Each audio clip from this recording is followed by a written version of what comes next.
Danganronpa. Alright, what is up, guys? We're now back with another video.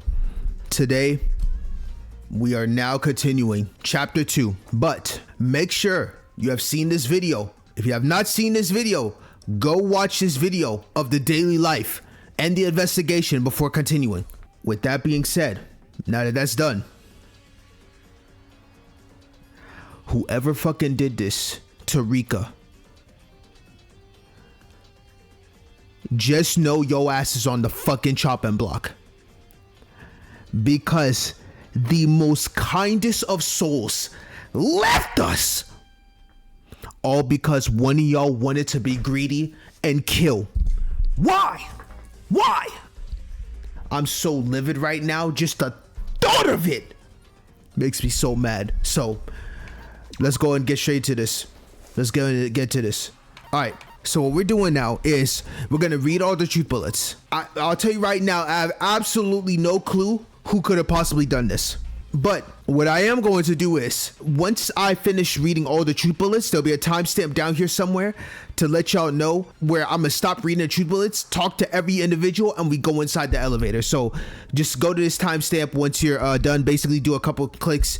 But if you want to get a refresher, you can listen to me read these truth bullets real quick. Okay. So Ego, I wandered around the first floor classroom for 10 minutes, then entered to the warehouse at 12 minutes, met Mikawa. I went to the library with Mikawa at 18 minutes and retrieved the stepladder. We continued the investigation together until 45 minutes, and after sending Mikawa off, I stayed on the warehouse until the hour. Okay, that's Ego's account.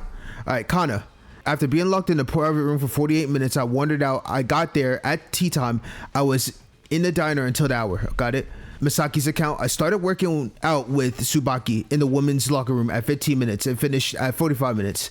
After that, I went to the diner with Tsubaki, but then suddenly turned around to the stairs and returned to the women's locker room alone to work out. I stayed there until the hour. Okay, got it. I arrived at dinner at 15 minutes and had tea time with Tadara. After that, at 50 minutes, I returned to my private room. Got it. After investigating the score for 27 minutes, I met Tomoe, who came in and chatted with them before leaving the store together at 53 minutes. At 54 minutes, I met Justin and his pair in the hallway. I wanted to question Tadara, but Justin stopped me and I ended up following them, entering the AV room with them at 55 minutes until the clock marked the entire hour. Got it? All right, Shinano, I left my private room at 28 minutes and returned my books at 30 minutes. I then returned to my private room and then went to the diner at 45 minutes where I stayed until the hour. The entire process was recorded on camera. Got it? I stayed in Tadara's private room until 10 minutes. Then I arrived at the diner at 12 minutes and enjoyed tea time until 52 minutes, so a whole 40 minutes. At 54 minutes, I encountered Shitanda while walking down the hallway, and I avoided his presence and went into the nearby AV room where I stayed until the hour. All the above was done by Tadara's company. Then Erica basically slept for the entire hour. Tsubaki, I started working out with Misaki in the women's locker room 15 minutes and finished at 45 minutes. After that, I moved with Misaki to the diner and then went to my private room at 50 minutes. Got it? Rintaro. At 20 minutes, I stopped by the warehouse and saw Ego and Mikawa's faces. 1 minute later, I left the warehouse and returned to my private room. At 30 minutes, I visited the store and conducted some investigation while talking with Shitanda until 53 minutes. After that, I returned to my private room. Got it? Bro, everyone has a fucking alibi. Ryan's account. I was in the warehouse at 10 minutes, met Ego at 12 minutes, and we explored the warehouse together. I left briefly at 16 minutes and grabbed the ladder at 18 minutes and then returned at 20 minutes. I continued to investigate until 45 minutes, placed the ladder at 47 minutes, and arrived at the diner at 49 minutes where I stayed until the hour. Got it? Rika's bloody clothes. Rika's clothes are splattered with blood. Not only the gown, but also the suit underneath is stained with blood. The gown sleeves in particular are stained with blood that appear to have been spread as if it was rubbed off. Got it? Then traced on the floor. The blood stain of Kazuki's body was spread in the spot. Judging by the shape, it looks like it has been rubbed by something. Got it? Dangerous book. A book used as a weapon is the 59th graduation album for Hoseek Academy. It's a normal album. All the albums are also stored in the library. Okay. Traces of the weapon. One corner of the bookcase used as a weapon is stained with blood. Starting from that spot, blood splatters across the front cover. There are also smudge spots. The back of the case also has drops of blood, but unlike the ones on the front, there are dots. Fallen books on the floor nearby. 3 or 4 books lie scattered. They are all in contact with a pool of blood that spilled from the head, but the blood doesn't exist on the to the bottom of the book, suggesting it spread after the books fell. Furthermore, several books are empty between the top shelves of the bookshelf nearby Kazuki, suggesting they fell there. All right, disappeared toilet paper. The toilet paper roll that Kazuki usually carries around, it disappeared and was never found anywhere in the school. Got it. Step ladder, a ladder placed in the library. Kazuki usually uses it to climb the high places. She always uses it when she needed to take out a book. Got it. Unidentified paper. This is an item picked up from the desk where Tomoe and the fingerprint identification team were working. However, it wasn't there from the start. It was a strange object that suddenly appeared during the conversation. Wow. Shitanda. Experiment. The floor was wiped with something dry. Blood on the carpet will completely soak in within 10 minutes and will no longer leave a stain. Liquid absorbed in the carpet barely dries even after 2 hours. Damn. All right. Broken locker room doors. The door leading to the pool from the men's and women's locker room were reportedly broken and were stuck open from around about 4 to 6 p.m. Okay. Yeah, that's everything. All right. Time to talk to these people and get into this elevator. Satsuki. I don't know if she's spacing out or just thinking hard. All right. Ego. Yeah, my thoughts are correct then. She has something in mind. Ryan. I just know I won't be able to help anyone in this trial either. Fine. Let's just find the answer. Let's just find the answer carefully. All right, got it. Erica. That white rabbit girl was interested to spend time with. I know. I miss her too, bro. I miss her so much. Dude, this hurts my soul. Shoji. If you ever want to watch the video again, just let me know. Got you, bro. All right. Hitomi. My queen. I guess I have to muster up my strength again this time. It's truly cruel. Agreed. Hiyori. I'll do my best. Even if there's nothing I can do. I'll do my best. My absolute... Ooh, look at her locked in. Squinted eyes. Okay, my absolute best. Let's go, Hiyori. Justin. We'll catch culprit again. This time. All right. Rentaro. Man, that man is shook to the core. Tomoe seems to be very deep in thought. Shitanda. To think such pleasure is still lingering. Dude, this face is so terrifying. No facial expression at all. It's crazy. He's loving it. He's loving it. Ukio. My head is killing me. I don't blame you, bro. Your head is moving a million miles per hour. Lastly, my girl, bro, Misaki. What's up? You did a great job again, Miyuki. Let's do our best with what we can. Let's go. To the elevator. Yes, it is. It's time. It's a door I've already opened once. We will fall endlessly deep into this again.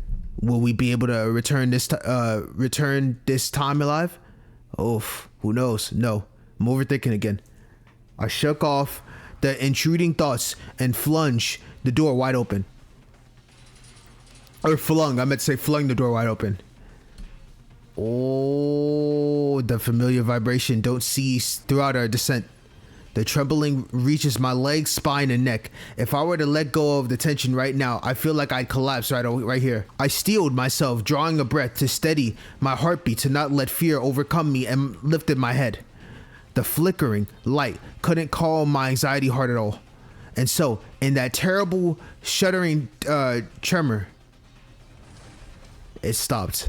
Oh my gosh, bro. Oh my gosh. Back here. Welcome back.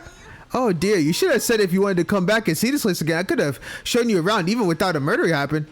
Cut the crap and let's just get started already. Well, you all seem quite tense. I guess there's no fun in watching this, but should I skip the introductions? No, I like the introduction. No, I like the introduction. Whatever it is, the beginning is what matters. You're still mumbling nonsense, Miss Kana. What's the point of formality in this kind of activity? It starts quickly and it ends quickly. Isn't that all that matters? Oh, that hurts a little. She wanted to be called out. Oh my gosh. All right, we got into our places. Regardless of Kanna's incomprehensible words, it begins again.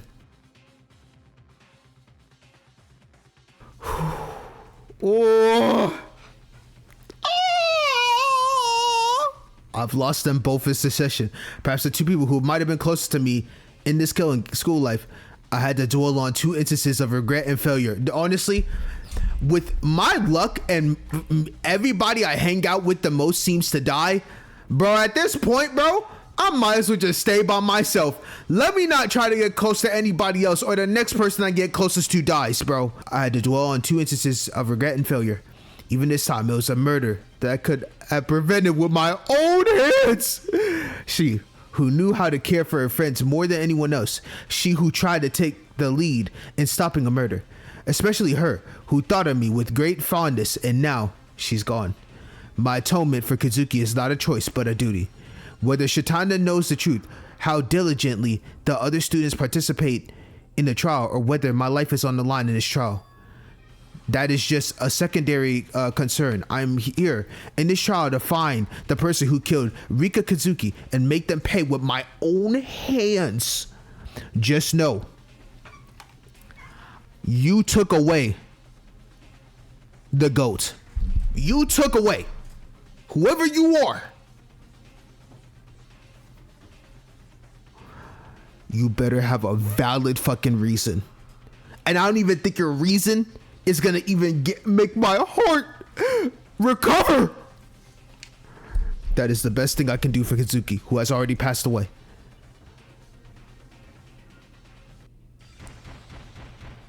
Oh my gosh. The curtain rises again. A life-threatening trial, a life-threatening lie, a life-threatening betrayal. A life-threatening reason, a life-threatening excuse, a life-threatening trust. Oh my gosh. A life-threatening class trial. Oh shit. Do you want to save? Yes, I do. Oh my goodness. Oh my goodness, bro. Let's get it. Oh no, bro. What do you want? Hello. We know each other. Yes, we do. Right? I don't want to know you, but you somehow know me. All right. The fact that I've shown up just before the trial this time, it means you can figure out the culprit right before the trial. There's really no need to be surprised that Shitanda figured out the culprit. You can figure it out too if you can use your head a little. Just a little, you know? All right, then. I'll give you the chance to deduce it yourself again. Of course, I'll be providing a limited edition commemorative item that you can only get through this opportunity. This is different from last time, so I hope the players who successfully deduced the culprit last time will also enjoy it. Of course, there's no penalty this time either, so feel free to skip if you're not interested. Even reading a mystery novel without trying to solve it has its own charm, you know? Well then, what do you think? Are you starting to have any ideas about who the culprit might be? Great. I love that kind of boldness. Okay, I'll give you the list of suspects and the truth bullets. Now let's see you flex those detective skills. Good luck. Okay. So, I'm gonna be honest with you. Out of this entire list of suspects, here's what I'm thinking at this moment, right? All right, so we already know 3 people are dead. So we already know Hitomi's off the list, Rika's off the list, and obviously Kotori's off the list.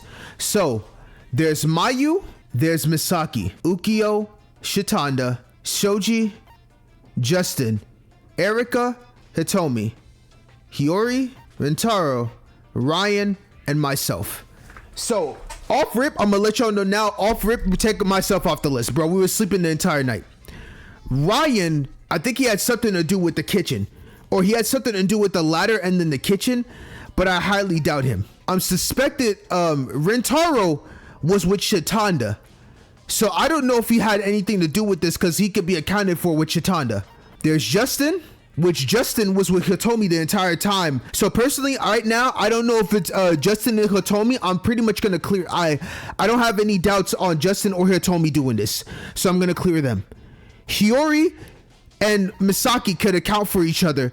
So I don't think they have anything to do with each other. But I forgot where he was all around. I think he had the ladder, went into the location or the place to put down the ladder. I think it was him, right? And then he left. But I think he was a little bit in the kitchen. I don't remember if that's the case. Rentaro and Shitanda couldn't account for each other because they were both in that bookstore place or whatever. So I don't think right now, I don't know. I don't have any doubts with Rentaro or Shitanda if they can account for each other. The same with Justin and Hitomi. We're in the freaking diner area for like 40 plus minutes with each other, and Shitanda saw them. So I think they can account for each other.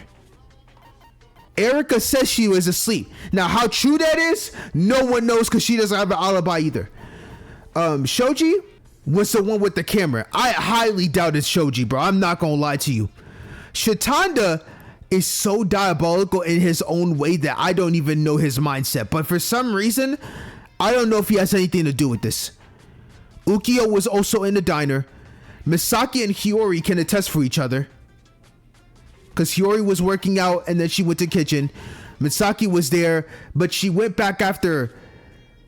That's another thing too, dude. I just realized, like, she worked out, but then she came back into the thing. So I have no clue on that. And then there's freaking Ego. And damn, I forgot where Ego and Satsuki was. No, Satsuki was in the diner too, eating sweets.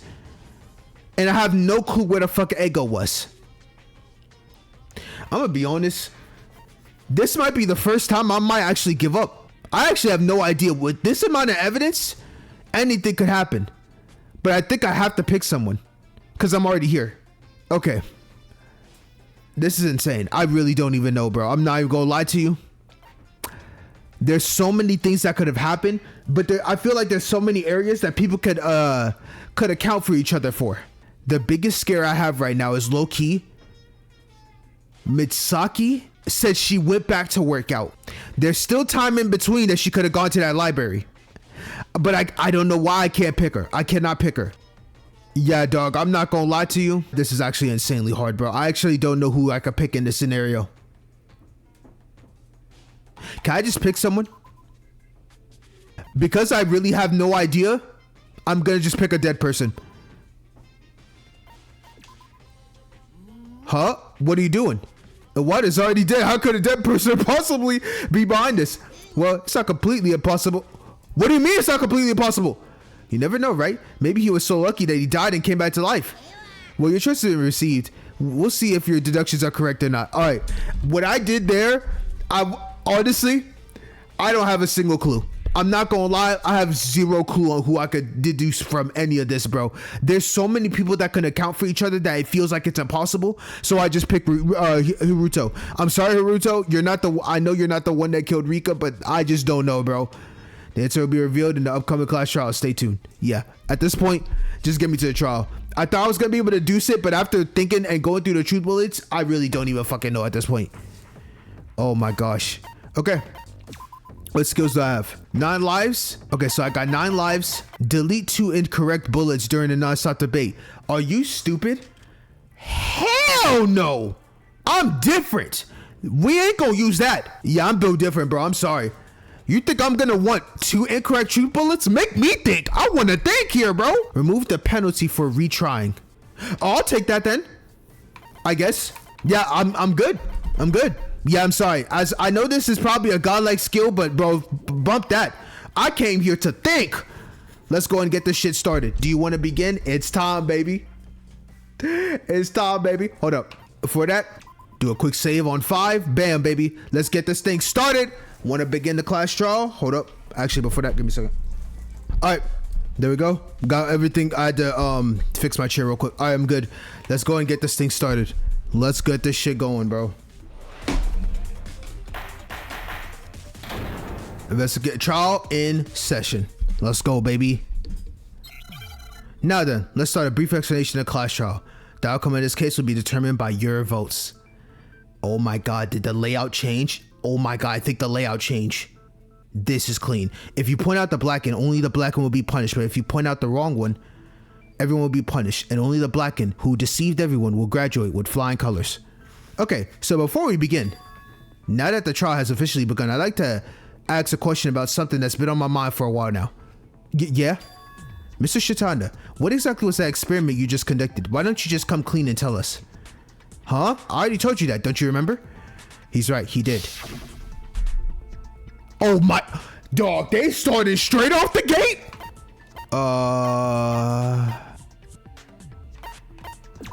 There we go. Yep. Yes, sir. Ishanda's experiment. He said it was to reveal that the floor was wiped with something dry. Of course, that was the case. However, the experimental details of Mr. Shitanda did not end there. It's about the saliva. I've never heard the story about the spitting, trying to wipe it clean and it just ending there. Now that I think about it, just as we were about to listen, Mr. Shitanda and Mr. Jumanji came in, so I don't think we heard this explanation fully. I think I know. Remember, the question that Shitanda asked back then. At the time, Shitanda asked how long had it been since the investigation started, and Sarashina replied that it had been about 2 hours. There's no doubt about that, but what's the point of the question? As soon as the investigation time began, he spilled liquid on the carpet, so the liquid on the carpet didn't dry for 2 hours and remained there. It is a carpet with excellent absorbency. It feels so cozy. I think I'll be able to sleep well. Those carpets, you see them often. Sometimes if you accidentally spill water on them, they never seem to dry, which is a real pain. Anyway, thinking about why you did the experiment, I think I figured it out. The answer that Misaki found, when I think about it, seems quite simple. If I concentrate my thoughts, I think I might be able to deduce it. From now on... Logic dive!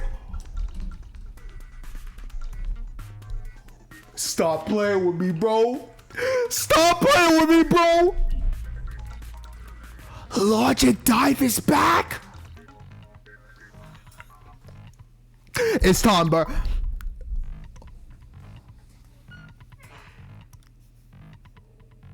Oh, I'm about to witness peak, am I? Logic Dive is a mini game that jumps into the mind and helps you organize your tangible thoughts. Logic Dive is a running game where you navigate through a course with the ultimate goal of reaching the end of the course. Falling off the course or hitting an object during the process will result in a penalty, so players must be careful. You can jump over obstacles or empty spaces. If you step on blue platforms, you will automatically jump. Stepping on yellow platforms, you will automatically accelerate your speed, which cannot be controlled, so be careful. During the process, when you reach a certain point, a question branch appears. You must choose one of the two paths based on the answer to the question. If you choose the correct path, you can proceed to the next course. If you choose the wrong path, you will fall directly and restart the course. By clearing all three courses, you can clear the Logic Dive. You can jump with the spacebar and move with the left and right keys. Additionally, if you have equipped Hiyori Tsubaki's best driver skill, you can adjust the speed using up and down. Wow! So I'm mad as fuck. If I knew we had a Logic Dive, I would have hanged out with her and got her still. Man. Now then, let's get into Logic Dive. All right, let's fucking go. Okay. Oh my God, this looks... I'm excited, let's go. Oh my gosh. Wait, no, you cannot adjust the speed at all. Oh my... Wait, hold on, you gotta lock in. Oh my gosh. Ooh. First question. Approximately what time did the investigation start? Damn, that's fast. Okay, that's my bad. I got it, my fault. Holy crud. You have to be quick as hell. It just gives me more time to enjoy this. This is cinema. Oh my goodness. This is such a cool concept, the minigame. All right. First question, approximately what time did the investigation start? 6 p.m. Bam.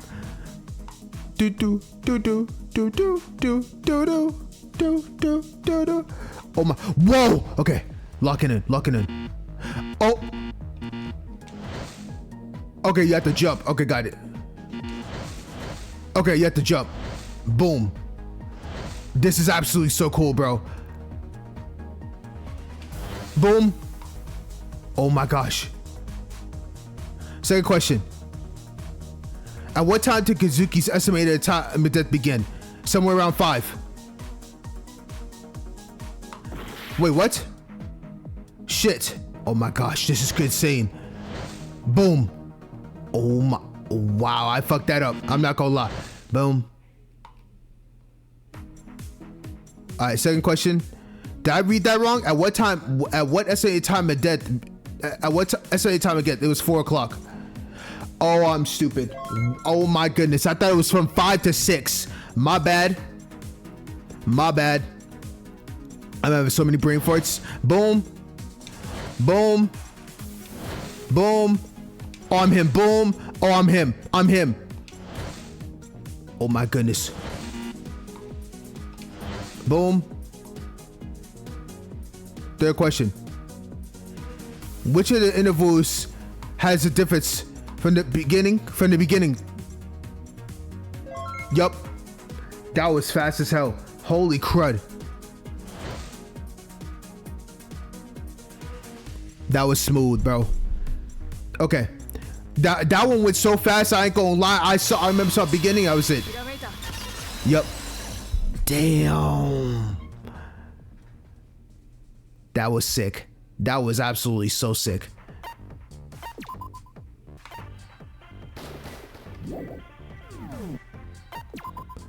Alright. Could it be that the time from the estimated time of death to when we discovered the body started the investigation, which is also 2 hours, is related? Yeah, if that's what we're thinking. What does that have to do with anything? Is that it then?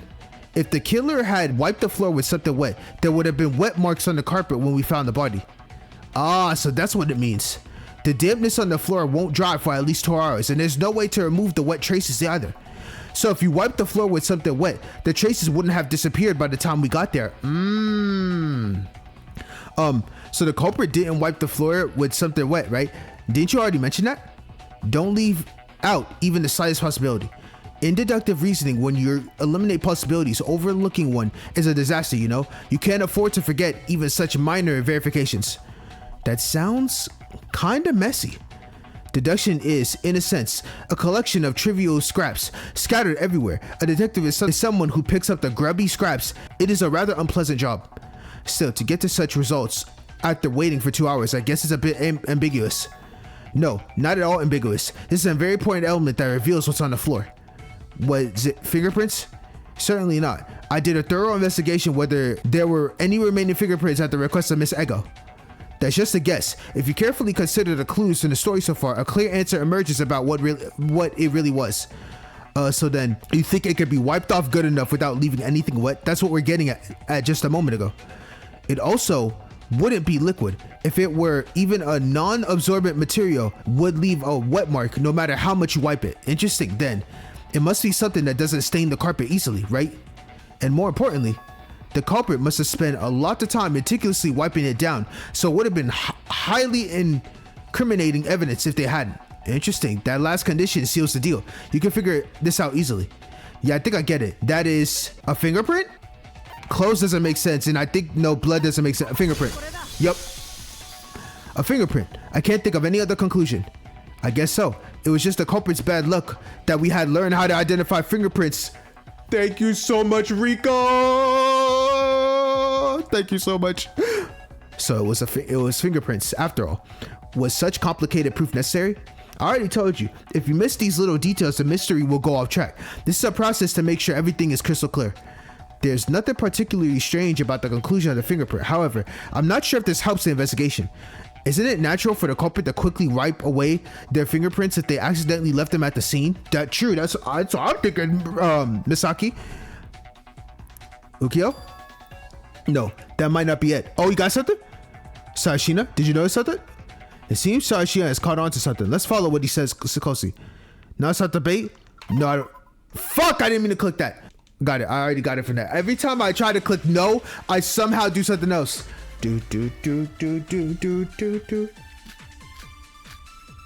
Alright, disappear toilet paper, the dangerous book, marks on the floor. Alright. What did you find? Just focus on the white marks at the scene. The fact that there were white marks means they left fingerprints. The culprit touched the floor? Correct. That's the only way I can think of. Oh, what's wrong with the culprit touching the floor? There's no reason for them to touch the floor. It would have been best to leave no evidence at the crime scene. That's true. So there was no need to touch the floor. Maybe they stumbled and touched the floor. I think I know. After the murder, to try to relax, they did push-ups at the scene. What the? There's no way that happened. Satsuki, what the fuck? What could possibly leave traces left on the floor that were so wide to cover up? What could leave traces that were so wide to cover up? Marks on the floor, disappeared toilet paper, dangerous book. Okay. The toilet paper that Kazuki usually came around with, it disappeared and was never found anywhere in the scene. Okay. The dangerous book. The book used as a weapon is the 59th graduation album from Host Peak. All the albums are stored in the library. The blood stain on Kazuki's body was spread in this spot. Judging by the shape, it looks like it has been rubbed by something. Okay, hold on. Let me read this again. So focus on the white marks at the scene. The fact that there were white marks means they left the fingerprints. The culprit touched the floor? Correct. That's the only way I can think of. Oh, what's wrong with the culprit touching the floor? There's no reason for that. It would have been best to leave no evidence at the scene. So there was no need to touch the floor. Maybe they stumbled and touched the floor. They did push-ups at the scene? No. Okay. What could possibly leave traces left on the floor that were so wide to cover up? I guess it's the books. It has to be the book then, right? There's nothing else on here that makes sense to me. I just don't know who to shoot it at. Means that they left it. The culprit touched the floor. Maybe they stumbled and touched the floor. Okay, I'm gonna shoot at Connor's thing. I'm not gonna lie. This one got me confused up because I feel like you can't cover up the book that was at the location, right? The culprit touched the floor? No. No, I should have chosen more carefully. What could have led such traces to make them wipe the floor so extensively? Oh! What the fuck am I thinking, bro? Hold on. No. Yo, this one got me tripping. I'm not gonna lie, I'm tripping up on this one. The culprit touched the floor.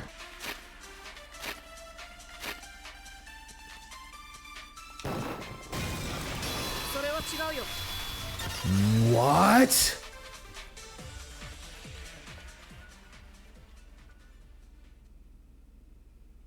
Okay, that one, I ain't gonna lie, that one fucked me up.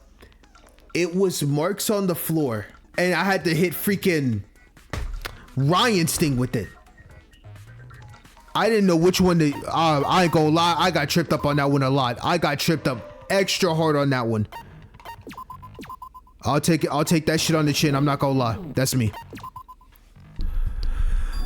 Okay. No. Judging by the marks left at the scene, that seems a bit odd to think. Oh, well, why? To try to recall the memory well, the cleaning traces on the carpet was definitely about 1 by 1 meter, quite large. Even if they stumbled and accidentally fell, they'd probably only touch 1 or 2 spots at best. But would they really need to clean every square meter so thoroughly? So you're saying that there's no reason to clean such a wide area when they have to flee the scene as quickly as possible? That's definitely true. Okay, that's making a little bit of sense. Then there's only one conclusion. The culprit must have acted indiscriminately across that wide area. If they miss even one spot, there's a chance some print could remain. So if they work as hard as possible to clean the wide area, it's getting harder to understand. Why would the culprit be touching the floor so meticulously at the crime scene? Okay, Satsuki. Alright, she said she got the little pose out, man. The culprit might be someone who walks on all fours. What a new sprite. If you walk on all fours, you're a beast, not a person. Beast? I figured out. Culprit is Monokuma. Huh? Me? It's clear. The culprit walks on 4 legs. Therefore, animal Monokuma is the culprit. It's obvious. Oh, wow. Thinking big. No, it's true that I'm an animal, but I walk on 2 legs. I doubt those front paws even have fingertips to begin with, or fingerprints to begin with. Wrong. Didn't think. It's hard to believe considering Monokuma has consistently said there's a culprit among us from the very start. It was so interesting idea. I love how Hitomi loved that. Well, maybe that's not entirely off the mark. Huh? What are you talking about? I've given it some thought. I mean, the way a person walks around touching the floor so widely, it's like they were a four-legged beast, right? Oh, so they're really a beast among us? Whoa, what? Are you saying there's a four-legged beast hiding its identity among us? No, one creature? The crawling man. So you're saying they got injected with some kind of monkey serum? That's hilarious. Why do I feel like that's a reference to something, but I don't understand that reference? No, if it's 4 legs, it's a doggy. A doggy. I like it. Woof woof. No, that's not what I mean. I'm actually going to consider their posture for a moment. Posture is kneeling on the floor, standing on all fours, then feeling around in front of oneself. It's a bit of an odd posture, isn't it? Ryan, you think of something? I think I understand. Oh, you do? Elaborate. Oh, what is it? He doesn't want to say.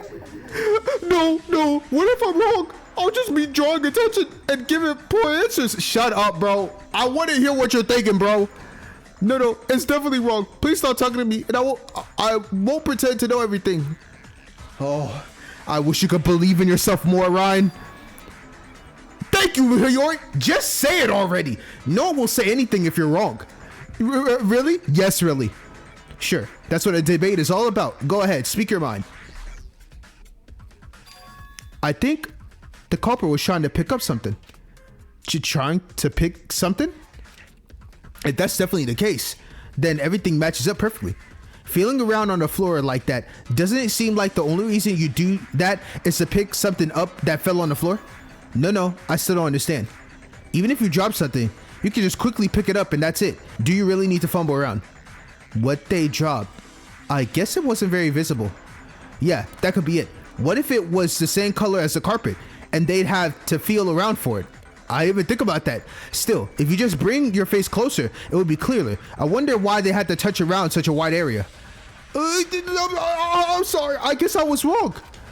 Maybe my thoughts were wrong too. I mean, hey, good idea, Ryan, because trust me, you got to bring out all possibilities in your mind. Bring it up. I know we're on a time limit, but anything's better than nothing. It's too late to jump to conclusions. It wasn't clearly visible that something can be interpreted differently. Can you give me an example? Wait, they couldn't see clearly? Couldn't see clearly? Then an invisible person must be the culprit. What? Tadara, you! Shoji, what the fuck are you talking about? Did he say invisible person cause Hitomi's blind and instantly thought of her? I can't wait this man, Shoji, bro. Yes? How is that possible? Justin and Tadara were together. Affirmative. There was no time. Time tag alone. Then, what the? If you're having trouble thinking, it might be easier to connect it with the item they dropped. Shall we organize it in the order of events? Okay, let's do that. First, when did the culprit touch the floor? That's probably after the murder. Yes, sir. It has to be after the murder. Among the bloodstains that had been smeared, the part underneath the weapon was not smeared at all. Correct. That's what I got from that. That's right. That part wasn't swept, which means the culprit didn't clean that part.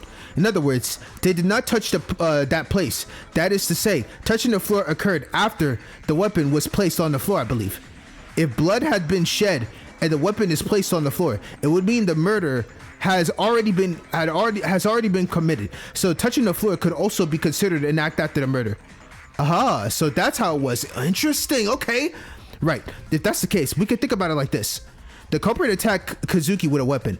After putting down the weapon, they dropped something, but it's not clear exactly where it fell. They frantically touched around, searching the floor, and finally succeeded in finding it. After realizing what they had done, they snapped out of it and frantically wiped the floor with a cloth to erase their fingerprints. What exactly did the culprit drop at the scene? How would we know?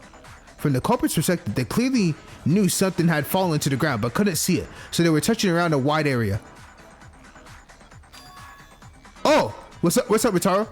Tomoe, did you figure something out? I found out what it is. Really? What is it? Earlier, Mr. Shinano pointed to Miss Tadira as the culprit.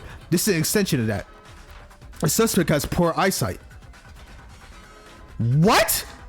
It wasn't quite to the point of not being able to see, but it was difficult enough to find something that had fallen on the floor. Their eyesight isn't good. That's a convincing point. But if the person's eyesight is that bad, wouldn't it be impossible for them to commit the crime? Thank you. Okay, that's all I was about to say. You can infer the item that the culprit dropped from there. An item so important that the culprit would go to the trouble of wiping away fingerprints just to feel around on the floor from it. An item that can be immediately identified when the culprit drops it. And an item to assist the suspect with poor eyesight. Glasses.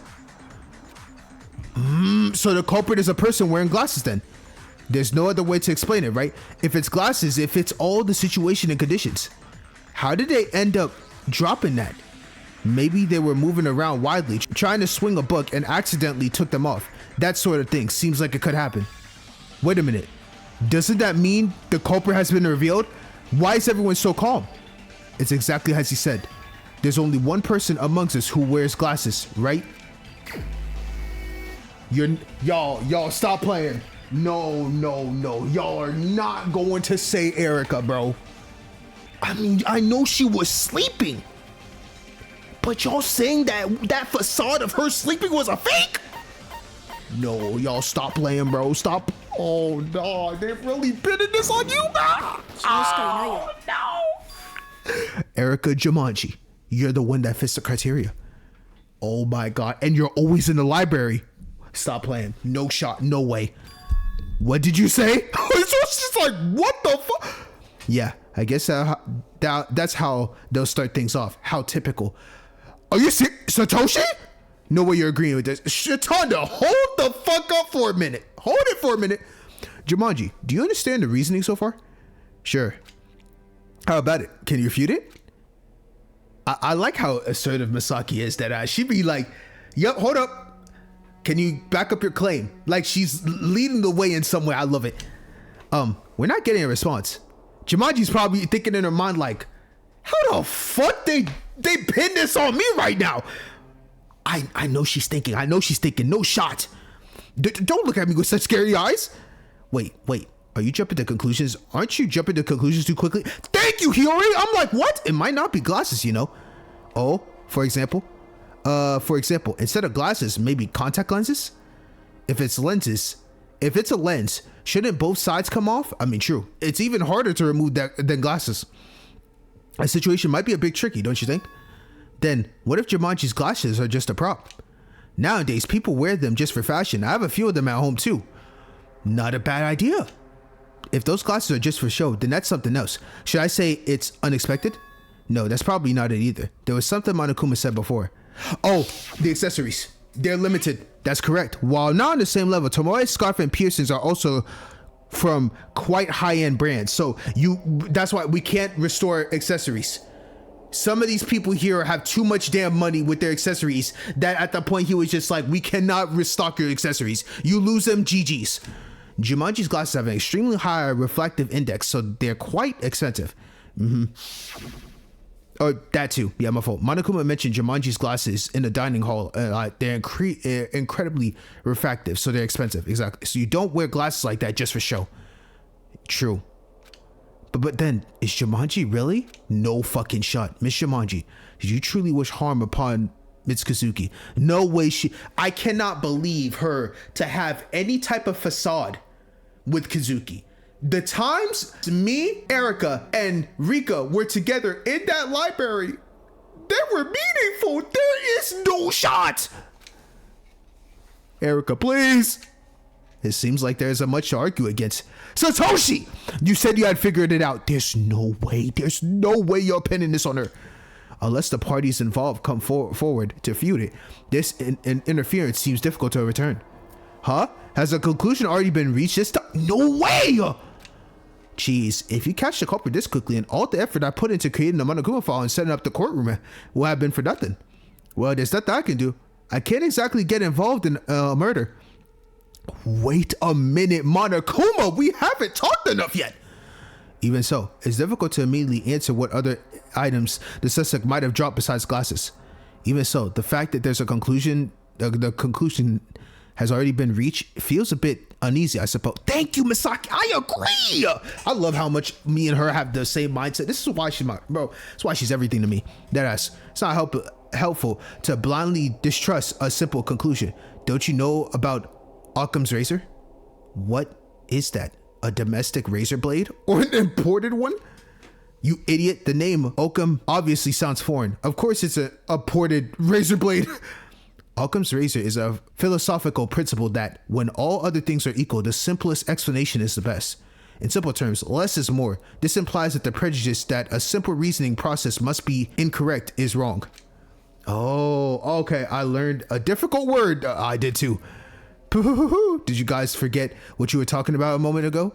You guys were just discussing whether Jumanji is the culprit or not. I was talking on whether this is the end of the trial or not. That's right. Then I'll ask you once more.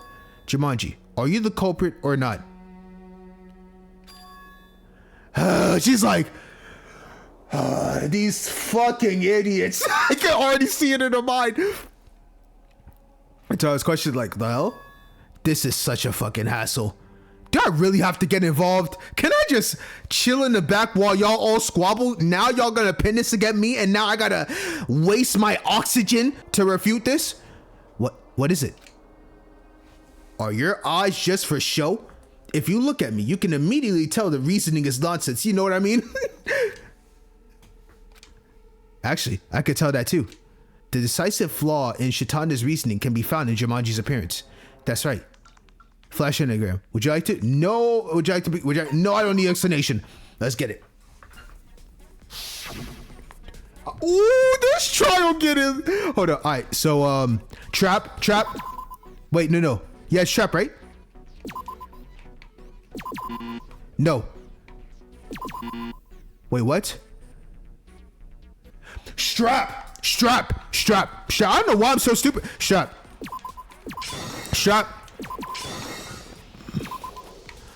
Come on. Yes, sir. Why did I say trap? It's trap, brother. I'm like, there's 3 things down there. I'm thinking trap. Okay. Do.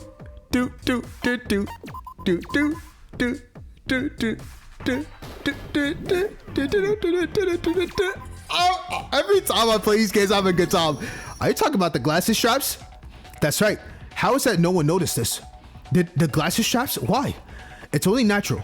When your glasses are hanging around your neck, even if you swing your body, they fall off. They'll just dangle there instead of hitting the floor. Oh, really? I've actually never used those kind of things for my, I mean, I don't wear glasses, but I've never actually seen it in person, really. Oh, really? I've never used the kind with the straps. I didn't know. Me too. I just thought it was a hanging thread. I didn't even realize that her glasses had a strap. Isn't that last one a bit much? In other words, there's no need to fumble around the floor, which doesn't match the action of the culprits. I understand now. It might be difficult to make such a hasty conclusion. For example, what about the possibility that the glasses strap was cut? As you can see, Jumanji's glasses strap is a metal chain. It's quite possible for glasses to come off during daily activities if they wouldn't just break from ordinary impacts. Correct. What's up, Justin? Are you thinking? Or we can consider scenario. Touched by victim, before collapse, and then severed, like that? What are you saying? Before Miss Kazuki was struck on the head and fell, are you referring to the case where the chain broke as she instinctively pulled on her glasses strap? You know what's insane? Justin and Hitomi have been hanging out so much. The limited amount of words that Justin is saying, Hitomi understands that clear as fucking day. Affirmative. That's insane. YouTube. Shoji, dab me the fuck up, bro. That's what I'm saying, bro. I said their chemistry is insanity. I'm mad because it's not me. I've gotten used to him by now. Isn't it a possibility worth considering? Of course, there were no defensive wounds on Miss Kazuki's body, but we can't definitively say there was no last struggle. No, that's probably not it. Why is that? I just remember what Miyuki said. The reason Monokuma mentioned the refractive index of Jumanji's glasses was that he had information to share with us in the first place, right? Anybody remember what that information was? While an infinite amount of clothing is provided in a private room. No, see, I'm ahead of the game. See, even though I know she was talking about glasses in that one flashback, I was talking about the accessories. I was already ahead, you know? Come on now. Gotta give it to me a little bit, you know what I'm saying? While an infinite amount of glasses or clothes is provided in the private room, no accessories are offered. That was their story. And here, glasses are categorized as an accessory, right? Then, you're saying if the string was cut, there's no way Jumanji's glasses strap, the one she's wearing now, would still be intact. Correct. Because there is no accessories that could be provided to you. Yes, exactly. That's what I wanted to say. Then you're saying Shatanda's deduction was wrong? That deduction he was so confident about? Could it be that he's testing us again? I could see that. Huh? No, there's no way that happened. I do have a consensus, you know. This time I generally got it wrong. That's hard to believe. Just look at Jumanji's face is enough to refute that. Are you seriously saying you didn't even think of that?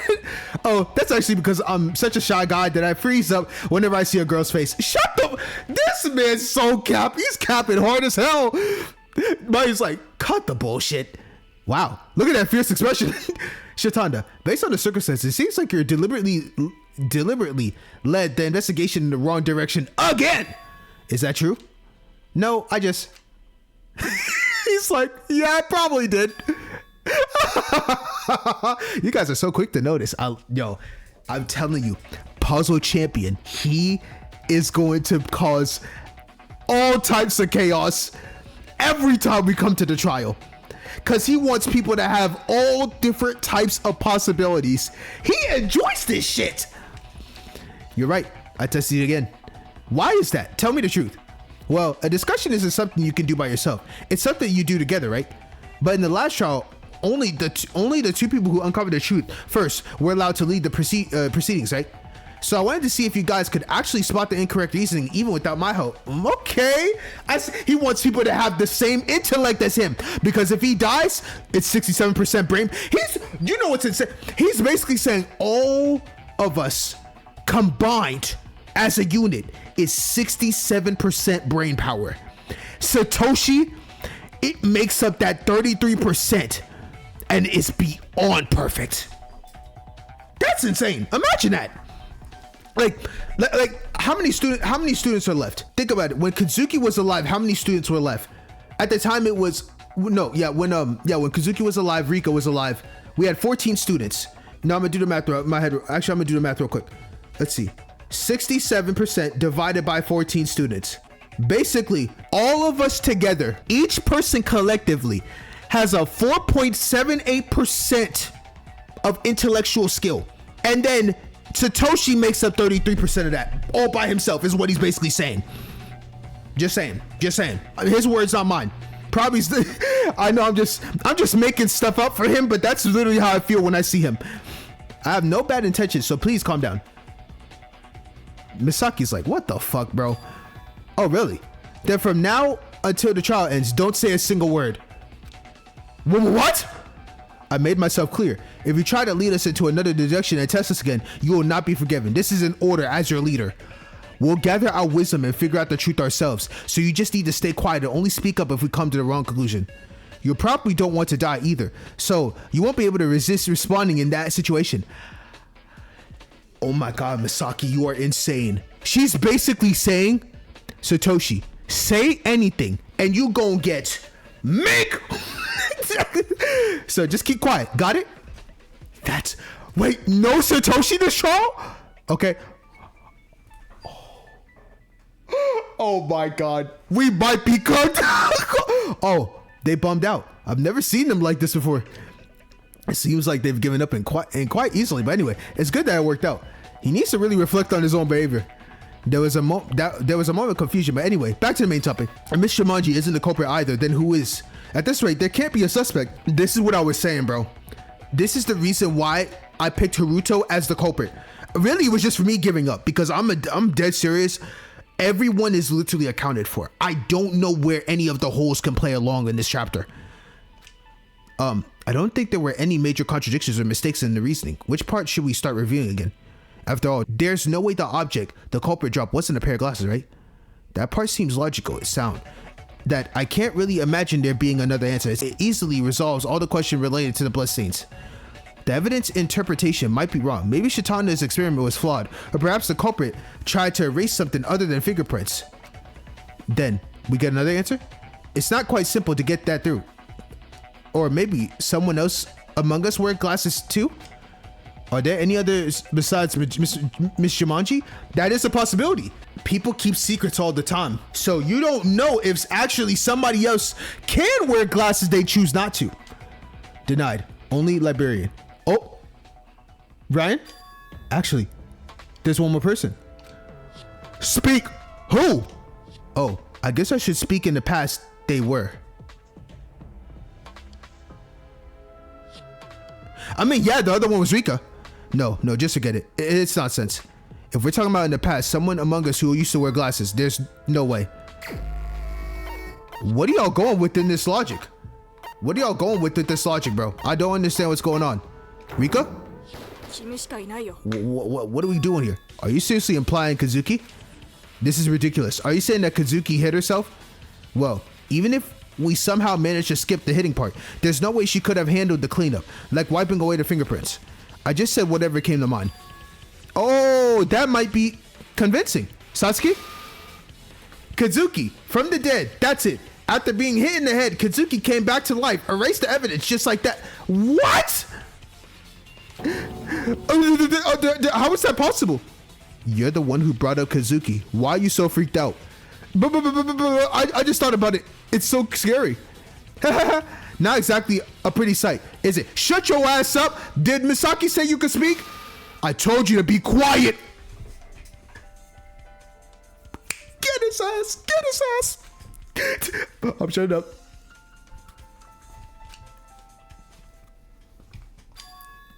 The starting point itself is fine. If there are no suspects among the living, wouldn't it be better to look among the dead? What? Oh, as expected. I love this sprite. Kazuki, from the dead. No, that's just nonsense. Not worth a single word.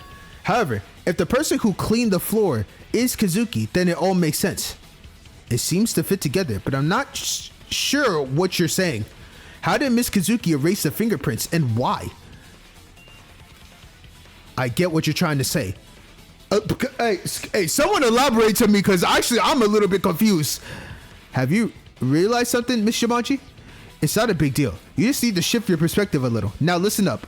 Look at that smile. What exactly is the shift of perspective that Jumanji is talking about? I should really pay attention to what she says. Okay, time to listen. Oh, I love this trial, boy. You gotta like really dig deep. Okay.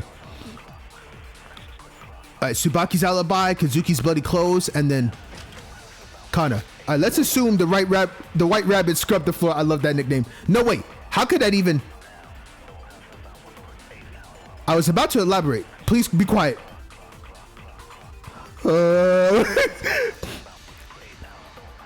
Anyway, the reason was not to erase the fingerprints. If the body didn't come back to life, that must be it. So it has nothing to do with the culprit touching the floor. But still, it was stained with blood, right? If that's the case, then Miss Kazuki rubbed the floor. It must have been after being hit by the culprit. Also, what kind of cloth did Kazuki have to clean up the floor? If it doesn't solve all the problems being discussed, then this becomes pointless. I told you to listen quietly. Okay. Could it be a coincidence that Kazuki scrubbed the floor? There's something among the collective evidence that fits perfectly with that. Okay. Kana's, Tsubaki's, and Kazuki's bloody clothes. Okay. What is Kana's is? She was locked in a private room. Tsubaki's. I started working out with Misaki, whatever. After I moved into the diner, went to the private room 50 minutes.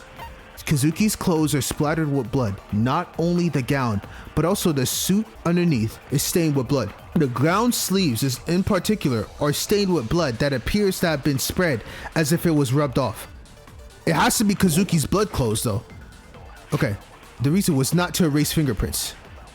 So that's the life, so it has nothing to do with that. But still, it was stained with blood, right? If that's the case, then Mizuki rubbed the floor. Also, what kind of cloth did Kazuki have to clean up the floor? I think it might be Hitomi. Okay, hold up. I think it might be. I think this is gonna go with Hitomi. It was stained with blood, right? That one? No. Is it really far-fetched to say Kazuki swept the floor among the evidence I collected? It's something that fits the description perfectly. What? Also, what kind of cloth did Kazuki have to clean up the floor? Okay, it might be. Okay, hold on. Actually, it might be Ukyo's. I think it's Kazuki's bloody clothes is gonna go with we're gonna refute Ukyo's statement. Boom. That's the one. Okay. I don't know why I made that fucking mistake. That's the one. Yo, this I ain't gonna lie, this trial got me in a trance, bro. Deadass.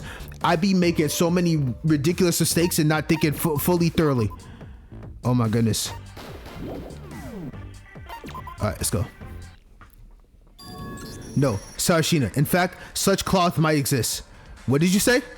It's right in front of our eyes too. I don't quite understand what you mean. What are you trying to say?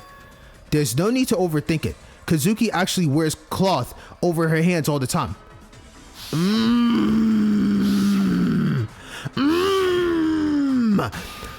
Oh, that's... Oh my god. I forgot about that little note. She covers long ass cloth and... That's sick. That's it. That's right. Kazuki usually wore a gown that was too big and walked around with sleeves hanging down. Are you really trying to claim that she wiped the floor with her sleeve? Yup. Yes. As proof, Kazuki's sleeves were stained with blood. If it was smeared around like that, it had to have been rubbed with something. It was definitely not just a stain from blood. I thought that was because she just got hit in the head. Me too. There was so much blood from her head that I didn't notice that properly. Because your observation skills are so lacking, you'll fall into the culprit's trap. Get him, Erica! Huh? The culprit's trap? Oh, that'll come later. The important part is now. You're right, but I still don't quite understand what you're saying. So to sum it up, are you saying that Miss Kazuki just swept the bloody floor with her hand? I wonder if there was really a reason to do it that way. With her hand on the floor, everywhere. But that somehow feels familiar though. Yeah, we were just discussing that a moment ago. Right, you mean the part where the culprit touched around the floor looking for their glasses? Yup. Kazuki couldn't live without her glasses. If she dropped them, she would have frantically touched around on the floor to pick them up, correct? I know that better than anyone else. Aww. I'm kind of confused. My head feels like it's spinning. That's understandable. What we just deduced has completely been overturned. There's nothing particularly contradictory about touching around with their sleeve rolled up, trying to find the glasses. Especially for important items you need right away, like glasses. It's understandable to be in a panic, correct? Even though she was in such a hurry that she didn't even think about rolling up her sleeves to avoid getting her sleeves dirty with blood. But even so, there are countless oddities. For example, the fact that the blood smeared on the floor when Kazuki cleaned it up indicates that Kazuki had already started to bleed before that. How could Kazuki find her glasses while bleeding, even when the culprit's right behind her? Is it possible that, remember, there's 2 injuries she had. She probably got hit in the side, glasses came off. Then after the glasses came off, even though you got injured, you can't see shit. So at that moment, you're worried about looking around for your item because you literally just got hit in the side of the head. So she got hit in the side of the head, probably fell off of the ladder. I'm assuming, right? Because she's always on the ladder looking around for books, right? And then after that happened, she's scrolling around looking for her glasses as quickly as possible while the culprit's behind her, because it doesn't matter. Even if I try to fight, if I have no vision to see you, I lose anyway. So what's the best method for me to do is to try to look around to see if I can find my glasses in time to try to see the culprit clearly. Now, some might say that's stupid as hell. Just try to run away as fast as possible. But bitch, if I can't see, what do you expect me to do? That's what I'm thinking right now. Sarashina, you've been frequently interrupting for some reason since a while ago. I'm just asking for an explanation regarding the points I personally find unacceptable. What's the issue with that? No, I respect it. Your attitude seems a bit sharper than before. No, Kana. I think it's a perfectly reasonable question. I agree. Even I, who am saying this, am only barely understanding the situation. That's exactly what I thought. There's still too many obstacles to the theory that Kazuki is the one who mopped the floor. And what if we could overcome that with a shift in perspective? That's not possible. That smeared blood. Isn't it from the head wound caused by a blow to the head? It is possible. It is?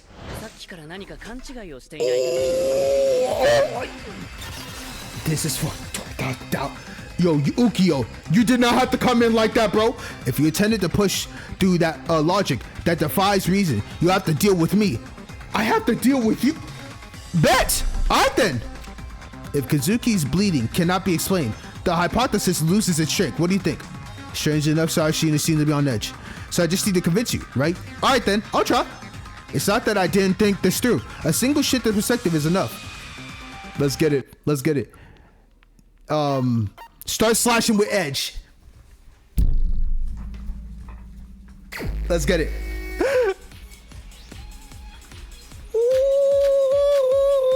Okay. Fallen books, broken locker door, Makawa's alibi. There were two. Oh my god, I shot that so fast. One wound was not very deep. The other one was fatal. Oh my god, I gotta read fast. In other words, Miss Kazuki would have. Oh my, that is so hard. There has to have been the only chance. This is insane. However, the first was minimal. What the fuck? Strange coincidence, isn't it? Come on, come on, come on. Come on now. Stop, stop, stop. Yep. Bam. Victory. Come on. You might find it strange when you look at it that way. But if Kazuki had bled in a different way, wiping away her own blood might have been possible. What do you mean in a different way? By in a different way? There were blood. How exactly do you propose that the culprit, bro, and even if by some miracle, the culprit wouldn't? That's insane, bro. How about it? Can you come up with an explanation that's, yo, I have never, when I tell you, you have to be God to read this. There's only one way for a person to bleed without inflicting physical trauma. And for that to happen, can I not see the evidence? I can't see the evidence at all. Fallen books. What are the evidence? Broken room. Makawa's alibi. The culprit caused the bleeding. What was Makawa's alibi? Damn it, I don't know the truth bullets, bro. Okay, I gotta remember this. How do I remember this? What was Makawa's account? Oh my gosh, this is one of those where I wish I would have took a picture of all the evidence because you can't go back and see it. What the hell was Makawa's account? There's only one way for a person to bleed without inflicting physical trauma. And for that to happen, what would that thing say? Makawa's thing, fallen book, broken locked door room. No, broken locked door doesn't make sense. How do you propose? No. Is it fallen books? Okay, hold on, hold on. It's either fallen books or Makawa's account. But I don't think Makawa has anything to do with this. No, it's gonna be fallen books. It's gonna be fallen books. I already know. Has to be it. Has to be. Boom, baby! The books fell and hit her? Maybe?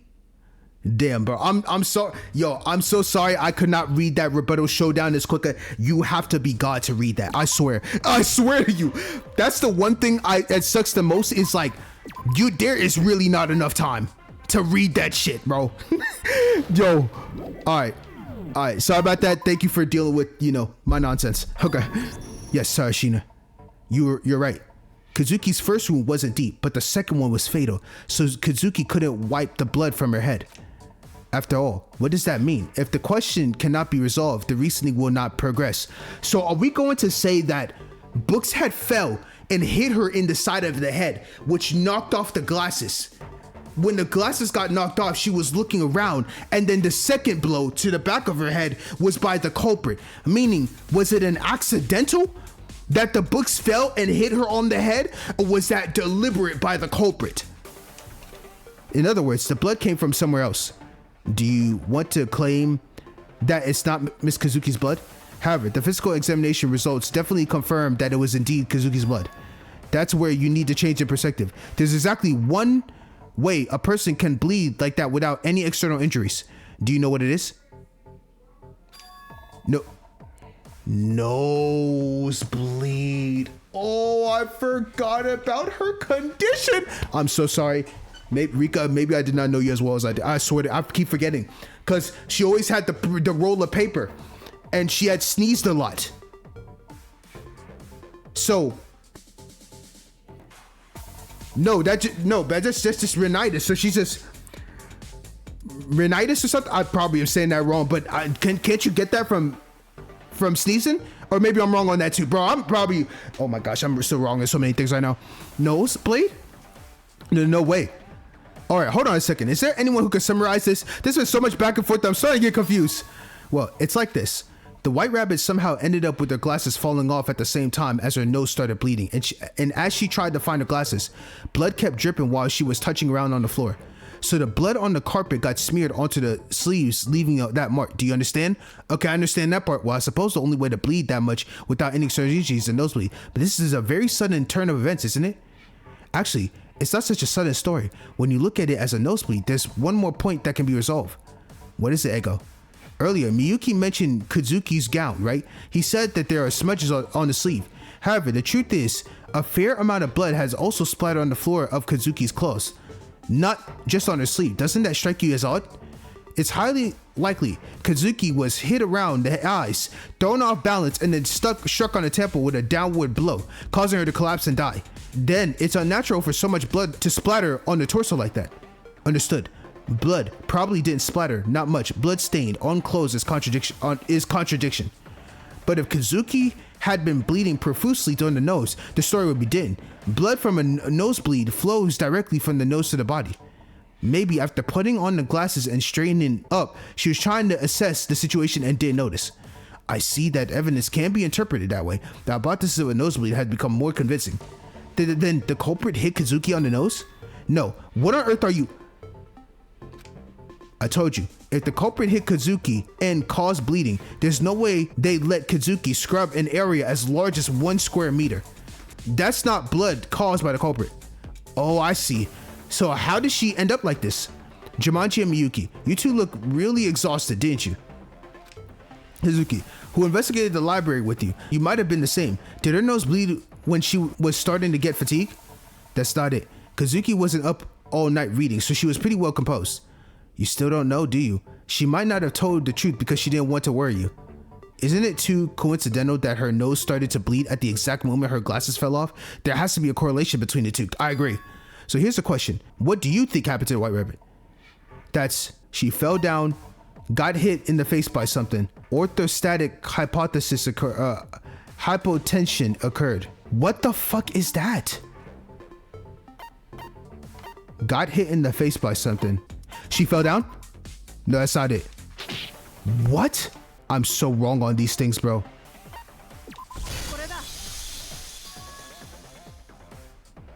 I'm so fucking dumb. Man, there's so many things I always get wrong with these things. Why do I think? I'm thinking to myself, if you fall off the ladder at the same time and hit your face, can't you hit your face on the floor?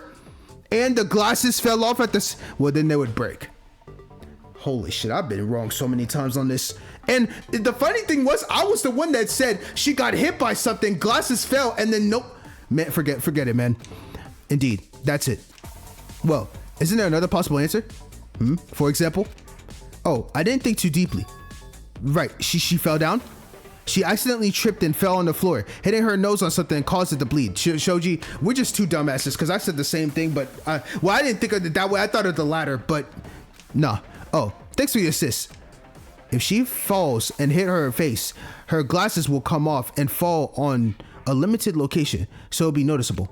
If that's the case, there's no reason to be sweeping such a wide area while dripping blood from her nose. At least you wouldn't have bumped into something stationary like a bookshelf or the floor, right? A possibility that her glasses flew off because she flailed her arms. Is that too much of a coincidence? I've never worn glasses before, so I'm not sure. While falling, if you flail your arms, there's a chance your arm could hit your glasses and knock them far away. However, the possibility doesn't seem high enough to be treated seriously. And if you just fell and got a nosebleed, you would have hit your nose on the floor, so your head would be down. In that situation, even if the glasses had flown away, wouldn't they just land on the floor? Yeah, I admit it. That was my opinion. So why are you admitting it? So the likelihood of hitting a fixed object is low. Does that mean she hit her face on something unstable? In such cases, people usually say it hit the mark. And there was a few books scattered around the scene, right? What do you think about the theory that the victim was hit with one of those? Oh, I think that's the most likely one. I see, that makes sense. It makes sense now. I thought it was strange. The books are on the top shelf, so it's likely that Miss Kazuki or the culprit accidentally knocked them down. Even so, it's question why I had that. How did I have that mindset in the first place? And then I fucking go so way off left field, bro. Even so, it's questionable why they didn't immediately put them back if they had dropped it by accident before Miss Kazuki attacked. But what if the fallen books hit your face, causing your glasses to fall off and your nose starts to bleed? Rentaro, literally, it is possible to interpret that she was not in the mood to return the books right away. Then I wonder if the fallen book might have left a bruise on her face. If it had just missed slightly, would there be a chance nothing would be left? Since it was a direct hit, the glasses didn't fall right at her feet, but flew far away, and it took time to find them. In summary, so Kazuki was trying to get a book from a higher shelf and accidentally dropped it, then got hit in the face by the fallen book, correct? Right? There isn't other possibilities? It's as Mr. Blade said, of course it's a credible assumption considering that the books were found in the exact state it had fallen. But we can't entirely rule out the possibility that she might have been struck by another object. That can be easily refuted. Didn't you say the White Rabbit was wearing the same gown and clothes when she died? May I ask how that serves as evidence? I think I know why. Wouldn't it be strange if Kazuki was still wearing the same clothes? Huh? Normally, if your clothes were covered in blood, you'd want to take them off right away. In particular, the sleeves that Kazuki often used to hold things were stained with a considerable amount of blood, and if she were to pick up a book with those hands, the book would immediately be stained with blood. Yeah, that's right. If she had the time, Kazuki would have hurriedly taken off her clothes. But Kazuki was murdered while she still wearing that very same outfit. That means the time between when the nosebleed occurred and when the culprit killed Kazuki wasn't very long.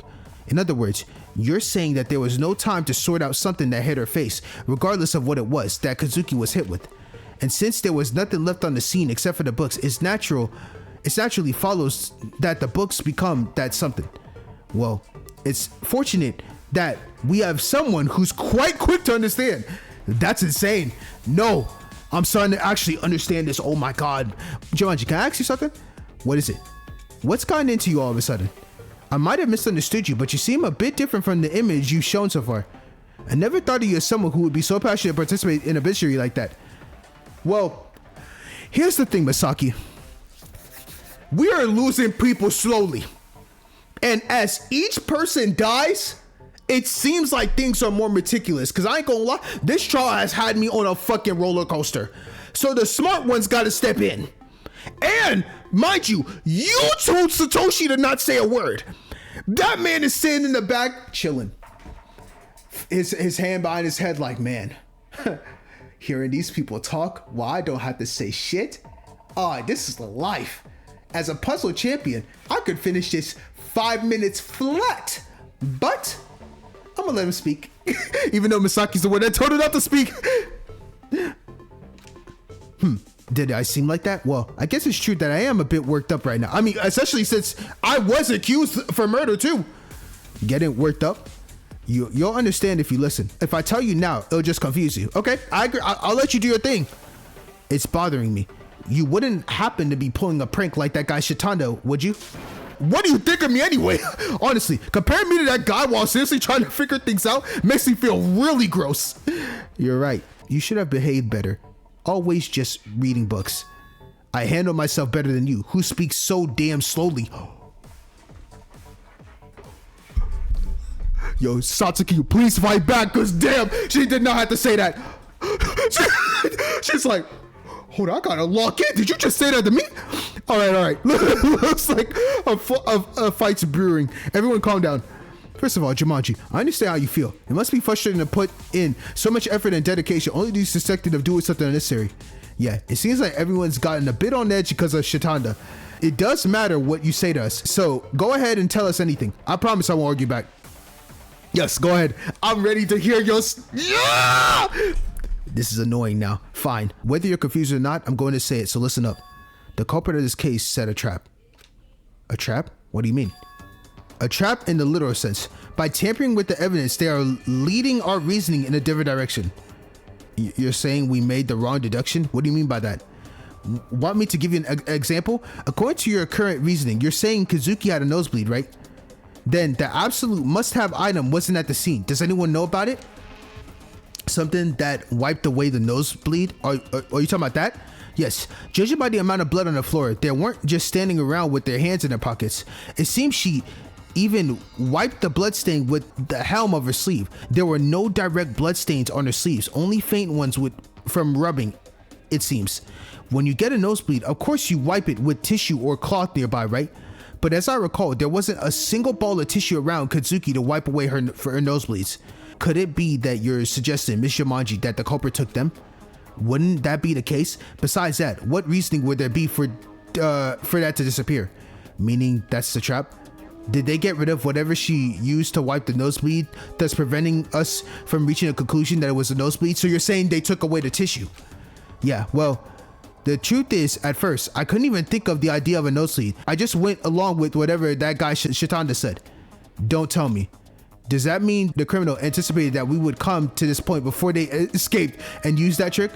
Yeah, isn't that too far ahead? You're saying all the reasoning we've done so far has been predicted? But then it would be hard to explain why the culprit would have gotten rid of something she used to wipe their bloody nose. There's nothing that comes to mind except the possibility that they cut off any doubt to prevent any thoughts related to nosebleeds. I'm not finished talking. So if you get rid of all the evidence related to nosebleed, what will be left behind? Jumanji. Only the crime scene will remain where you could be pointed as the culprit. The traces left from touching around on the floor would remind us of glasses, and the only person who wears glasses is you. Do you get why I am worked up right now? I'm so pissed off that someone was killed in the sacred library, and now they're trying to frame me as the culprit. I'm so furious at this very moment I could explode. The sacred library, the one I take care of, and they stained my library. Oh, so she's passionate about that. I love it. I love it. So you're desperate to find the culprit, right? Yeah, I'll never forget what they've done to me by first accusing me and second fucking up my library. I'm not entirely sure, but I'm glad it seems to motivate you. So what you're saying is that the culprit might fully anticipate and manipulate our deduction, right? We'll have to consider the authenticity of the evidence as we deduce what happens. Then should we consider the deduction we've made so far? Yeah, that's right. For example, what if the smudge on the floor is a fake piece of evidence? Then all the deduction we've made so far were for nothing. Are we doing the right thing right now? Are we just being played by the culprit? Yo, the culprit is playing like 5D, 6D chess. What the hell? Miss Shimanji, I'm afraid you might have spoken out of turn. The confusion is only worsening, you know? Isn't that a good thing? You become more cautious. It seems like the situation is only getting worse. However, there's a bit of good news. For example, the possibility that those smudge traces are fake evidence is very low, right? Oh, really? Why did you think that? Can you tell us? When you think about it, that's true. If it were supposed to be fake evidence, the culprit would have had to remove the gown from Kazuki's body and wipe the floor with it. Well, that's assuming the fingerprints wouldn't be left behind, since the culprit didn't wear gloves. Besides, it doesn't make sense for a culprit who needs to get away from the scene as quickly as possible to go through so much trouble just for misdirection. You can pretty much dismiss the idea that it was a misdirection. I guess if that's the case, it's a relief. Well, I hope there aren't any traps in the deduction so far. Okay, so we can continue like this, right? I say it's okay, but I'm feeling a bit uneasy. They predicted our deduction and even set traps. This culprit is actually insane. I cannot lie. Just like being in the palm of God's hands. Mr. Blade, it's the Buddha's palm. No, I think it's just a delusion. After hearing the explanation, do you still think it's a delusion? Then I'll have to give you another example. Well, what? There's something else? It was already mentioned. Do you remember why I deduced earlier that the culprit must have touched the floor after committing a murder? That was the part I was referring to.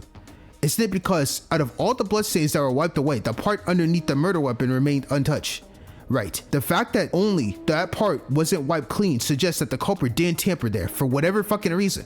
But what was the conclusion? Did the culprit sweep the floor? It turned out to be White Rabbit who did it, right? In other words, before the culprit put the weapon down on the floor would have already been swept. So it's strange that only the part underneath the weapon wasn't swept, right? And that was another trick of the culprit.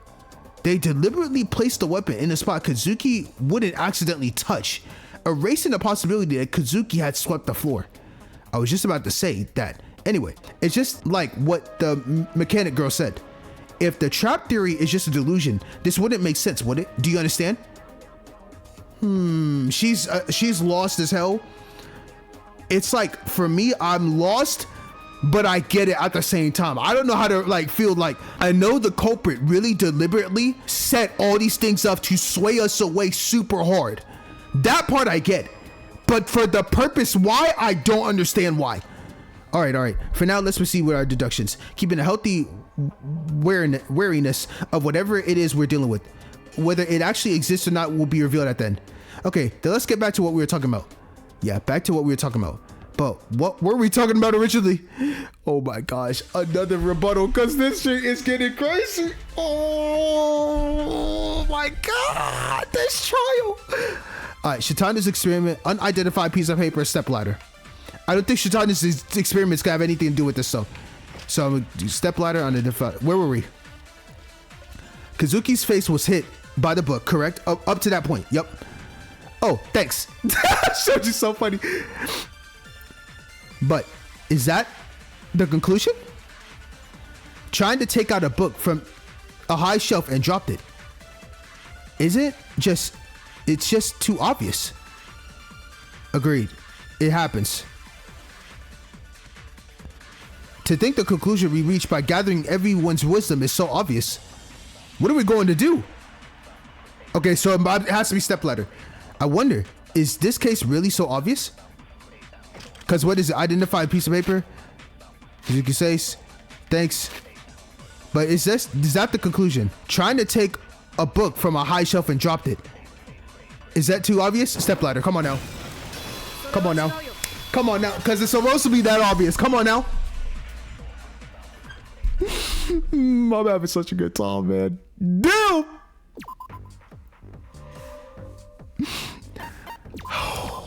Oh my god. This is so peak. No, that's not it. Huh? It's clearly strange that Kazuki was hit in the face while reaching for a book and got a nosebleed. Well, why is that, Miyuki?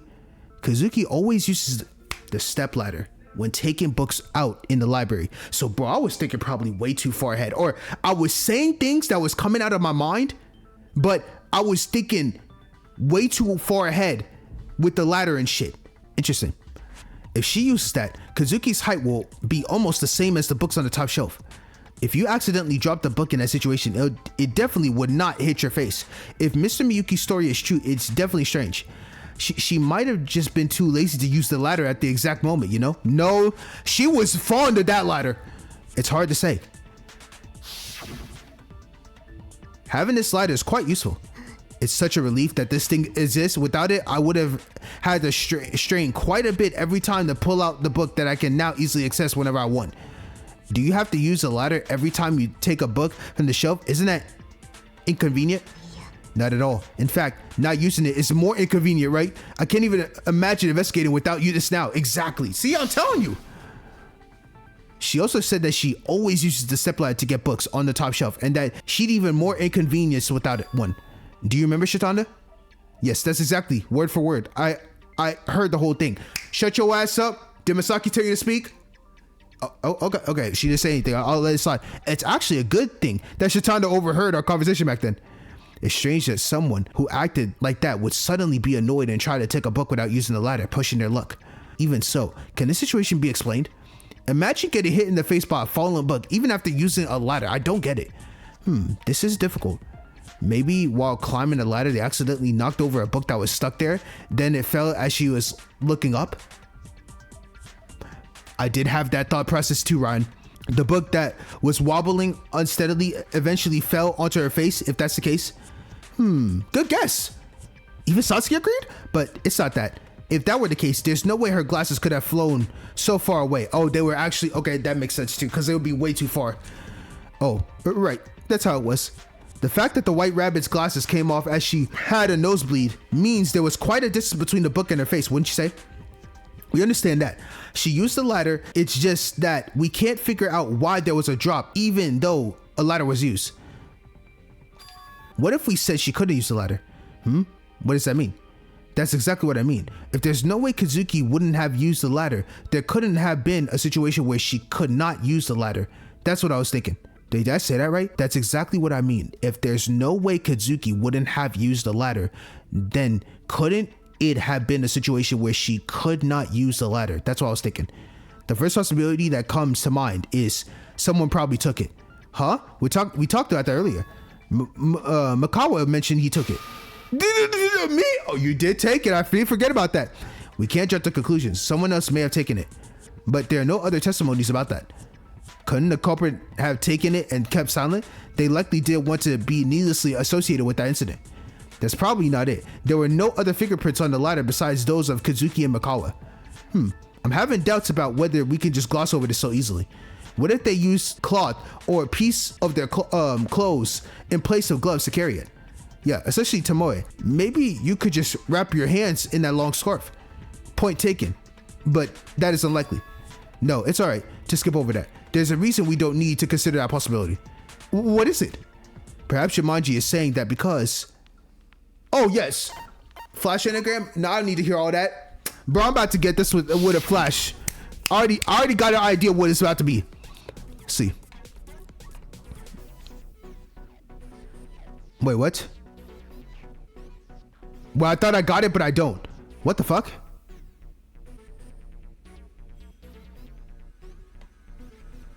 Manslaughter, manslaughter, manslaughter, manslaughter, manslaughter. Come on now. Yes, sir.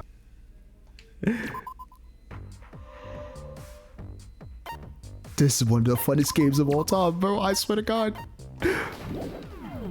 Let's continue. All right.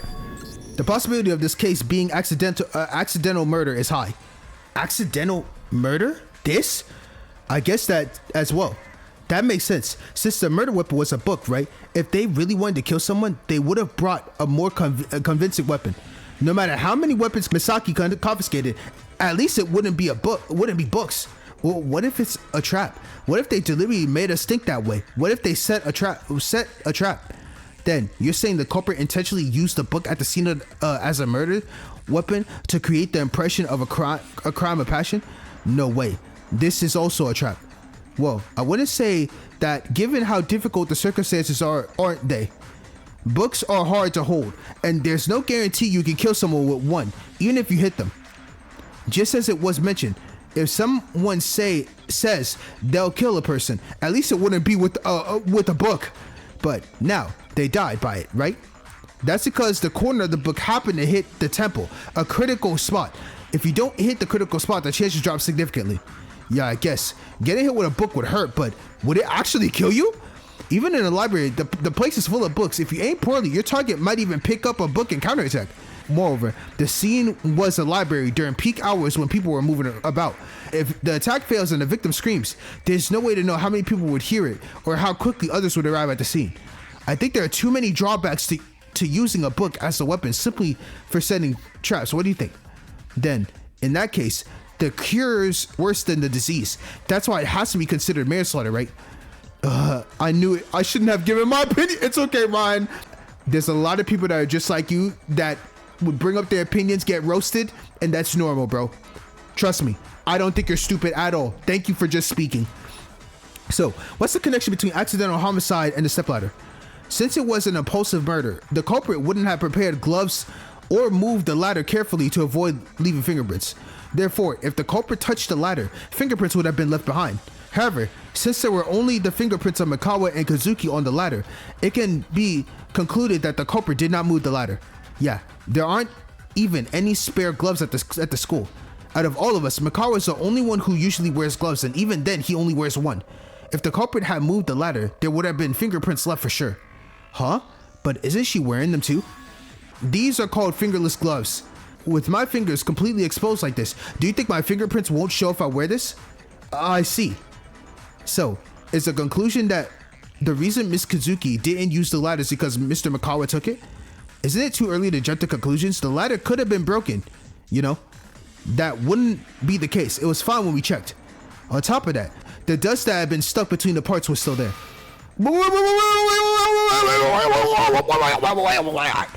Then, because I brought the ladder, Kazuki forced herself to get the books and then she got a nosebleed? Did I cause Kazuki's death because I took the ladder? Oh, no. Ryan, please. I know you didn't mean that on purpose. But now that makes me question though. I know Rika was big on investigating, but do you actually really think she would be the type that would still investigate even without the ladder? I don't know why that doesn't make sense to me. Was she really fond of investigating that hard? Like, I feel like if I was Rika, I walk in there, I see no ladder that I use all the time, I'm walking the fuck back out. But maybe she was really interested. I don't know. It seems like the culprit would have killed Kazuki regardless of her condition. Someone tell that guy to calm down before he flips out again. It's hard to listen to him. Hold on a moment, please. Aren't you overlooking a crucial point? Huh? What? The chance that if Mr. Mikawa is the culprit. Of course, while Mr. Mikawa was with Miss Ego, he touched the ladder then, but couldn't he have touched it at other times as well? Oh god, he's about to flip out. Indeed, it's a possibility that's hard to overlook. Hold on. Isn't it too much of a coincidence? I don't know exactly when Mikawa brought the ladder with Ego, but going back to a place he's been to before and taking something he once took feels a bit forced, doesn't it? Maybe. Who knows? Maybe Mikawa read all our thoughts and tried to provoke that kind of reaction. It could be that. Gasp! I can see right through you with my X-ray. See? I love that sprite of her. How about you tell the truth now? No. It's not true. Mayu? Kana, stop the nonsense. Mikawa's not the culprit. Aww. Wait, why do you say aw? Not the culprit? Is that true? Truthfully, revealing this right from the start feels a bit like I'm butting in too much. Without making things certain, I don't think the reasoning will make any progress. It's definitely encouraging that one less suspect is in the picture. So, what's your reasoning for him not being a culprit? It's a fact that can be revealed with one piece of evidence that was already mentioned. It's the weapon. The weapon? Could it be that more information is still contained within it? It's not even a different topic. It's something you all saw while investigating. Does anyone know the statistics of the weapon? We had a conversation about this with the people who analyzed the fingerprints. What is the piece of evidence that could clear Mikawa's name? These are just alibis, so I don't think anything to do with that. We already did bloody clothes. The bloodstains, Kazuki's body was spread in the spot. Dangerous book, no. Traces of the weapon, no, we done that. We did fallen book. We already talked about stepladder. Then Shitana's experiment. I don't know. None of these evidence don't really point to anything that makes sense, but the bloodstain on Kazuki's body was spread in the spot. Judging by the shape, it looks like it's been rubbed on the floor. We talked about the traces on the floor. I think we talked about the dangerous book already. One corner of the book calls the weapon is stained with blood and started from the spots. The blood splatters across the front cover. There are also smudge spots. The back of the case also has a drop of blood, unlike the ones on the front, they are dots. Oh, we did investigate the weapon. So it's the traces around it? Okay, lit. You're referring to the blood stains on the murder weapon and the fingerprints that were also left on it, right? Wait, fingerprints? Do you have those on it? Haven't you seen the evidence? No, I did see it, but I didn't know I was supposed to interpret it as a fingerprint. I know that's what she's thinking. You should have put more effort into the investigation. The culprit hit Kazuki with the book and blood splatter, leaving hand-shaped stains, right? Yeah, that's right. So that means the culprit's hands would have blood splatter on them, right? Yeah, I guess so. Oh, that's what you meant.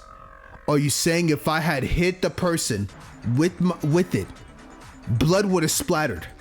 It would have splattered on his glove, and we could prove that fact if Mikawa did it, just off of the fact that his one glove would have been stained on his hand.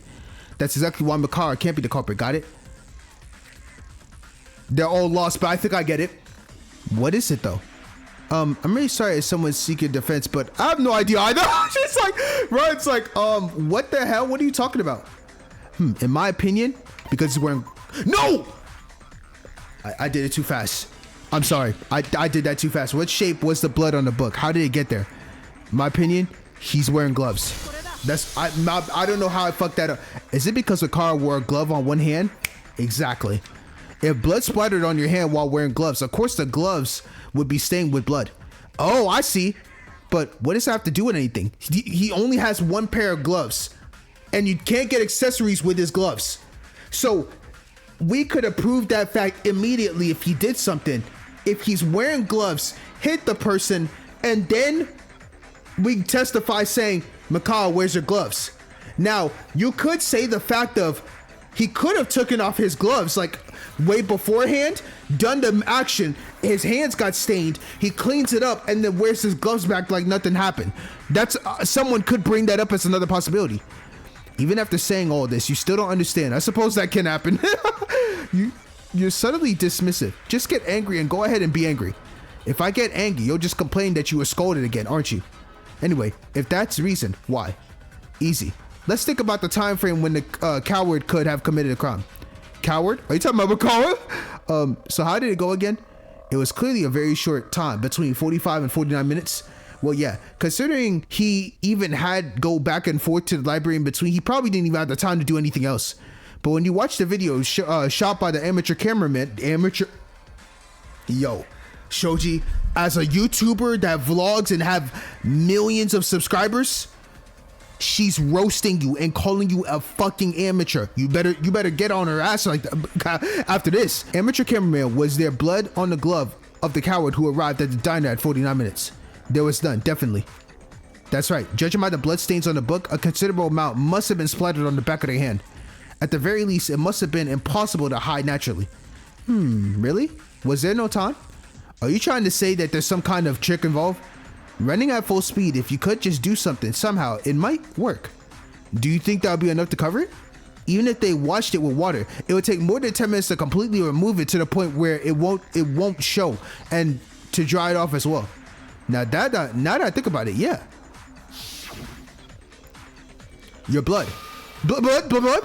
That startled me. Tomoe screamed upon sudden seeing blood and jumped up, while Tadara, who was sitting right next to him, covered her ears. Is a nosebleed really that big of a deal, Tomoe? Don't worry about it. I got nosebleeds I get nosebleeds pretty easily. Of all times, I covered it with the hand that had the glove on. It's going to take some time to wipe this clean for sure. Besides, it takes forever to dry. I don't have any other gloves. I haven't taken this glove off all day. Wasn't there something like that a few days ago? Remember when Makara accidentally wiped his nosebleed with the gloved hand and grumbled about it? Oh, thinking back, it seems like that might have been the case. Dude, I love how they bring all these things to daily life. It's so insane. Those little piece of subtle things that happen, and it brings back to his trial. You remember that? As a leader, it's only natural that you should remember every little detail about what happened to your teammates. Oh my god, she saw her. Yes, yeah, I definitely remember that. They even mentioned not taking off their gloves all day.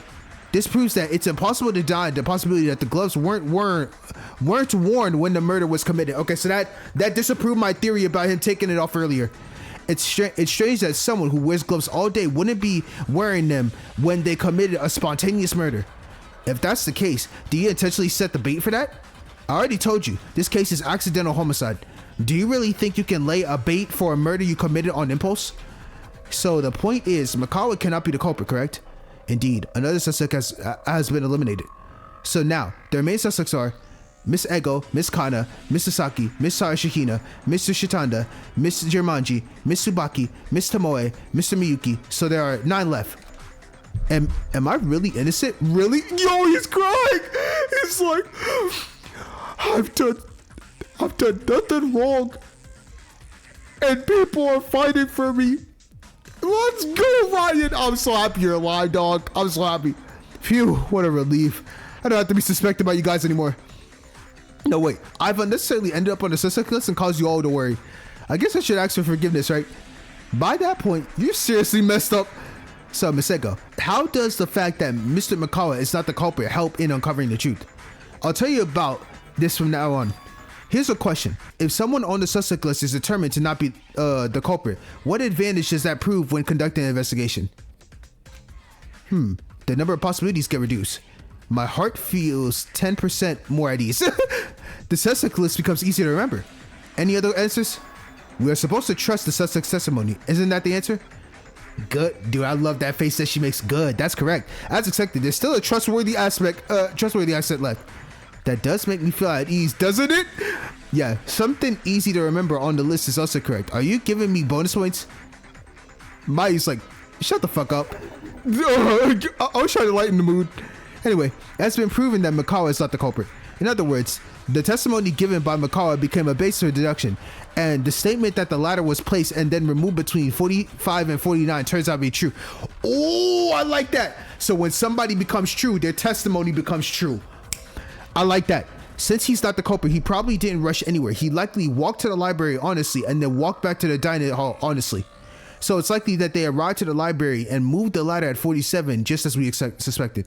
But isn't that something we already discussed? I don't see any dramatic shifting in the direction of the investigation though.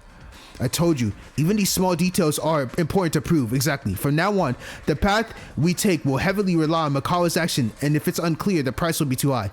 I understand. However, how does happen? A clue? You just need to remember what the original topic was. Oh, the conclusion that Kazuki died in the absence of the ladder was the last one. After that, we discussed who had taken the ladder outside the library. That's right. Then the issue regarding the fingerprints left on the ladder came up. We felt the need to address the possibility that Makawa was the culprit who moved the ladder. But since we're saying Makawa isn't a culprit, I guess we could rule out that possibility. Exactly. Yeah, this is hard. Honestly, I feel like I'm about to die just trying to keep up. Hiyori, I don't blame you. My brain has been scrambling this entire trial.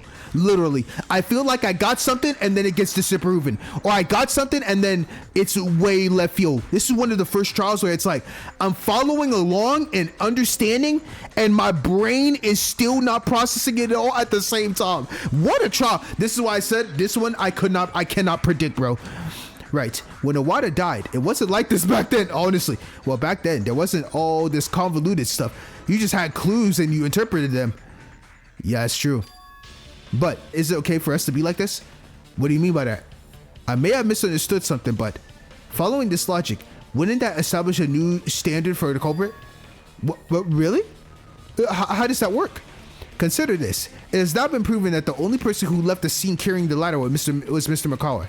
And Miss Kazuki was murdered in the meantime while there was no ladder. In that case, then that means Miss Kazuki was murdered during the time frame when Mr. Makawa took the ladder outside. Specifically, between 4:18 and 4:18 p.m. and 4:47 p.m. And wasn't there a condition that came before that? A condition that came before that? No, that's not it. Bro, what? It's when Shinado left the weapon in the library. It's when Shinado left the weapon in the library. That's the answer. Oh, that's 4:30. Sorry about that. After 4:30. From the moment Shinado brought the weapon to the scene, the culprit was about to commit the murder. Well then, that narrows things a lot. The culprit is whoever killed the White Rabbit between 4:30 and 4:47. And between those times, anyone without an alibi, there aren't many, are there? Show alibi list quickly. Here it is, but I'm not going to give it to you. It's hard to understand what you're saying. Then pass it on the leader. Yeah, give it to me. Here. Okay, we look at the list now. First off, Ego was with Makawa from 4:18 to 4:45. She doesn't show up at the library until Makawa brought the ladder to the scene. Therefore, she's not the culprit. Mark her off. Awesome. Sarashihina had an alibi from 4:15 to the 50th minute. Shinano has a recording video from the 30th minute. So it's impossible for them to have committed the murder. So Sarashihina, gone. Shinano, gone. Tsubaki and I were together from 15 minutes to 47 minutes. So we can't be the culprit. Okay, Tsubaki, gone. Misaki, gone. And Tomoe was with Shitanda from 30 minutes to 53 minutes. So they have an alibi. So damn. So that means Shitanda, gone. Tomoe.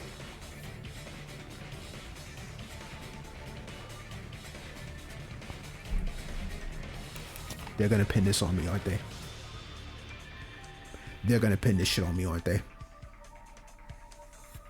They're gonna pin this on me or Erica. It's right back to us two again because we're the only ones that don't have fucking alibis. It's cooked.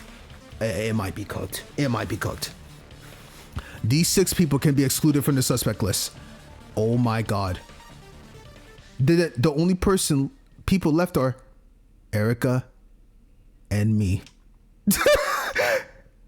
Satsuki. Oh, I forgot about Satsuki. Yeah. And Miyuki. Only those 3 remain. Oh shit. No. It's halftime? Oh my god. This trial is insane. This is what I was saying, bro. It's like, yo, is this gonna be one of those, bro, is this gonna be one of those fucking trials where dead ass the person with no alibi might be the killer? Like, it would be insane if it's Erica for not having an alibi, but also Satsuki was away too. Oh shit. No, I'm losing my fucking mind. I'm actually losing my mind with this trial. Hold up, I need to get some water because this is going too insane. I'll be right back. 5 minutes later. Okay. Remember, stay hydrated.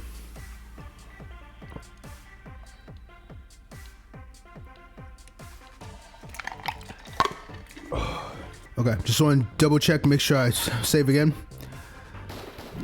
Okay, let's go. Yep. Trial back in session. This is so fun.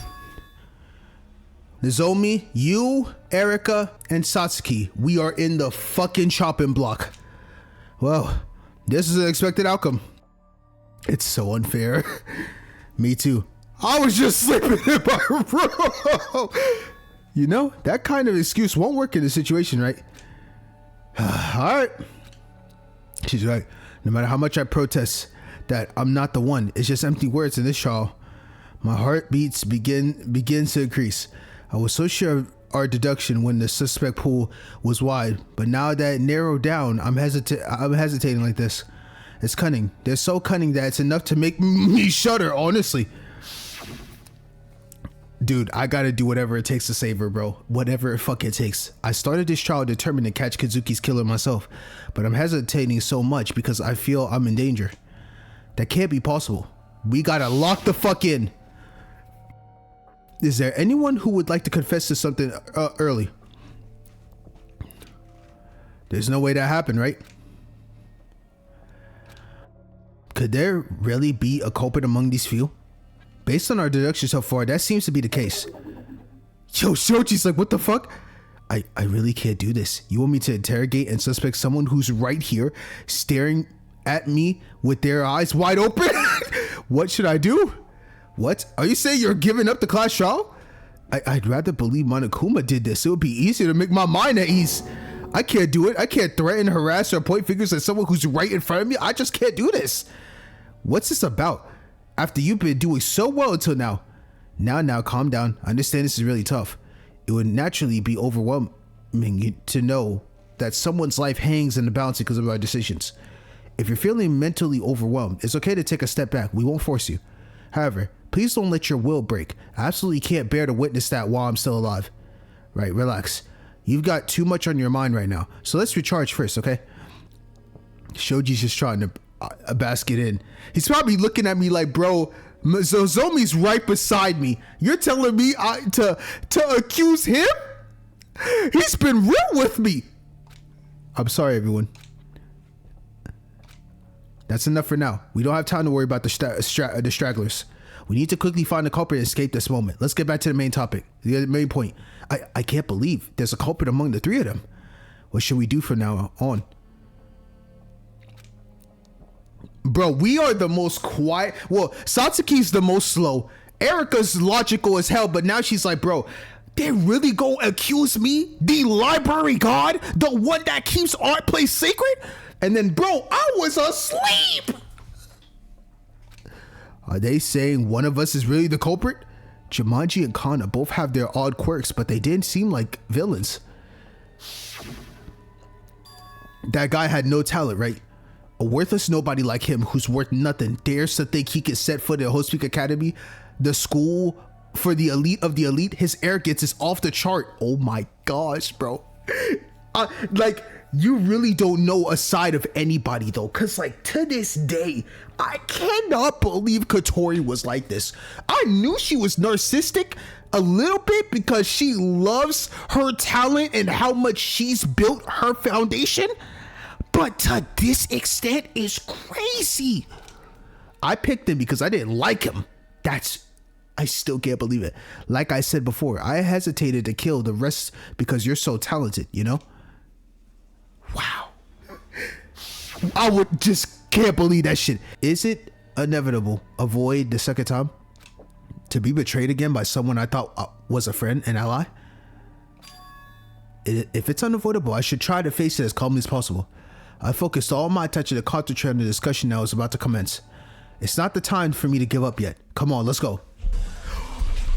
Yo, we get straight into it. Oh my gosh. What are we about to debate this time? Oh my god, we got like 5 truth bullets this time. Okay, what we got? How should this reasoning proceed from here? That's what I want to know. Right. Are there no more clues at the scene? No, there's more clues. Hold up. Certainly, physical evidence in this case was also extremely scarce. Wouldn't it be better to review the evidence from the past in times like these? If you have the means to do so, that is. If anyone knows, raise your hand. We're not just gonna end like this, are we? We're not just gonna end like this, are we? He said it a second time. If I recall, there's one particular evidence left at the scene. At the scene, okay, I already know what this is. Where is it? Where is it? Right, aren't there? Wait, no, Kazuki's body we done. I messed up already. So we did Kazuki's body, we did this, we did traces, we did stepladder, disappear toilet paper. Move, get out of my face, get out of my face, get out of my face. I already know what it is. Boom, boom, come on now. Come on. What happened to that toilet paper, bro? What happened to that toilet paper?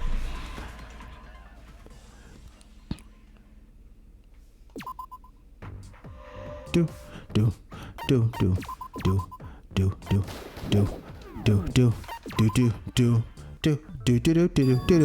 Actually, there was one piece of evidence left at the scene. Huh? What else was there? Toilet paper. The toilet paper roll that Kazuki used to carry around was gone. True. I told everyone when the investigation was almost over. Don't you remember? Oh, I remember hearing that. Right. You said that she had rhinitis and left the roll of toilet paper at the library, right? Correct. Yeah, she always kept it by her side when she was investigating the library, but it vanished without a trace at the crime scene. Wouldn't there be a possibility that Miss Kazuki recovered from that? I think that chance is low. The library is full of dust, so being inside the library doesn't solve her allergies at all. It's strange to move the toilet paper somewhere else when she still needs it. That's certainly the common sense approach, but something still doesn't quite add up. No, even if that's the case, it wouldn't be the white rabbit who cleaned up the tissue. What's the reason? According to the reasoning so far, the existence of the toilet paper has become incredibly important because of the nosebleed. Nosebleed? Why? Didn't I tell you earlier? The white rabbit was dealing with the gushing blood from her nose, then she died soon after. And whatever it was that wiped her nose, the culprit took it away. Yeah, you definitely mentioned that. I said this much and you still don't get it? Then ask yourself, what on earth would they use to wipe up the blood? Is there another tissue besides the one she usually carries around? Ah, I see. I wonder about that now. When Kazuki died, her nosebleed must have been dealt with somehow. That is supported by the fact that there was no blood near the bloody nose, the body's nose. That's right. There are no blood stains near the nose, so we didn't even consider a possibility of a nosebleed. There wasn't anything in the library that could absorb liquid like tissue. There is a way to tear out pages from a book and use them, but as a book lover, she certainly wouldn't have done that 100%. This is a violation of school rules. As mentioned before, it is vandalism. But even so, if she tries to find tissue somewhere else, her nosebleed will just keep flowing. But other than the smeared marks, there was no additional blood found on the library's carpet. There were no direct stains of blood droplets on Kazuki's sleeves or hands. The smudges on the sleeves are, of course, a separate matter. Then, if I understand correctly, Miss Kazuki handled the nosebleed right there on the spot. The only possible way that could happen is if she used the tissue she already had. And right after the nosebleed was taken care of, the white rabbit was killed. This also came up earlier, right? In other words, the tissue would have been next to the white rabbit until the culprit arrived. And yet, it has completely vanished. It seems the only possibility left is that the culprit got rid of it. Then, finding the whereabouts of that tissue will be the key to solving the case, right? I think so. Even though you told us that, in the end, we just came to the conclusion that we couldn't find it. That's right. We looked everywhere, but we couldn't find it. Yes, I guarantee that as well. So the conclusion is only one. The culprit got rid of it without anyone knowing. Well, you say that without anyone noticing, but that's hard.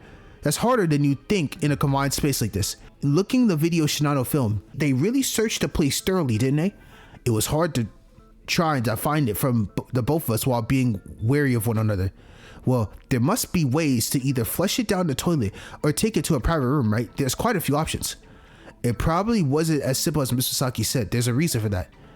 That would be the case because the culprit has fear of tissues. The tissue was bulky.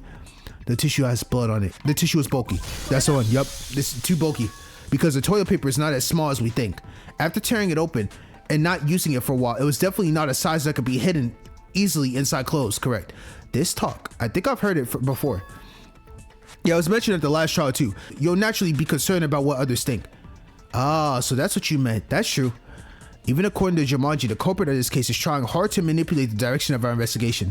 Of course, they would have carefully paid attention to each piece of evidence or witness testimony left at the scene. It's unthinkable that they wouldn't have been concerned about others' perspectives, perceptions. My fault. I understand. Can the logic regarding that large cloth still be applied? There might be a slight difference. Of course, a piece of cloth is much larger than a single toilet paper, but since it's equally impossible to hide in one's arms anyway, let's set that aside. There are two significant differences that cannot be ignored. First, time. The first case, they moved during nighttime hours, so the chance of encountering anyone in between is extremely slim. But this time, the incident happened in the afternoon where people were going about their daily lives. You're right. No matter how carefully you move, someone might have suddenly appeared from somewhere and proved the witness account. Second is the destination. In the widest case, there was absolutely a clear destination near the classroom that absolutely had to be reached. But in the case of this toilet paper, it's different. If you just leave it somewhere out of sight, the purpose is achieved. Then the question is, what conclusion can be drawn from these two differences? There's no need to risk danger and go to all that trouble, right? You could just leave it somewhere near the library and run away, but there's no need to go through crowded areas and all the way to a private room during hours where people are still awake. That's exactly it. The library and the private room should be quite far apart. I guess the culprit hasn't messed around with this, If they get caught, it's over immediately. Using that witness as fake evidence confuse the investigation is way too risky, don't you think? Agreed. Oh my, wait, this culprit is fucking insane. Oh my god.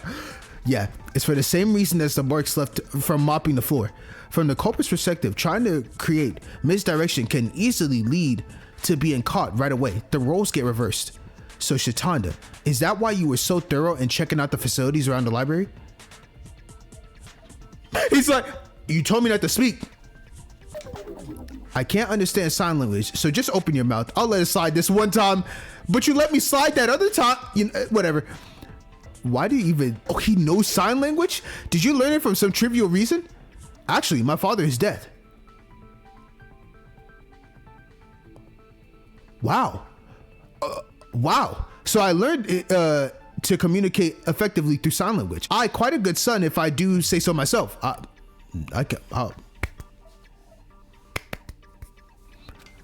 Whoa, that's what, whoa. Just kidding. Did you?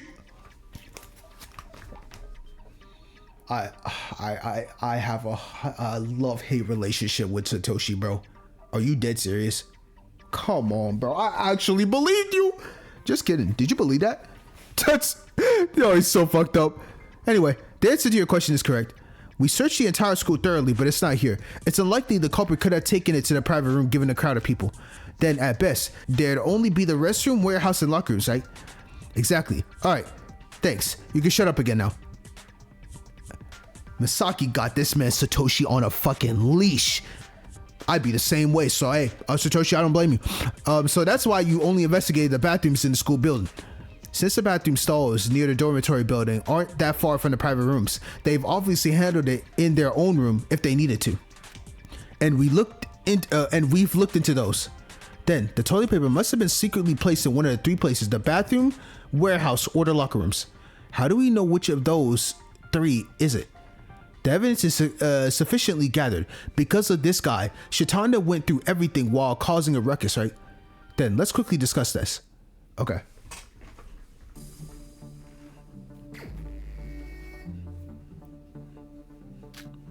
This is so fire. Holy hell, bro. Oh my god. All right, so now we got to go through a whole bunch of alibis. All right, laundry room, warehouse, locker room. Where among the three would the culprit have hidden the tissue? Can you tell which one out of the three? I vote for the locker room. I vote for the warehouse. This is not determined by votes. Determined by the vote. But is there any basis for that judgment? It's not strange, even if it's one of the three. It must be something we overlooked. Let's go over this again. All right. So there's Misaki, Sarashihina's. Among the testimonies collected, there's one related to where the toilet paper was hidden. One related to where the toilet paper. So Kazuki, Sarashihina's, Tadara's, Tomoe's, and Makawa's. All right. So let me look through all of them real quick. So Misaki's, I started working out with Tsubaki in the women's locker room at 15 minutes and then finished at 45. After that, went to the diner with Tsubaki, but then suddenly turned around the stairs. I was Sarashihina's account. He was in the diner, so he is excluded. Who else was it? So that's it. Then Tadara's was, what is it? Private room, went to the diner, then they went to the AV room, so it's not them. What was Tomoe's? He went to the warehouse, saw Ego for a moment, then left the warehouse for just a minute. So just way too short. He was in the warehouse for such a short time frame. So I don't know about that. 30 minutes to visit a store, and then collected and talked to Shatanda in the store, and then went to his room. Okay, so that's not him. Oh, my fault. Didn't mean to shoot that. And then the last one was Makawa's.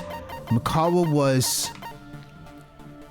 at warehouse for 10 minutes, met Ego, explored the warehouse together, then left, grabbed ladder, returned, and returned at 20 minutes.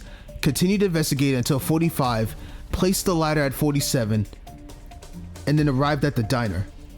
Wait, he returned back to the warehouse? Met Ego, explored together, left briefly at 16, grabbed the ladder at 18, returned at 20, continued investigating at the warehouse, I assume.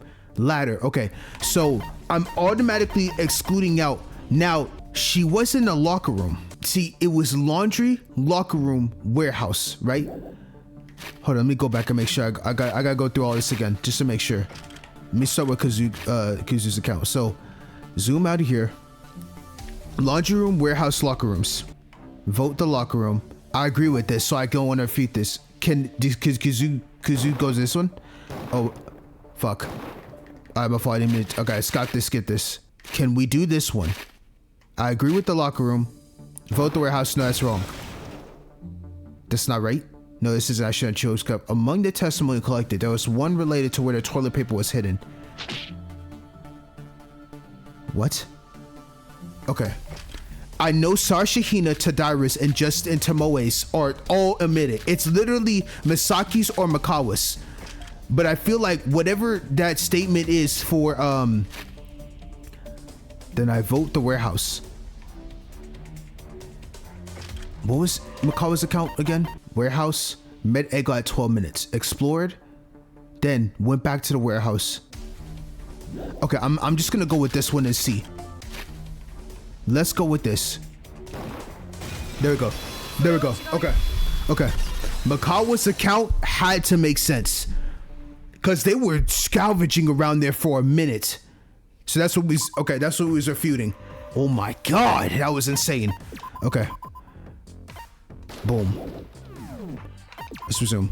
Okay, that makes sense to me. It doesn't seem like it could be the warehouse.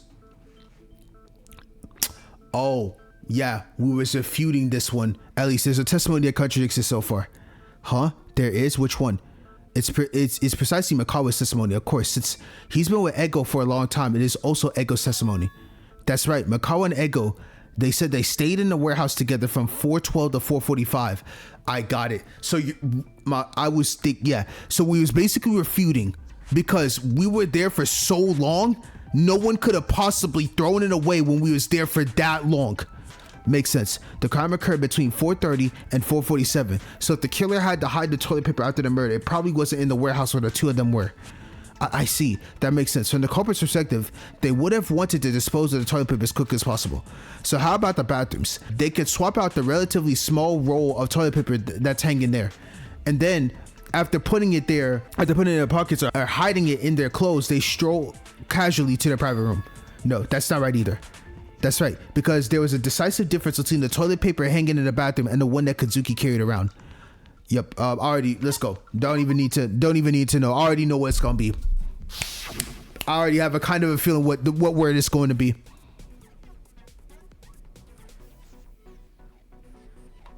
Line cut. Boom, boom, boom, boom. Wait, no. What am I saying here? Cut line. Cutlin. What? I think he's trying to say Cutlin. I'm trying to cut line, but it's Cutlin. All right. Do. All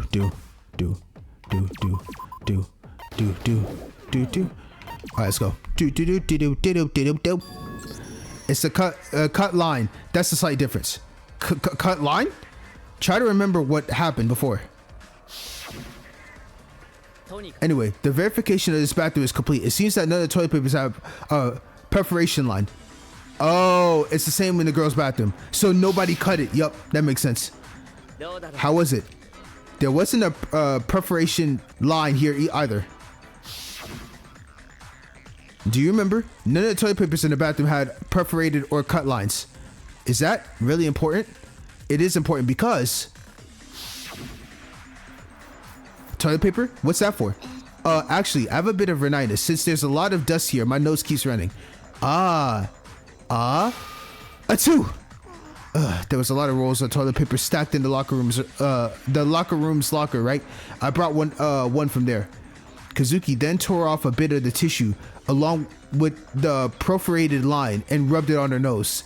So we should have saw a mark. The toilet paper Kazuki brought had perforated lines. I'll explain it earlier. I explained it earlier, remember? Oh, did that happen? The existing cutting lines cannot disappear, right? So the bathroom is also not the correct answer. That's right. So the remaining answer is... Oh shit, it got quiet. Wait, what are we noticing? Miyuki? What's the point in deliberating? There's only one choice left now. It's right there, in the locker room. If you mean the locker rooms, then I felt the murmuring. Perhaps some have already noticed the unexpected turn of events. What are you talking about? Yeah, that's right. It was impossible to enter either the men's locker room or the women's locker room. So which choice do you think they had?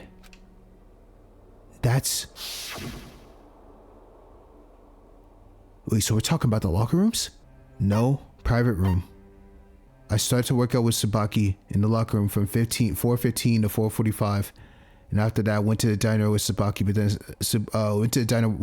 but then suddenly turned around to the stairs and returned to the women's locker room alone to work out. I stayed there until the hour. Oh, I see. Hold on. Is it going to be Misaki's account? Because we were stuck in the killer couldn't bring the toilet paper to the locker room, at least on the woman's side. Are we going to go with Misaki's alibi here? Miss Sasaki and Miss Tsubaki, you mentioned you spent time together in the woman's locker room from 15 to 45 minutes. They had that shit locked down. Locked down. So whoever had the toilet paper couldn't bring it in that area. Yeah, no doubt about it. It's the same logic as the warehouse. Of course, you can't bring the toilet paper if someone's inside. Correct. And that means the culprit has to be male. The second and final condition, the culprit is male, because Mayu and Ryan were both occupying the warehouse. Now that's man and woman, so they had that shit occupied, locked down in the warehouse. You can't go inside the women's locker room because Tsubaki and you got it though. Hiyori and Misaki were both working out in the women's restroom. So that already eliminates the idea of anyone bringing the toilet paper inside of the locker room. Shit. Yeah, that's the final conclusion. After a dizzying feat of deduction, the essence unearthed after putting our hearts together. It's clear who the culprit is. There's absolutely no way they wouldn't know. Their name is... Shoji was in the diner. Justin was occupying Hitomi, so we're only going off of the males. Rentaro and Satoshi could defend each other. Ukiyo was also in the diner. Satoshi can back up with Tomoe. Ryan was with Ego. Yo, no. They're really gonna pin this against me? And I'm sleeping. It really felt it's falling back on me, isn't it? Yo, I can't fucking win here, man. Which means, Miyuki Nozomi, I'm saying there's no one else who could be the culprit but you. I am going through the ringer, man. What? What do you mean? Miyuki Nozomi is the culprit. That's the only conclusion I've reached. It can't be. Miyuki, even if others don't know, you must perfectly understand the deduction made so far. You know as well as I do how meaningless that answer is in this situation. It seems like you're denying the crime. If that's the case, tell me. Explain why you are not the culprit. Brother, I'm sleeping, bro. But I get it. I have no witnesses. He's saying nothing at all. Come on, Miyuki. Is it you? Wait. The argument hasn't concluded yet. From now, put away your sharp stares and gather our thoughts. Even if it didn't end perfectly, Mr. Saki, what specific points do you think needs further clarification? That I haven't quite figured that out yet, but don't you think we should try to retrace our steps anyway? Yes, I think there are plenty of reasonings to examine it more closely. There's no harm in being careful. Even if the odds seem high, it's ultimately a matter of our lives on the line. Though it's rather suspicious that you're not saying anything at all. Because, dude, it's so hard because I literally was asleep. Like, what else you want me to say? Dead ass, I was in my room the entire time, but nobody can defend me. I can't think at all. I want to shout, absolutely not right now. That's what I'm saying. But that's all I can do. No evidence or logic has been given to me that I'm not the culprit. My mind is a complete mess, like neurons tangled and twisted in every turn. I'm not the culprit. Right now, I'm the only one who knows that better than not anyone. So what argument should I make? How can I save everyone from the brink of extinction? We're fucking stuck. It's not that I have nothing to say. Can I ask you if we could things? Yeah, of course. Misaki and Tsubaki said they left the changing room at 45, but Mikawa brought the ladder at 47, right? Can we elaborate more during the 2-minute window? In other words, how do you clean the murder scene in between 2 minutes? And how do you want to tell the possibility that you immediately ran to the man's locker room to put the toilet there? Yeah, that's it. It's not impossible. They ran into Mikawa on the stairs in the middle of it. Meaning, as soon as Kazuki and Tsubaki disappeared from the second floor, Mikawa appeared.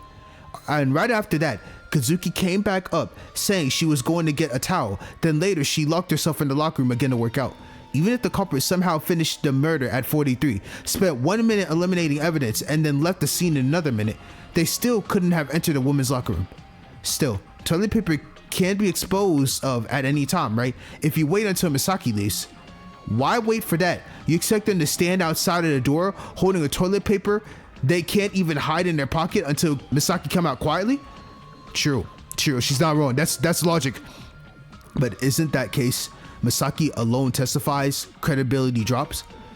What is that guy saying? It seems that the claim that she returned to the locker room and stayed until that hour is considered less reliable because it was only Miss Misaki's testimony alone. Thank you, Hitomi, for the clarification. Yeah, that's right. Of course, I can vouch for her when we were together, but after we broke up, I can't say for sure about Misaki's actions.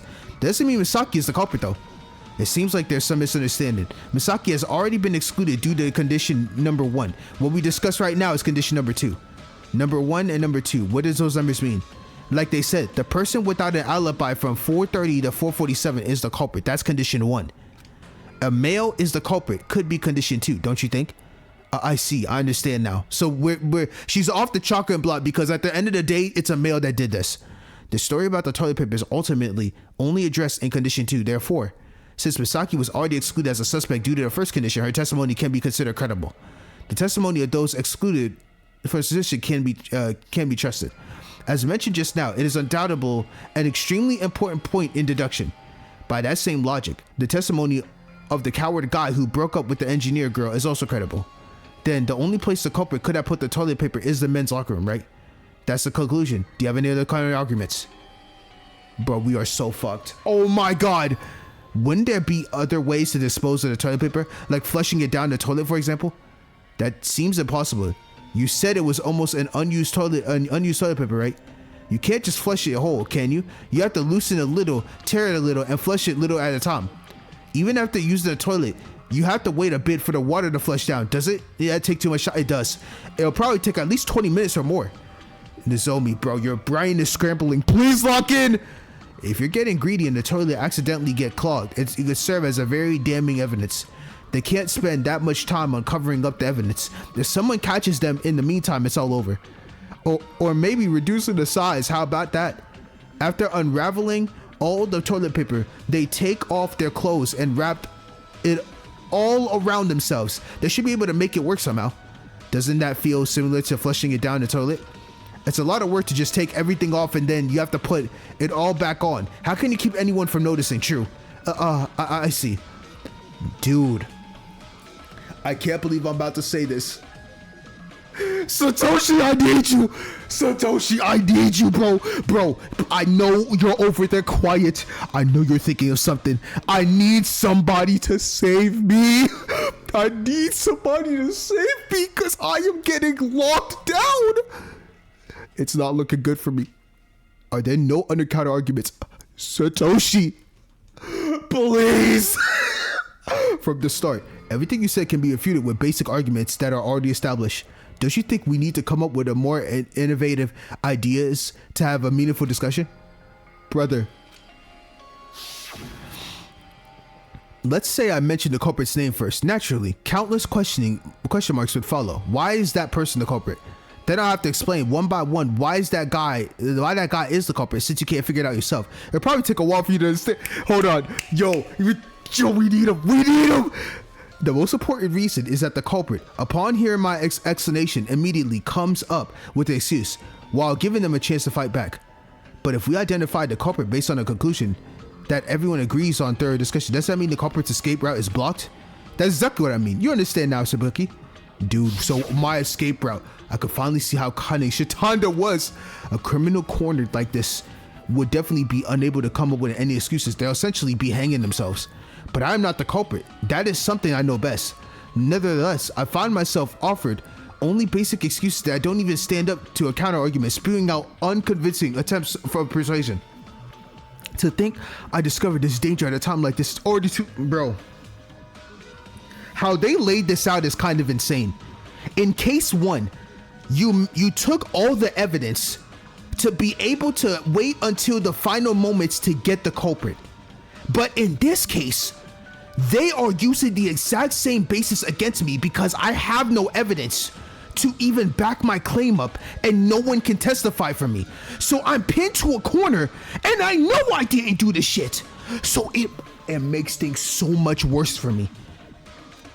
It seems Mr. Miyuki is finished with his rebuttals. Is he starting to run out of answers? I don't know. I don't want to doubt Miyuki, but I don't think he can argue any further. Me too. The fact that I have doubt is so painful, but maybe this could be the final answer. No, please don't give up on me. Just a little longer. I have to think this through with everyone. Miyuki, do you have anything else to say? It doesn't have to be logical or rebuttal. So just say something. Brother, we are fucking choking right now. We are literally wallowing. I'm not the culprit. What's the reason? You're still not giving up. Didn't I mention this before? I hate wasting time more than anything. Oh my god, no way! Okay, no, I ain't gonna lie, that was aura. No, I'm dead serious, that was so aura. How long must we watch you keep your mouth shut without even offering an effective response? Choose one of the two. Either rack your brain trying to figure it out or just admit it. Oh my gosh. We're going through it. We are going through it. Rebuttal showdown? We have nothing? What are we supposed to do? What is this? You would obviously understand, right? The two conditions that make you the culprit. Well, I can't even defend. Are you still going to make such superficial arguments? I have nothing to defend myself. Without a fresh perspective, there's no progression. And if you have to conclude that like you're the culprit, so even someone like you, when you're being accused, you still have that same look. What the fuck? Fine, just stay put because I made up my mind. I can't do nothing. I lost. I'm losing.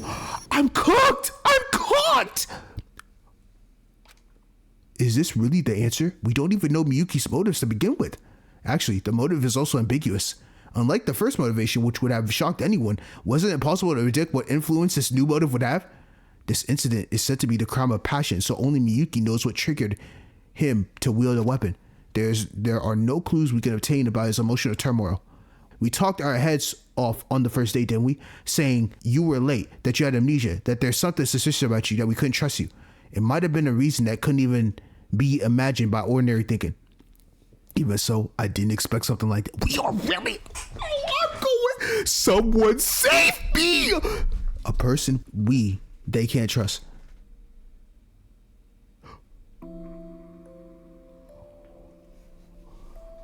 Yo. This trial is insane. Holy shit.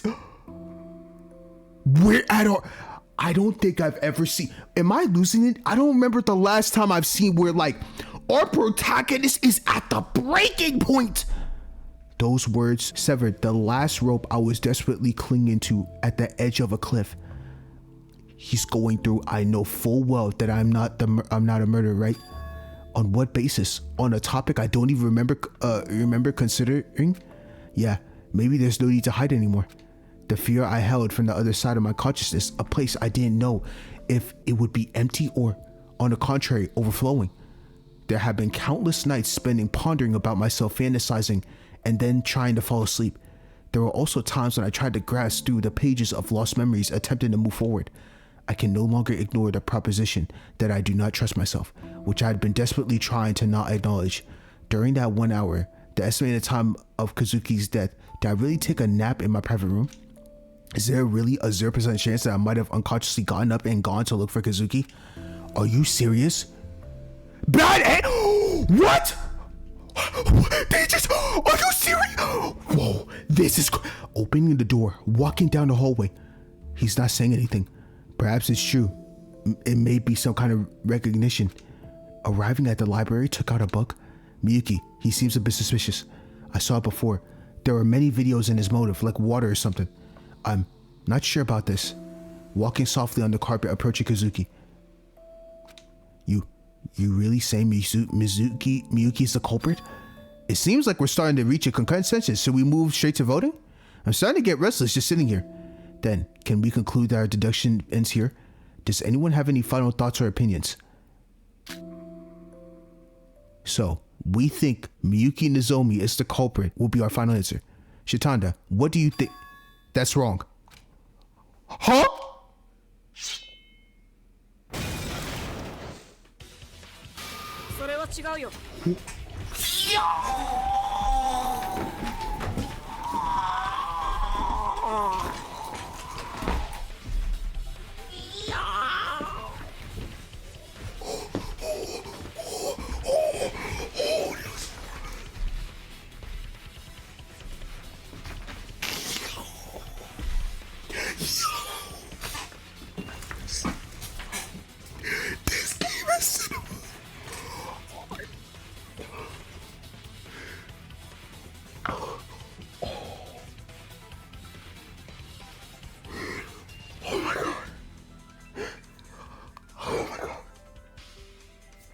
god. Oh my gosh. Oh my gosh. He logged in. Boy, that's kinda god. That's wrong.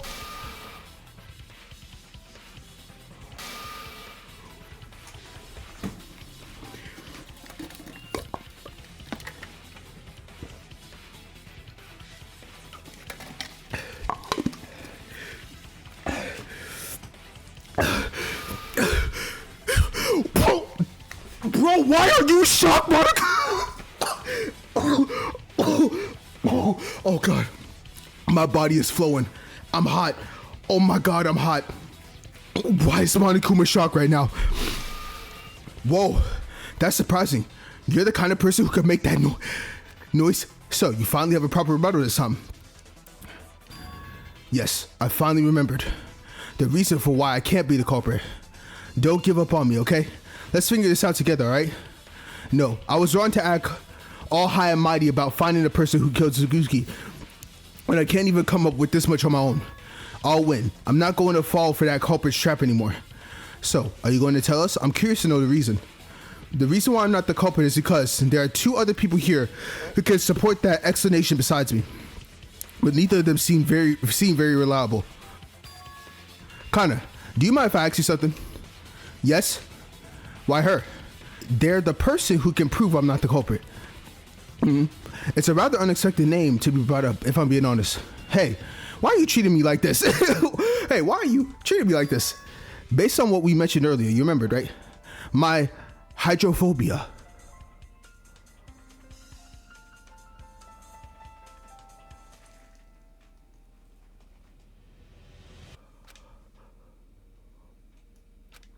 Hydrophobia? What are you talking suddenly? Hydrophobia? Right, actually, I had that condition. It might sound a bit unexpected. It's definitely a bit sudden, I must admit. No way, hydrophobia? How'd you find that out?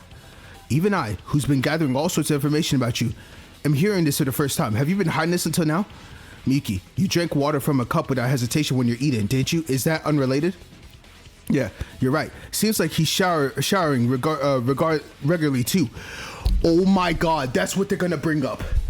This might be so fucking insane. There was a moment me and Satoshi was in the locker room. Satoshi opened the door. I got my ass knocked out. I got dragged out by Satoshi. Kana was also there with me as a partner. Not Kana, but Rika was also there with me as a partner. And then Satsuki was there, and Kana grabbed Satoshi and left. So Satoshi and Satsuki are the only two remaining, because Rika's dead, that know about my hydrophobia. But the broken doors on the locker room that leads to the pool is open. If I walk into my locker room, I would pass out. Hold on. I think I'm cooking. Wait. Seems like you showered regularly too. Yeah, we get that. So many questions are coming up since this is such a sudden announcement. Hydrophobia is typically described as a fear of water that is contained or stagnant and has depth. It's not a problem with just a cup of water or the water from a shower.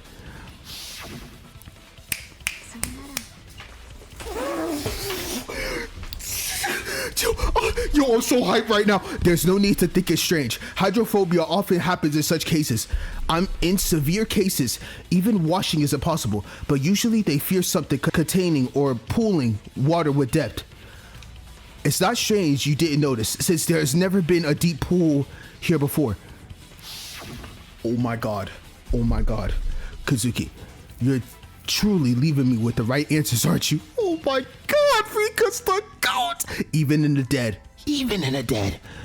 So, how does that prove that Miyuki's not the culprit? Because if I walk into the locker room and the doors to the locker, the back doors that were broken to the pool were open, I would have instantly passed out.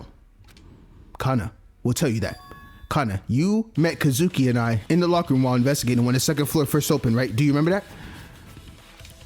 Please, answer as honest as you can. Please, please. Yeah, at the time. Oh, I could tell them about that? Hey, I told you to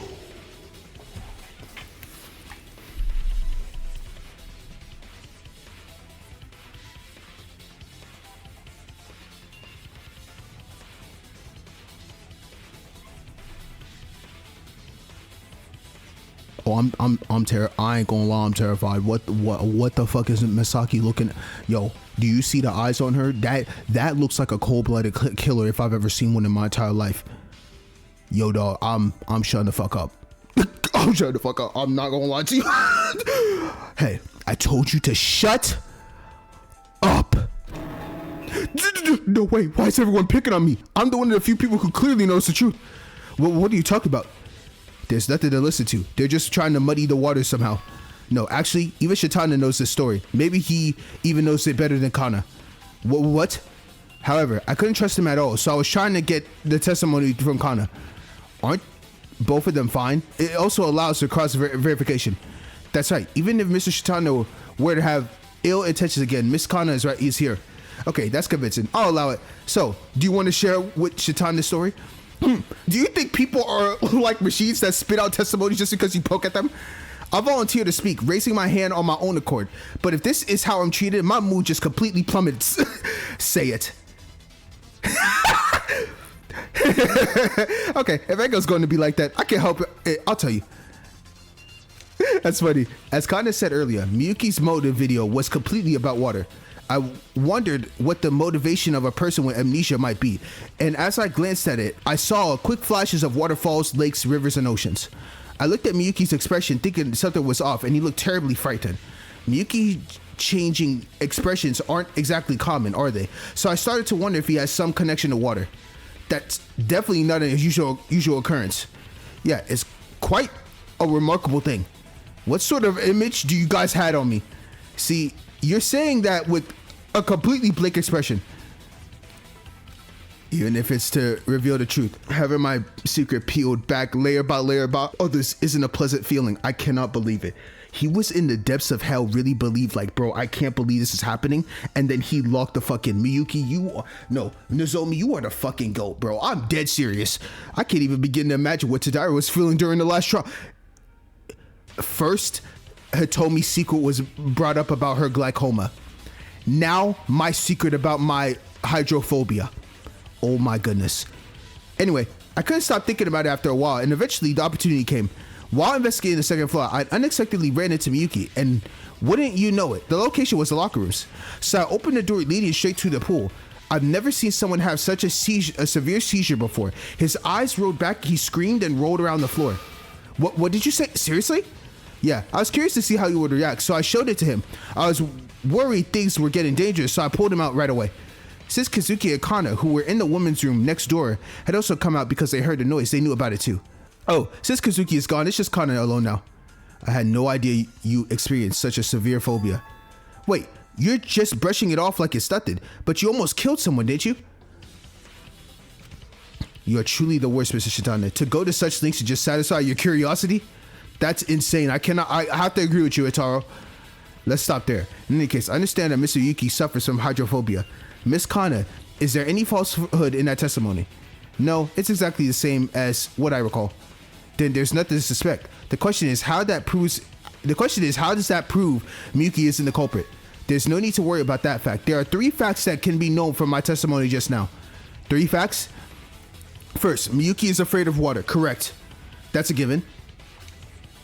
Yeah, you're starting to realize it too. Yeah. Join the squad.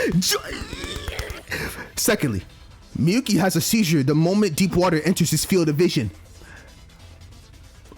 Go ahead and keep cooking, Satoshi. Go ahead. And at the time, Miyuki was extremely far from the pool entrance, but just a glimpse of the pool was enough to trigger such a severe reaction. Third, the men and women's locker rooms are not soundproof. If a scream happens in the men's locker room, it would be natural to hear it in the women's locker room and vice versa. That sounds odd. It sounds like Miyuki would have had a seizure in the men's locker room. Yeah, a seizure would have happened. There's a reason why too. That is because Go ahead. The door leading to the pool from the men's and women's locker room were reportedly open and were stuck open from 4 to 6 p.m.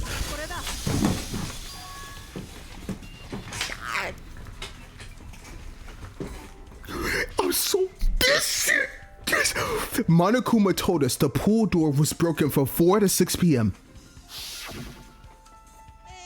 Oh, to put it briefly, the doors leading to the pool are broken, both the men and the women's locker room. I left them open from around 4 p.m. to 6 p.m. because it was stuck that way. Figuring I couldn't wait any longer, I fixed it up real nice while you guys were investigating. Even so, it might break down again, so I'm planning to keep this door out of service for a while. Oh my god. The killer's opportunity to hide the toilet paper was right after the murder, when they were leaving the scene, so it would have been somewhere around 4:30 to 4:47 p.m. But at the same time, the swimming pool door is open and the men's locker room was open. What do you think would happen if I had stepped into the men's locker room in that state? I would have a constant seizure. With the sight of the swimming pool spread out before you, it might have triggered a seizure right away. And there's no way Tsubaki and I, who were right next door in the women's locker room at the time, wouldn't have heard that. That's, now that I think about it, that's true, isn't it? It's fucking insane. Oh my god, I am so locked in. I might have been getting absolutely cooked like 60% of the trial with all my theories, but this moment is the most satisfactory moment of all time. This is why I love Danganronpa so much. I love fan games like this, bro. When you put the pieces together, the absolute mystery into looking at what it takes to freaking come up with this shit. Oh my god, my brain power. I feel like I just hit something so 5-head. Even though I know probably others got it faster than I did, but it's, yeah, I love it. Now that I think about it, that's true, isn't it? Hey, Monokuma, are you sure about the testimony you gave earlier? Yes, that's correct. As I told you before, I never lie about trial-related matters. Then, Miyuki isn't the culprit either. Could we think of some other possibilities? For example, if Mr. Miyuki had only opened the door a little, he might have been very surprised to see the water. If he only opened the door a little, wouldn't he be able to get inside? He opened it just a little to check who was inside, and then he carefully entered while avoiding to look at the water. I think that should resolve the issue, and it's not particularly a time-consuming task. That being said, even when I just opened the door a little back there, he immediately has a seizure. So this possibility doesn't seem right, does it? It doesn't. Because like, it's just a little. So even if he hears the sound, seizure, instantly. No, it's cooked. In the midst of it all, I never expected such an intense reaction by just slightly opening it. Slightly, not even fully, slightly. After watching the motive video, he was surprised for just a moment. Yep, thank you, Satoshi. Besides, anyone who has ever slightly opened a random door and peeked inside would know this. The view you get through the narrow gap is much wider than you may expect it. I think it's at least significant enough that it can't be ignored. What do you think? I don't know anything about phobias, and I haven't seen Miyuki had a panic attack, so I'm not very convinced. And what really bothers me is that the person who saw it close was none other than Shitanda. Me again? If it were true, wouldn't it seem quite difficult to see Miyuki as the culprit? To be honest, I'm quite concerned about the fact that it is Shitanda's testimony. Still, I want to believe that testimony. At least it's better than badmouthing Miyuki. I guess it's all right. I love how Shoji's my bro. No, it's not about criticizing or defending. It's, if that's the focus, the question of who is the actual culprit won't fundamentally be solved. Still, I can't understand that feeling. It's easier to trust someone than to blame someone. But if Miyuki isn't the culprit, then the number of suspects goes back to 0, right? Then who on earth is the culprit? Another dead end, so we have everybody back on the chopping block. Didn't I just tell you the culprit set a trap? We fell for it twice already. At this point, it's clear that this is just someone's misdirection, right? And they can tell when our reasoning is headed. Miss Ego, does anything else come to mind? Have we hit a dead end again? First, Shitanda, you definitely testified correctly, right? You're not lying again, are you? You're wrong. So wrong. Your deduction went off track and you went attacking an innocent person into this. I love Satoshi, bro. Are you trying to twist things around? You're the one who created this unbelievable situation with all your deceit. You must understand that it's not so strange about me suspecting you, right? that doesn't change the fact that Miyuki is not the culprit. I repeat, if Miyuki had actually tried to go into the locker room, he wouldn't have missed seeing the pool, and there's no way he wouldn't have a seizure either. Damn. Brain power. Dude, without Satoshi, we would have been so cooked this trial. Looks like you're feeling pretty confused now that your confident deduction turns out to be wrong, huh? Another mistake. Wait, this setup feels like deja vu, or is it just me? Well, what do you mean? You mean that time? During the previous trial, while discussing how the cloth could have been taken to the scene, she overlooked the bag that the blind girl was carrying and apologized for it.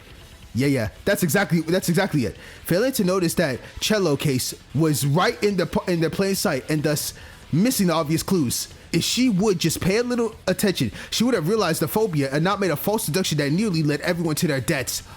Which one do you think is more sinister? Satoshi is an asshole and I love it. I can't. Oh my god, I feel so bad for Mayu. Oops. Now I think about it, it seems both of those things were done by the same person.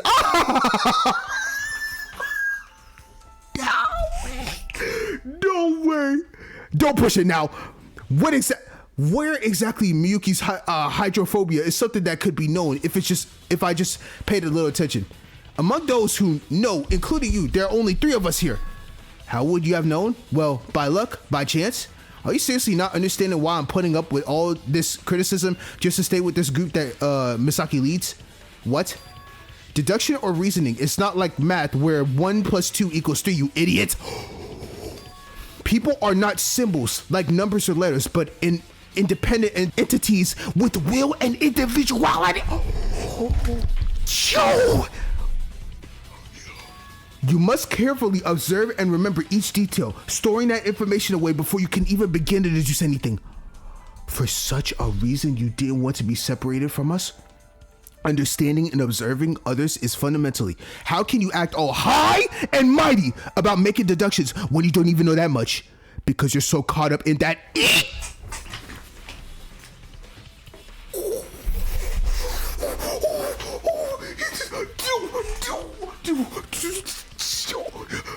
You also overlooked his phobia and your vision narrows naturally, causing you to miss other obvious possibilities.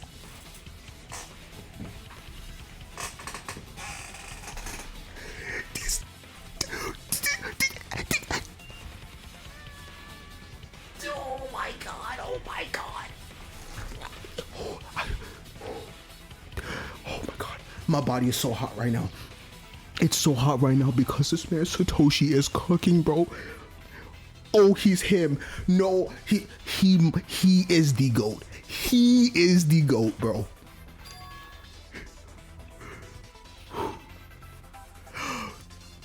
Oh god. Oh my god. No, he's the best character in this game. He's the best character in this game. Enough, Ego. Enough. Echo did her best, and the investigation has actually made progress. If I hadn't ordered you to keep your mouth shut, we wouldn't have made it this far without her help, would we? Even if the outcome was not good, we have no right to criticize that effort. Because of that effort, we almost got killed, did we? Yo, they are beating her down. They are beating down Mayu so hard, bro. They're like, ultimate engineer my ass. You can't even think for your Okay, fine. I'll just make it a fair criticism. I mean, fair. You might think that way, but does criticizing Ego solves anything in this situation? We are looking for the culprit who killed a person, not the one who made a wrong deduction. Do you understand? No, but the fact that she's even trying to deduce things is dangerous. Stop doing that!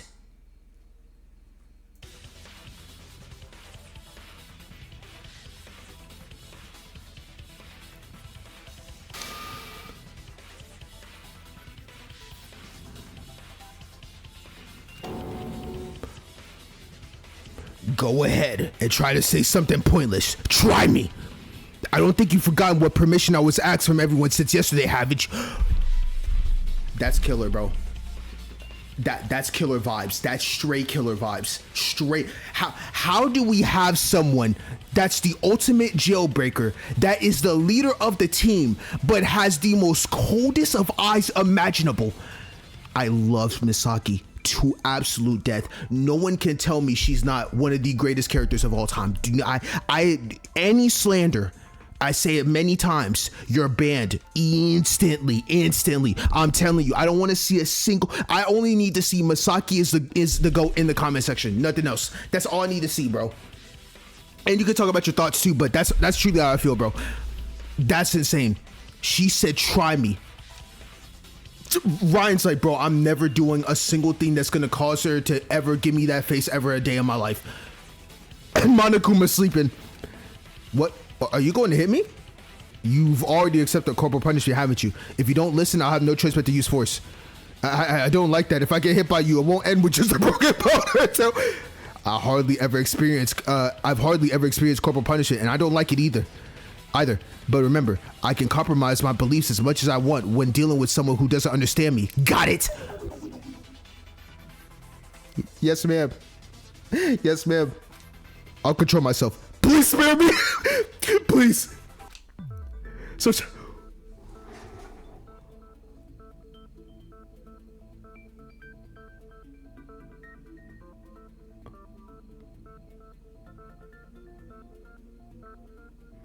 I want y'all to understand, I was so terrified, and my heart is terrified, but my brain's like, I love every second of this shit.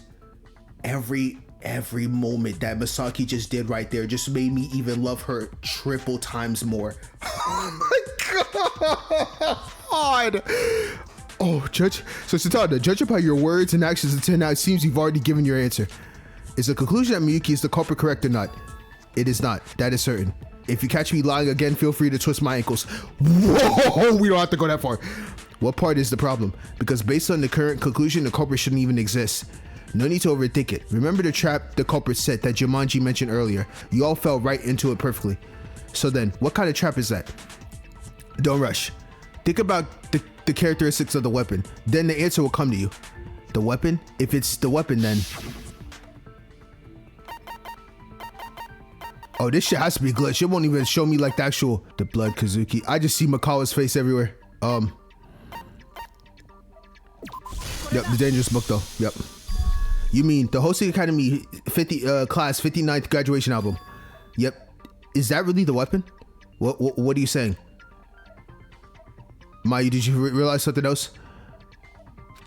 Is he suggesting we cast doubt on the murder weapon? That would be like shaking the very foundation of deduction. If we go into some more details, something might come to mind. Oh my goodness. Logic dive again? Oh, let's go. This shit is so fun. Oh, it's 3, 2, 1. Yeah. Okay.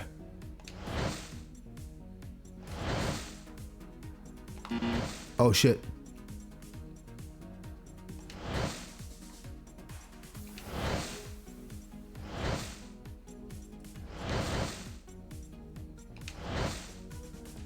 Okay, first question.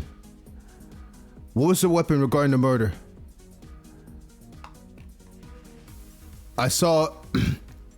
Okay, that was wrong. My fault. Bro, reading that shit is so quick. It's insane, bro. You have to be insanely quick with that. No time to even read to understand the question.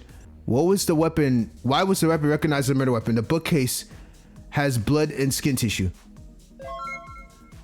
Okay.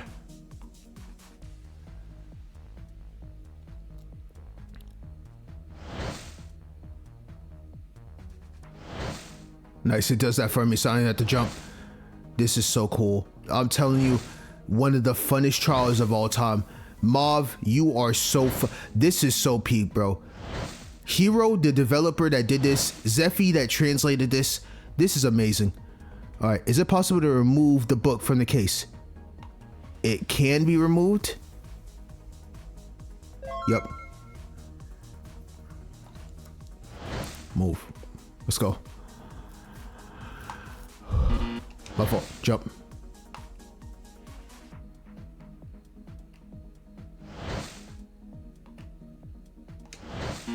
Damn. Every time. Third question. Were there any other books that looked similar to the... There were none. There's more? My fault. That's me, bro. Were there any other books that looked similar to the weapon? There were many. God, I kept messing up so many times, bro. I'm human too, man. I'm trying. All right. That's all. That's everything, right? Jesus. All right. That should be everything. Let's go. All right. So, why is there a murder recognized as a murder weapon? Bookcases have blood, skin, tissue. It can be removed, and there's no way. Yep. Damn. Oh my gosh, man. This trial has been insanely fun, bro. The amount of hype I've been having with this entire trial is one of the greatest things ever, bro. Ever. So that's how it is. They can switch the case of the album used as a murder weapon with another album. What did you say? That's right. The graduation album of Host Academy have the same size and thickness, making them indistinguishable. I haven't really looked at the other albums. Is that true? I saw them too. During the investigation, every one of them looked the same. The only difference is the number written on the book's spine. In other words, all cases are identical. Well, of course, not only are the cases identical, but the size and thickness of the books are perfectly the same. And there are so many of them lined up like this. That design is a bit of a failure, isn't it? You can't tell them apart just by looking at the case, can you? If that's the case, then what exactly happened? I understand the swap is possible, but the reason we initially suspected the 59 class album was involved in the crime scene was because blood and skin tissue were found stuck to the case containing the album. But that's an issue that can be easily manipulated by swapping out the case. First, they killed Katsuki with an album other than the 59th album. Then wait until Shinano brings the 59th album. After that, when the opportunity arises, swap the case of the 59 album and the album used as the murder weapon, and it's done. Okay, it's such a simple trick that it hardly qualifies as a trick at all. Wow, okay, that makes sense. I then ask, what is the culprit trying to deceive? What trick? Well, of course, it's... Yep. The culprit was trying to hide the fact that they could commit the crime before 4:30. We deduced the time of the crime was after 4:30 because Shinano put the 59th album in the library at 4:30, right? But if the crime possible, according to reasoning, even before Shinano arrived, understood, doesn't that completely overturn the course of our reasoning? Then all of our alibis until now would be completely useless, wouldn't they? Right. All the culprit did was briefly return to the scene and swap the album cases. Because of that, completely opposite interpretations have emerged. It's quite effective, isn't it? Even such a simple trick can cause a lot of confusion. Hey, self-proclaimed leader, pull out the list of alibis I gave you earlier once more. You mean this? Here, right? Here it is. So what happens now is the culprit used the trick to make it seem like the crime occurred after 4:30. So that automatically means the crime must have happened before 4:30, right? But this is important. The logic still holds that the crime occurred while the coward was leaving with the ladder. That's a deduction built without any relation to the weapon, isn't it? Absolutely. There's no doubt about it, right? Ultimately, it is concluded that the crime occurred between 4:18 p.m. and 4:30 p.m. Look at the alibis back then. The engineering girl and the coward were together from 18 to 45, so they're excluded. Oh, hey, I told you to call people by their names. If you say it like that, we can't figure out who you're talking about right away. A rather intuitive nickname, wouldn't you say? All right. Then let me tell you. Okay, so Ego and Makawa were together from the 18-minute mark to the 45-minute mark, so they're out. Nice. Tsubaki and I went together from the 15-minute mark to the 45-minute mark, so we don't apply. We're out. It was proven by Tadara and Justin and that Sasha Hina was at the dinner hall from 15 to 50 minutes. Tadara and Justin, and it goes without saying why they don't need to be mentioned. Is that the end? What happened to the remaining suspects then? Kana, Shitanda, Shinano, Jumanji, Tomoe, Mizuki. 6 people in total. Why am I included again like this? But anyway, I say the women are incapable of committing a crime, right? Can we just exclude them? Isn't that outdated argument? That's saying the time of the crime has changed. Even if that's saying the time of the crime changed, the fact that there was no one to hide the tissue remains the same, because Ego and Makara were in the warehouse at 18th to the 45-minute mark, and Tsubaki and I were in the women's restroom from the 15th to the 45 minutes. So in other words, the only place to hide the toilet paper is in the men's locker room. So the logic that a man is the culprit remains intact, correct? So that means basically all women are out of this case. And I should be excluded. If that logic holds, then the logic I am not the culprit will also remain intact. Yep. Then the ones remaining are Shitanda, Shinano, and Tomoe. That makes 3 of them left. Damn. Oh my. Oh my. 3 newly identified suspects. This time the culprit must be among them, right? Can I say this? The most suspicious one seems to be Shitanda. Understood. Me again? No, honestly, that's true. This isn't nitpicking or prejudice. There's a basis for it. Shitanda was one of the 3 people whose alibis was certain from the beginning, along with Justin Tadaris. But now, is it he one of the final suspects? If we're talking about someone who benefits from a trick, it's obvious Shitanda. What's more, back then, all of a sudden, they even tried to deceive us and... Well, I can't deny this. When I hear it like this, it does seem objectively suspicious. But don't forget, Shinano, you're also one of the suspects. It's not me. If we're calling who's the culprit, it's definitely this guy, of course. They always manage to ruin the mood, and the deduction always leads us in the wrong direction. If they're not the culprit, then who is? Yeah, honestly, I wouldn't mind if this guy ended up being dead on this occasion. Wait, hold on. Y'all better stop disrespecting Satoshi. I'm dead serious. We would be dead right now without him. Whoa, critical hit. Especially Jumanji. It really hurts to hear those words from you. Now, the deductions are still underway. Instead of indiscriminately casting blame, perhaps you could all lower your voices. But Tomoe, you're also one of the suspects. That I cannot deny. In any case, I thought that logical reasoning should take priority over baseless slander. Agreed, Tritaro. That's right. We still need to go a step or 2 further. There must still be a way to turn these 3 people into one. How to approach the idea will be a new challenge, I suppose. No, there's no need to bring that up. It's already blatantly revealed. Whoa, yo, Nozomi just locked the fuck in, huh? Really? Did you figure out who the culprit is? How? It's blatantly obvious. What does that mean? Questions are pouring in. First off, to answer Sarashina's question, of course, that's because another clue has emerged regarding the culprit's movements. Up until now, all we knew about the culprit's movements was that they hit Kazuki at the scene and ran off, then hid the toilet paper in the men's locker room. But because of that deduction, we got additional information that the culprit returned to the scene and switched the case, right? I see. So the culprit is Mr. Shinano, who needs to return to the scene after leaving the 59th album at 30 minutes.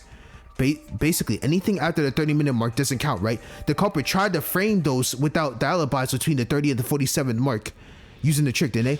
Of course, the culprit must have had an album from 30 minutes to 47, so there's no way they could have gone back to the scene during that time, right?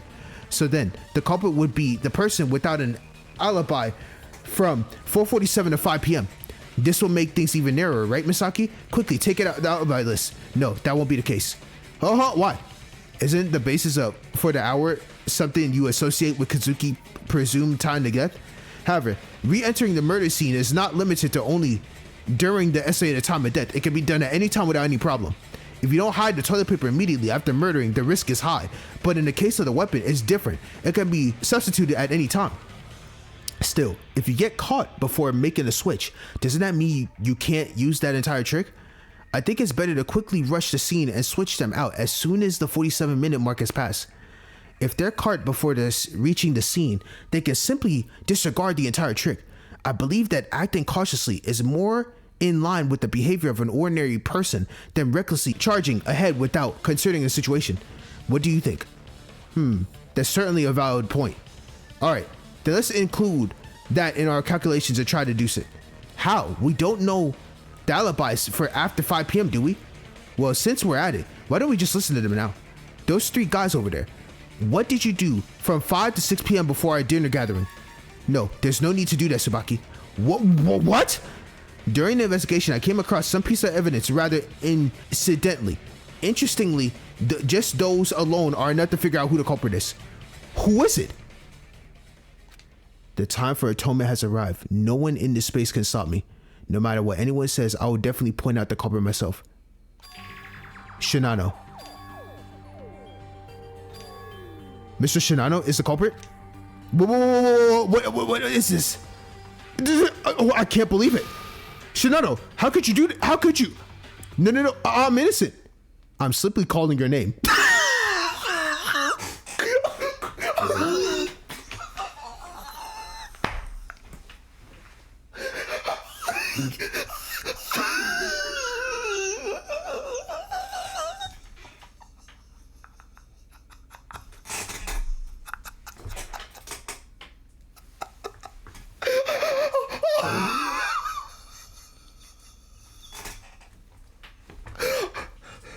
Okay.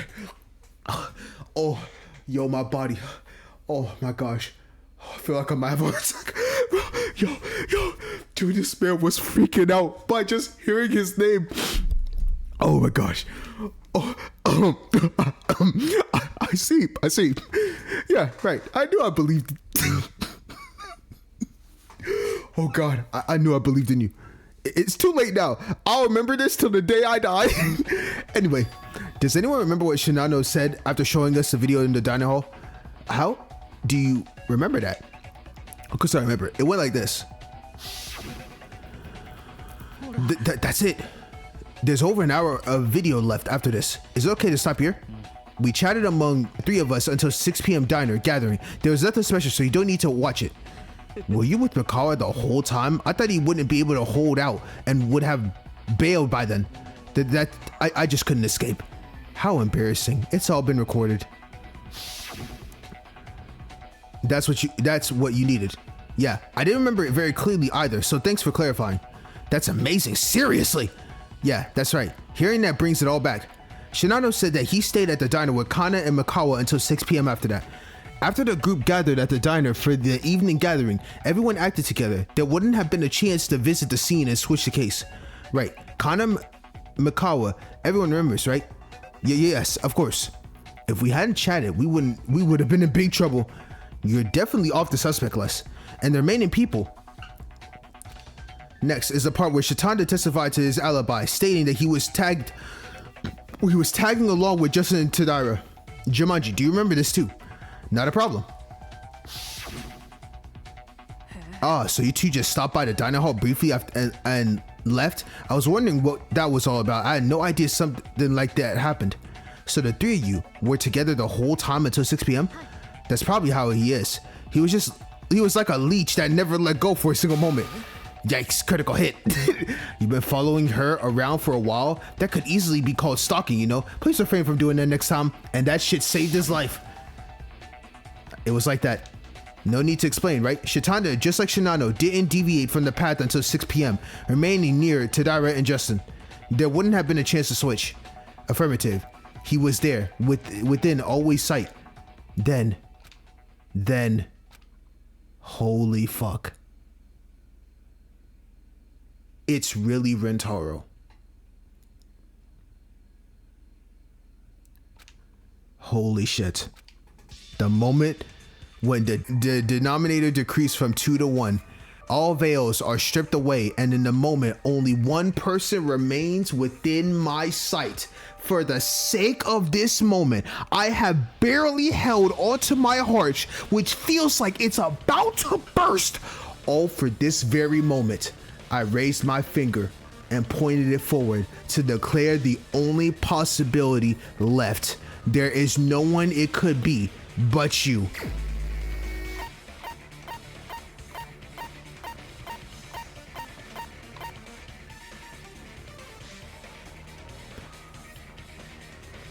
I'm about to hate you for the rest of my life if this is truly you.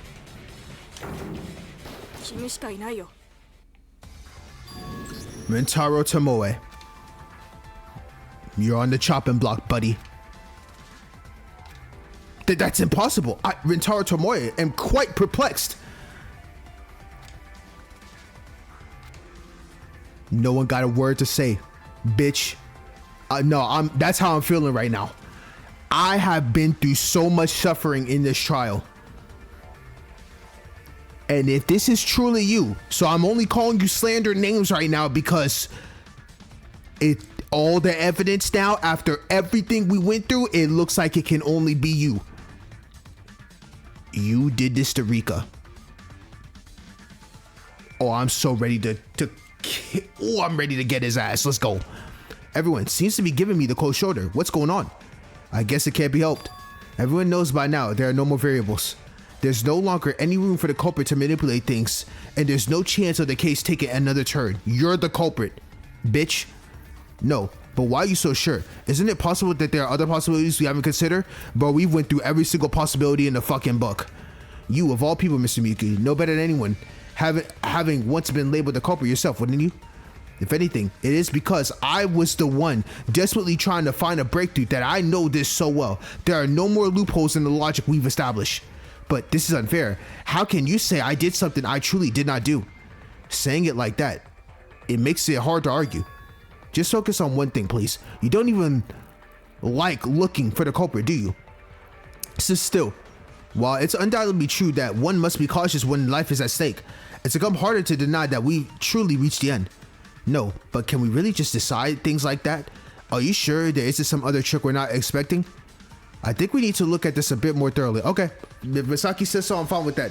But right now, yo, we have been through the fucking ringer this entire time. And right now, I am actually looking at Rentaro so different right now. I'm not even gonna lie to you. Isn't there someone among us who has already thought of the idea of switching the case right away?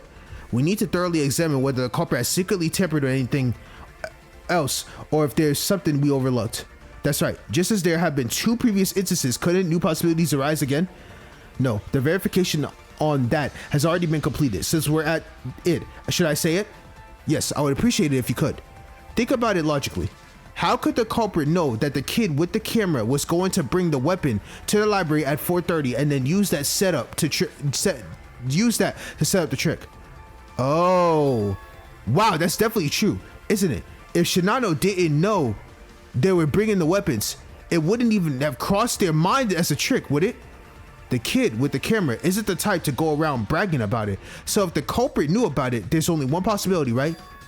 It's about witnessing Shinano directly. I'm talking about Shinano walking down the hallway holding the album. I imagine they were hiding the toilet paper. They're frantically running towards the private rooms where they bumped into someone. Right, of course, the culprit would have evaded the camera kid, and thus the camera didn't capture anything damning. Right, I saw no one or anything between. Also, could you please stop calling me that way? The culprit, seeing that, figured from experience that it would take about 30 minutes to get to the library and immediately incorporated it into their plan. The misfortune of almost being discovered after running into Mr. Shinano became the starting point at the 30-minute mark for yet another trick that was so frightening. But wouldn't that make the trick a little flimsy? There's no guarantee I went straight to the library with the book. I could have stopped by the bathroom on the way. We'll go over that later for a smoother explanation. For now, just keep it in mind. I already have an idea of what Satoshi's going to say, and now this is bringing this back to my mind. Remember this. They haven't said it yet, so this is my prediction I'm saying right now, and I could be wrong. Remember, we have no fucking clue what the motive is. The only thing the motive we have from this case is the Rhetorica. Something from that piece of paper of the Rhetorica had to have gone to Rentaro in some way, which would allow him to be able to do all this shit. There's no other way. To me, there's no other way. But that's what I'm thinking right now. Something with that Rhetorica has a factor into this, but we'll keep that in mind. What's up with you all of a sudden? So, how does that connect to me being the culprit any other way? Let's go back to the story about encountering the camera kid. At that time, the culprit must have seen the album the camera kid was carrying. It just occurred to me, if you swap that with the weapon you had, you'll have an alibi. So, what would the culprit do as soon as possible?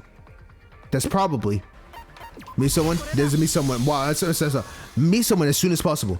If they swap the album Shinano left behind, wouldn't that flip the estimated time of the crime from before 4:30 to after 4:30?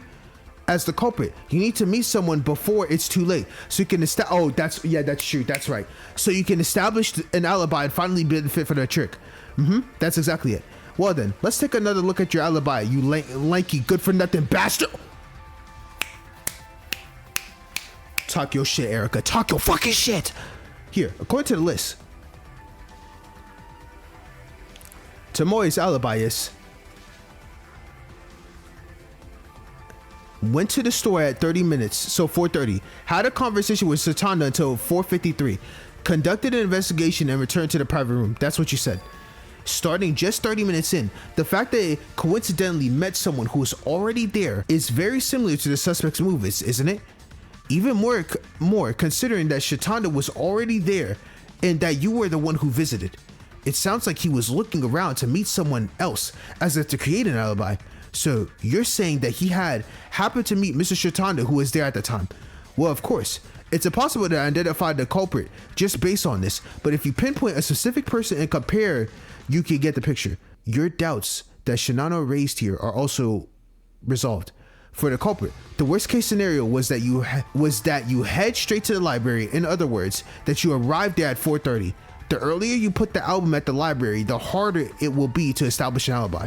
Frankly speaking, if they find a decent person within 30 minutes, they'll have to throw all the tricks they come up with down the drain.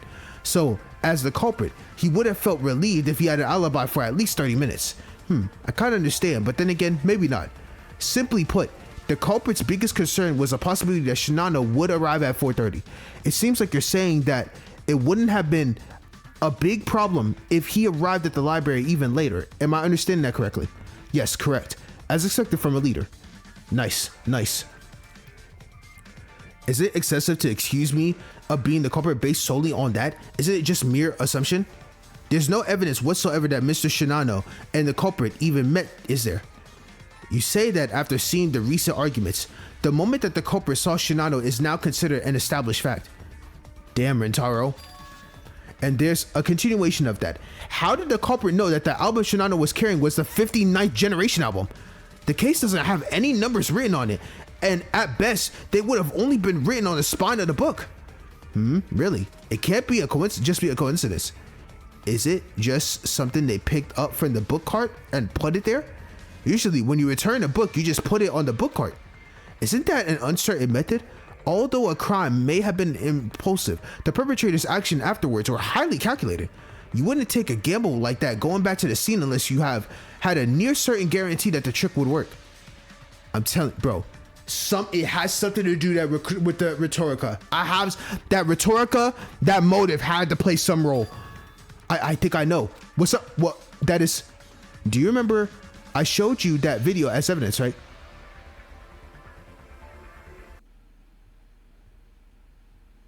Isn't it really amazing? Just by mentioning these names, I get to be a classmate with such great people. Accidentally, he said it. He said it. I accidentally only brought the 59th class album. I think I should set aside sometime later and bring everything else at once to take photos. It's a video where he was walking the ground corridor near the stairs of the building on the first floor of the school.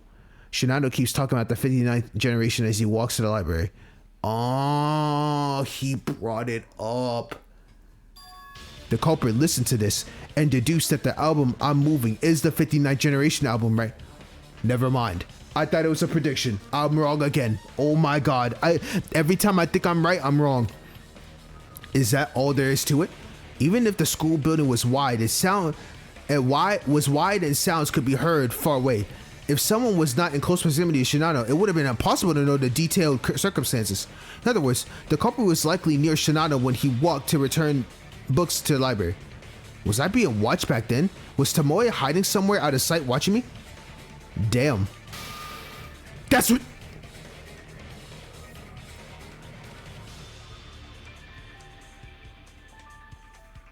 Oh, he's in crash out mode.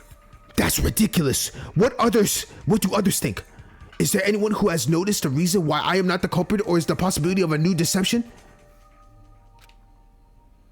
No. Miss Iko, do you have any idea at all? Anything would help. She's shutting up after what Satoshi said to her, I ain't gonna lie. How pathetic. Since you don't understand, you're clinging to others. Well, I wouldn't go so far as to say it's pathetic. Even I felt almost the exact same way before I miraculously remembered my fear of water. So, do we have to wait until something else comes to mind? That's going to be a bit annoying. The suspects keep changing, which is entertaining to watch. I ain't gonna lie, this has been entertaining as fuck. But we can't stretch this out indefinitely. There was no need for that in the first place, was there? That guy is definitely the culprit. Mr. Shitanda, if that's the case, who was the culprit you initially suspected? Was it Mr. Tomoe or... Why are you looking at me like that? No, well... Alright, I'll just tell you straight. The culprit I suspected is Tomoe. So that's the case. That's not... Did I say too much? That felt like a knockout blow. Damn. In that case, what if we do it like this? Actually, there was one mistake in my testimony. After meeting Mr. Shitanda at 4:30, Mr. Shitanda was away from his place for about 8 minutes. It was under the pretense of going to the restroom. What do you mean? What are you talking about? I might have overlooked it because 8 minutes seems like such a short time, but isn't 8 minutes actually enough to go up into the library and commit the murder? So the suspect is no longer just me. How it matters now. One of the conditions of a culprit, a person without an alibi from 18 to 30 minutes, unnecessary from 30-minute onward. Isn't that because all those without an alibi between 30 and 47 minutes were eliminated as a suspect, opening up new possibilities? Based on Tomoe's current testimony, the alibis of both Shitanda and Tomoe have become less reliable, so there's no guarantee that the switching trick definitely took place. So that means Mr. Shitanda can't escape from the enlisted suspects either. Oh, I see. Understood. It's okay. If you happen to have any more things you don't understand, please let me know. I love their dynamic duo. No. Why even taking what they say seriously? It's obviously a ridiculous lie. Of course it's a lie. I stayed right where I was. Or how about the testimony that around 4:20 I saw Mr. Miyuki going up the stairs? See, it's all just nonsense. He keeps tempting us down various paths. This is the very image of a culprit setting a trap itself. Oh, so you're finally admitting it's not just a delusion, huh? Selski's like, yeah, it's not. No, it's not what you're thinking. That means your deductions are a flimsy and superficial thing, vulnerable to being refuted at any moment. Please, reconsider. Please! I, Tomoe Rintaro, though lacking in both ability and wit, humbly beg of you all, please find another way. Anyway, it's fine. You don't have to believe me. However, just one different possibility. Even though I thought everything was completely blocked, there's a tiny hole that exists. Just finding that one is enough for me. Please grant my request. Do I want to do this? I don't know, bro. I kind of am at the point of like, yo, Rintaro, I'm so locked in that you did this, bro.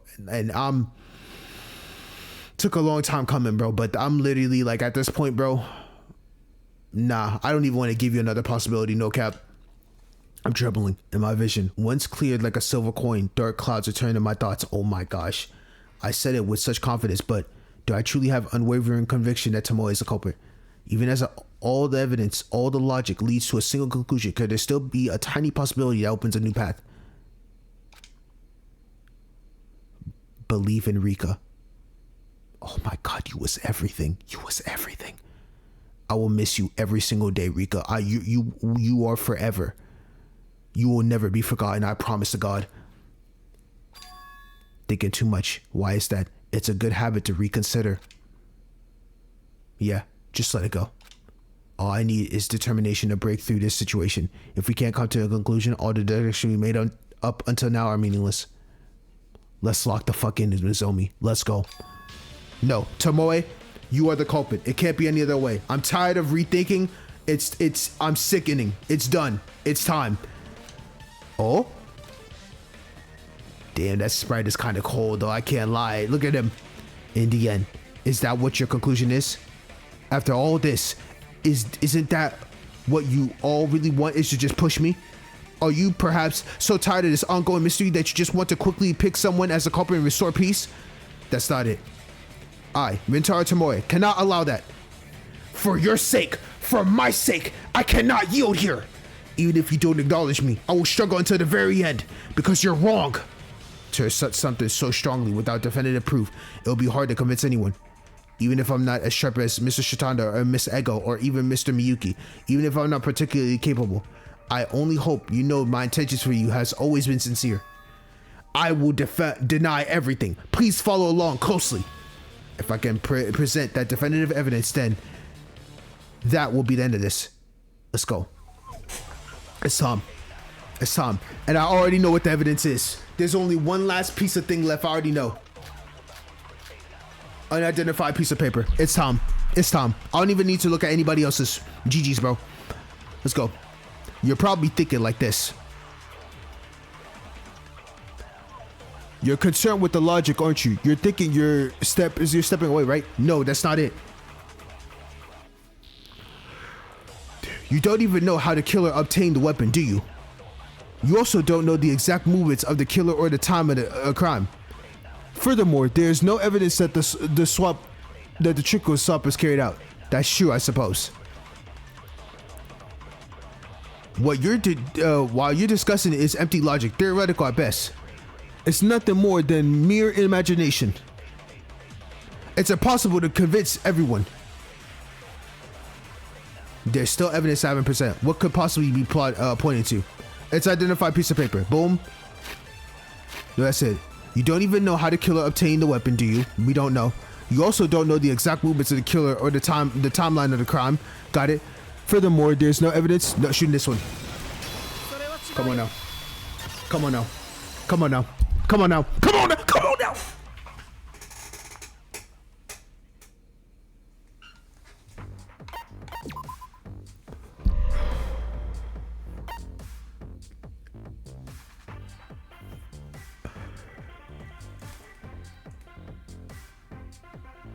One of the greatest games of all time.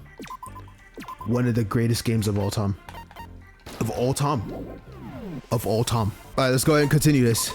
This shit is cinema! No, there's evidence. You saw it too, didn't you? Excuse me? What are you talking about? Besides, Tsubaki and Mikawa, you've seen evidence too. Huh? Mikawa and me too? Well, that's... With this many people, surely not. Yes, I talked to you guys when you were in the middle of the fingerprint analysis, right? And then I found this. Then I took out the evidence that I had put in my pocket back then and showed it to everyone. What is that? It seems like a rather small object. I can't see it very well though. I can see that is a small piece of paper. To be precise, it's a piece of toilet paper.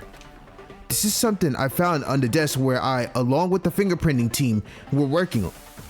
Wait, just looking at it, it's just trash.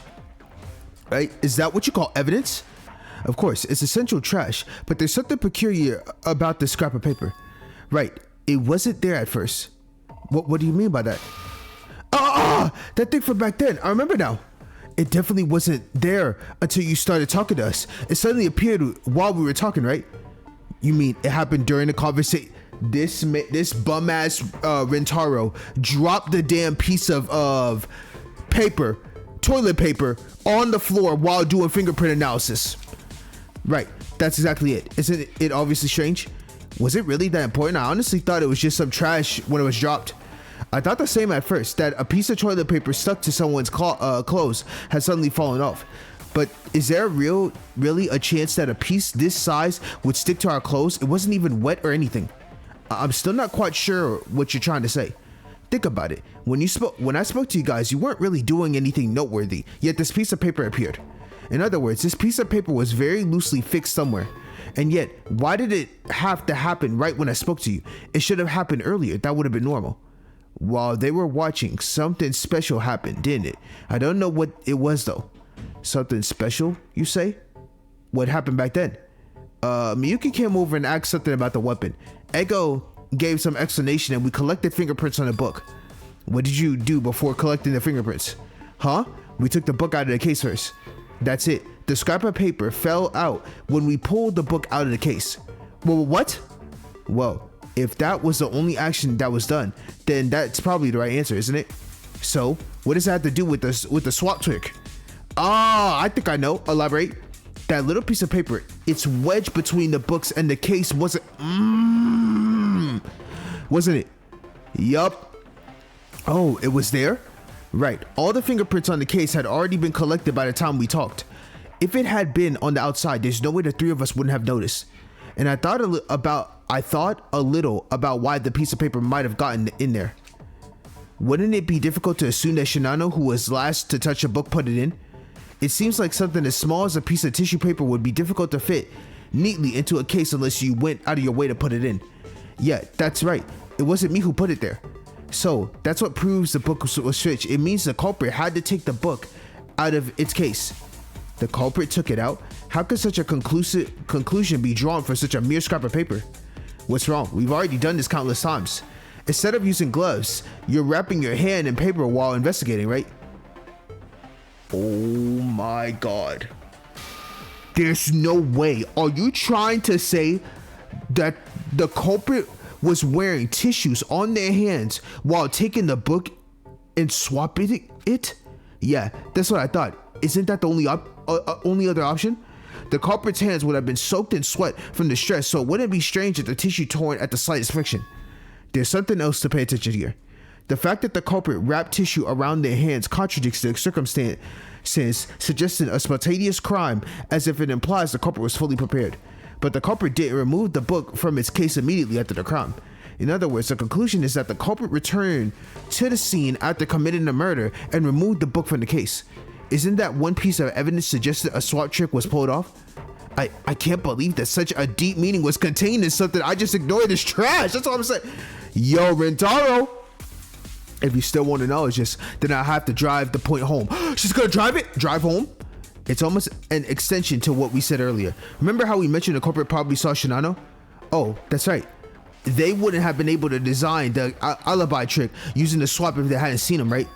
But in actuality, designing the trick requires one more piece of information. Do you know what it is? What else do you need? The conditions for the disguised culprit were no alibi from 4:30 to 4:47 p.m. Oh, 47-minute marks when Mr. Makawa brought the ladder. Knowing that Mr. Makawa took the ladder is also an essential element in the trick. Are you fucking kidding me? Right. Actually, the culprit must have noticed the ladder was missing in the library, so they played it off as a coincidence.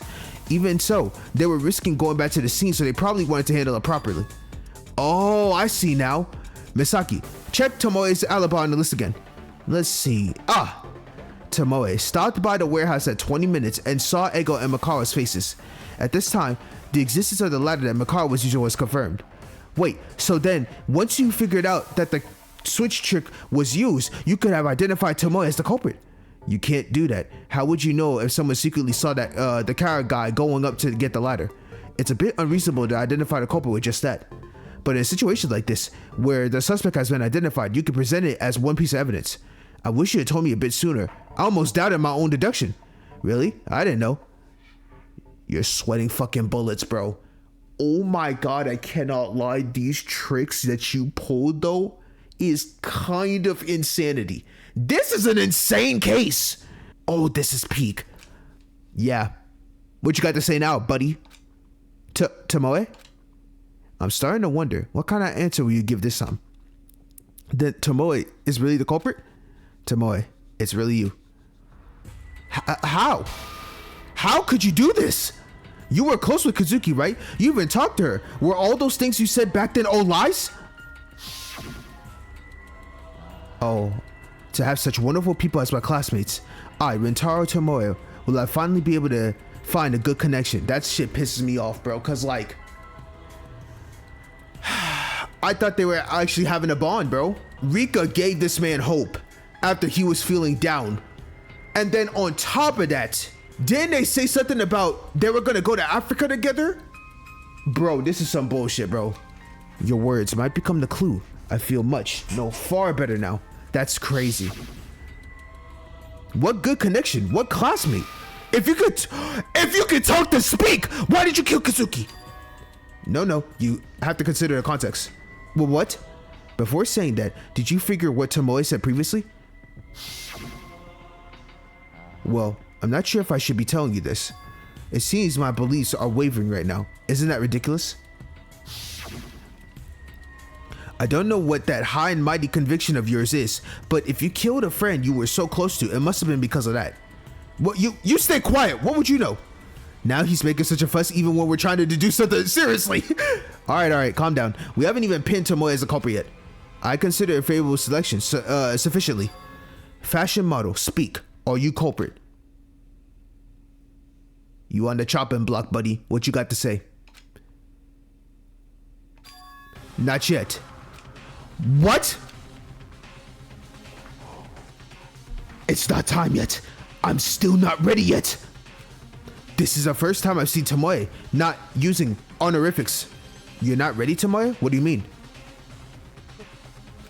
He's not talking to us, is he? How would you know that? Just a feeling. It's fine. It's fine. But still, I'm not ready yet. If only I had a little more time, I might find the answer, but there's no time. Yo, this man is in a true crash out state. Miyuki? Yes? You certainly wrap things up neatly. At this rate, everyone here would think I'm the culprit. If we were to put a vote right now, it would be a landslide victory. Nevertheless, I will not give up. From now on, I will cease the logic and rational rebuttals. This is nothing but a tantrum. It will be a disgusting, pathetic, and so ugly that Mr. Miyuki will be applauded. You will be so eager to hang me on the execution platform, having given up on me being a human right at this moment. But even so, I, Rintaro Tomoe, will not give up. That is because I don't have any time left. Just admit it already, man. What the fuck? There's nothing left to retreat. Miss Kazuki gave up her life. Surely, Mr. Miyuki, you'll understand the significance of this. Even though I want to step back, even though I want to retreat, I must not. Even though I do not want to make excuses, I must. Even if there's no time left, we must somehow manage to tie down the clock's hand. What are you talking about? Didn't you kill Kazuki? You said she sacrificed herself. Come now, I will not back down. With this frail body, I will withstand all of Mr. Miyuki's attacks. Though I am still foolish and have not yet realized it, please come at me with all your might. He wants a real battle then. Bet! Fight the fallen angel? Yeah, bro, that's a fallen demon if I've ever seen one my damn self. Let's fucking go, bro. Okay, wait, this is probably kind of cool. I can't lie, this is kind of tight. What the? Let's get it, bro. Why is this happening? I did something bad. You must remember, I did something bad. Why is this happening? I did something bad. Okay, I'll stop. This shit is cool. Oh my gosh.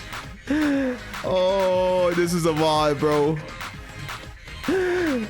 This is so cool.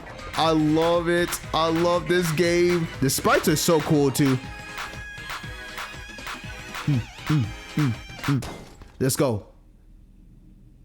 What the? Wait, what the hell? Is this the end? It seems I, the untrustworthy, can only achieve this much. You don't intend to surrender, do you? Believe me, I want to. My legs aren't listening to me. I feel like I could kneel down right now. I feel my anger rising. It feels like I'll collapse if I lose focus for even a moment. Should I say one thing? I know that feeling because I've experienced it. What are they? Yo, it's like it's a mental battle between these two and they're like fighting each other out, leaving everyone else on the wayside. This is so tight.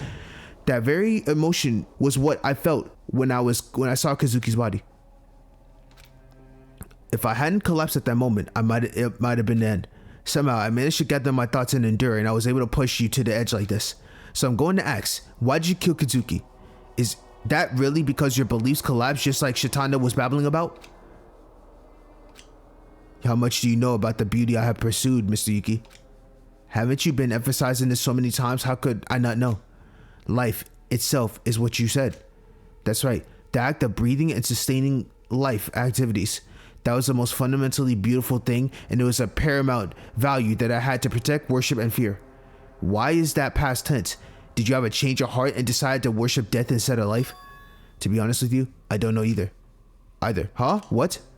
I just can't understand. Why did Miss Kazuki have to pass away? It seems like I'm about to grasp something, but I can't quite catch it. What nonsense is this? Are you trying to escape the fact that you killed Kazuki? Come to your senses. You, who loved being alive so much, ultimately drove Kazuki to her death. You have to accept the outcome before things get uglier. No, that's precisely why I can't accept it. Because I am left with the duty to interpret her death. I don't have time for this. I need to think, even for a moment, why did Miss Kazuki have to die so soon? If that's not the case, you should at least consider why my beliefs were shaken. Are you going to stop? It's not that I'm not curious about the reasoning why you committed murder, but it seems reasonable to hear the details at least. Yet, why are you still holding on? At this point, it's practically an admission of murder. Why is it so hard to accept the results? Since Mr. Miyuki doesn't understand me, that's probably why he's saying that. Do you know how painful it is when the beliefs you devoted your entire life to begin to waver? You've been saying all this talk about beliefs this, belief that. I don't know how painful it is for you to have your precious beliefs shaken, but it must be less painful than being murdered like Kazuki. Plus, you laid out deception so brazenly everywhere in this case, haven't you? That doesn't seem like the attitude of something so dejective and anguished.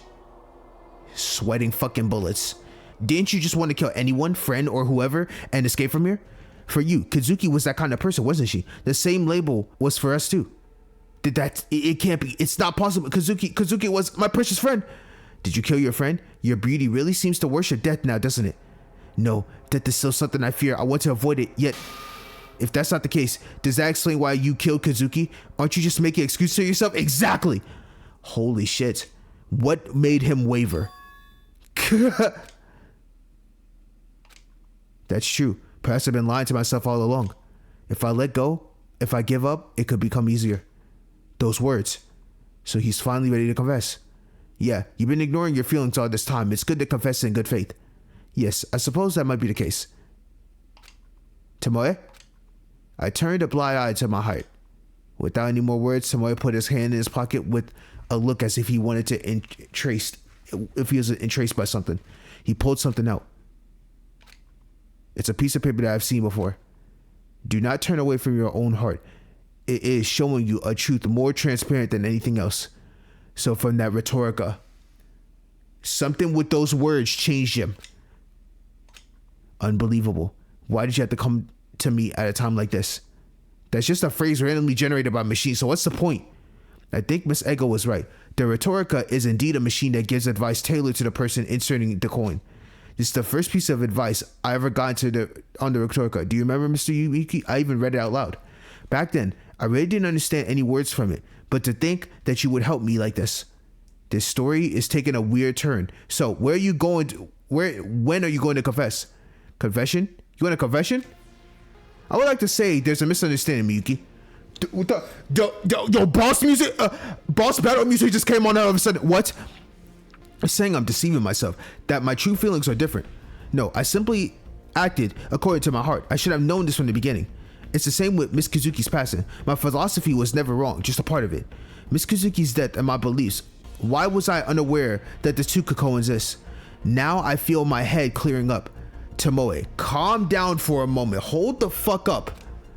Calm? There's no need. Right now, this is the most serene and peaceful I've been since I was born. What the fuck is he talking about? I feel so light and free that I want to spread my wings and fly right now. What the fuck is he talking about?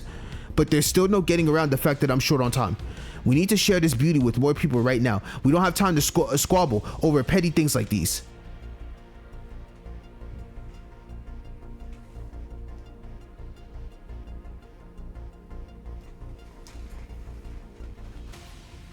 What the fuck? Wait, why is he holding his hand out? And am I holding my hand out to him? Hello? No, I am lost. I'm pulling my shit back. Oh, hell no. If you want a confession out of me, try pushing me again. At this moment, I'm not afraid of you at all. Boldly and arrogantly, I will prove your reasoning is baseless and you will see my intentions through. Why did the machine ultimately give him some kind of enlightenment? Yo, the entire background changed. The vibes have changed. The culprit, who was tormented by the guilt of having killed a friend and was pushed to the brink of confession, has vanished without a trace. Before my eyes, only a madman intoxicated of his own beliefs and preparing for his final struggle remains. This shall be the next discussion, Mr. Miyuki. As I mentioned earlier, there's no specific reason the culprit had to switch books before 5 p.m. From 4:47 to 6 p.m., anything is fine. Then how about the toilet paper? Now it's been confirmed the culprit visited the scene twice. Isn't it possible that the roll of toilet paper must be dealt with around 4:30? Around 4:30 is gone. Couldn't they just casually revisit the scene at 5, switch out the books, and then disappear with the toilet paper? In that case, the culprit could have used the warehouse or the women's locker room to avoid Miss Ego or Miss Misaki. That means the condition that the culprit is male loses its significance. What do you think, Mr. Miyuki? I moved my hand back ASAP. I'm like, fuck no. No. Frankly, Your confession wasn't necessary, Tomoe. Due to the system of the Kasha, as long as we can somehow push it to a vote and receive a majority vote, that's all that matters. I wanted to get a confession because I still thought of you as a friend. Well, if that's the path you're ultimately chosen, if your words mean struggling to find a way out by any means, as someone who once considered you a friend but cannot bear to watch your behavior, I will utterly crush you. Logically, of course. Logically, of course. What is... Yo, I said, he's doing too much now. Let's end this man, quick. He really turned into an angel. Oh my god. This is so cool, I cannot lie. I did my best. I did my best, please forgive me. What the...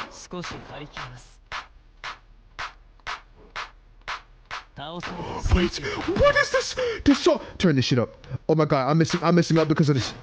Oh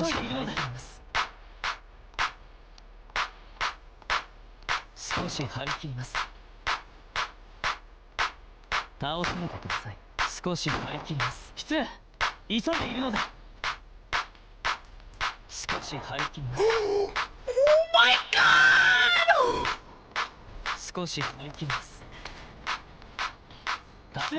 No! This was a... Blood underneath... Oh, my fault. I always mess that up. My game fucking crashed. Of fucking course.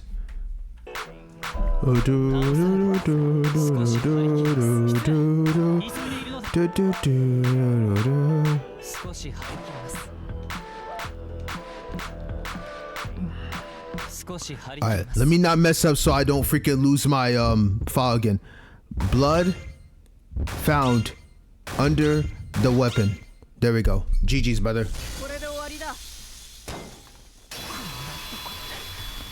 Whoa! Okay, because I don't know what happened. It said when my game crashed when I failed that mode, that moment, it literally said unable to find file 69 or something like that. For the, I guess there was a file missing somewhere. I could go back and like download it or something, or re-download the game again and see if I missed something, but I swear I didn't change anything. But I digress. Yo, that was insanity. Bro, oh my god. Alright. Okay. Let's continue. Alright. Everyone start preparing yourselves, because as far as I was told, I had some comments talking about that there will be some trigger warnings. So please, you have been warned. And I'm scared myself because I don't know what the hell to expect. But they basically said try to believe, with trigger warning in the description.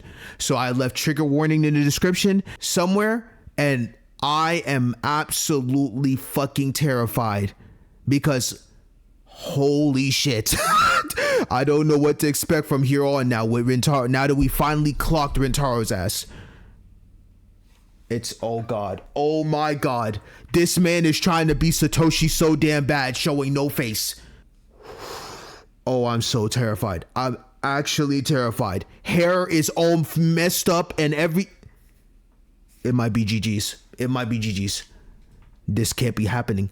I need to spread this beauty to more people. Tomoe, I guess I could take that as a confession, right? I feel like you should stop saying anything. Oh, Jesus, bro. Please. I'm not ready. I'm not ready. There's no way to overcome this. This might be proof of that the philosophy I have pursued over the nearly 2 decades amount to just this much. I can't hold on any longer as you keep pressing me with such logical reasoning until the very end. Yeah, I should have expected it. Agreed, bro, agreed. Oh, that's right. Come to think of it, I'd like to hear what the story is about. What Mr. Miyuki refuted at the end. To explain that, you first need to understand why Tomoe cleaned up the tissues. What? Can you deduce that reason too? Dog. His hair is all the way out. His freaking smile on his face. Excited as hell. Of course, if the deduction we made so far are correct, the culprit must have gone through considerable trouble to completely erase all traces of it. In fact, just bringing that out, from the scene is an action that takes on a considerable amount of risk. In other words, for the culprit, that toilet paper is an important item that must be disposed of. Did they leave a fingerprint or something? If that were the case, I didn't think there'd be any reason to take the risk and hide it. No matter how big it is, it would probably be about the size of a typical toilet paper, so you would just need to gently rub and wipe the surface. Is that so? But then I don't really understand why the toilet paper becomes such an important item. You're right, we don't even have sophisticated forensic tools to begin with. It doesn't seem like there's any reason for an item the culprit didn't even prepare to suddenly become such crucial evidence. No, it's something that was already mentioned. It's the same reason they cleaned up the tissues used to wipe the nosebleed, remember? The tissues to wipe the nosebleed? You mean when they were trying to erase the possibility of the nosebleed from our minds just to frame Jumanji as the culprit? Oh, I wonder if the culprit thought Kazuki brought the toilet paper because of the nosebleed. So they thought if they leave it there, it might remind people of a nosebleed. So they clean it up with the toilet paper she used to wipe the nosebleed. Yeah, that's pretty much it. Even though we knew that Kazuki's toilet paper had originally been with her, given the caution nature of the culprit, they wouldn't have left it behind. In the end, that caution backfired on you, didn't it? From the culprit's perspective, having you, Jumanji, be the one accused was the easiest outcome after all. Well, for me, it's a huge relief that I wear glasses with strap chains. That's insane. Thank goodness freaking Erica had that. Anyway, keep the above information in mind and listen to what I have to say. As Tomoe said, if it was possible to dispose of the evidence, even after 447, the very important condition that the culprit is a man might not hold weight. I haven't been able to gather evidence yet that Ego and Misaki were each at their respective places in the warehouse and the woman's locker room. However, when considering the spots left back on the motor weapon case, the possibility is, as expected, negated. If that's the case... there's something new here. Ego turned to the weapon over and spoke. There was also bloodstains on the back of the case, which looked distinctively different than those on the front. It's because the culprit put the murder weapon down on the floor, leaving bloodstains. Why? I'm not sure. The hint is Shitanda's experiment. Huh? Again with that? Are you surprised by something you did yourself? There must be someone who remembers. I remember.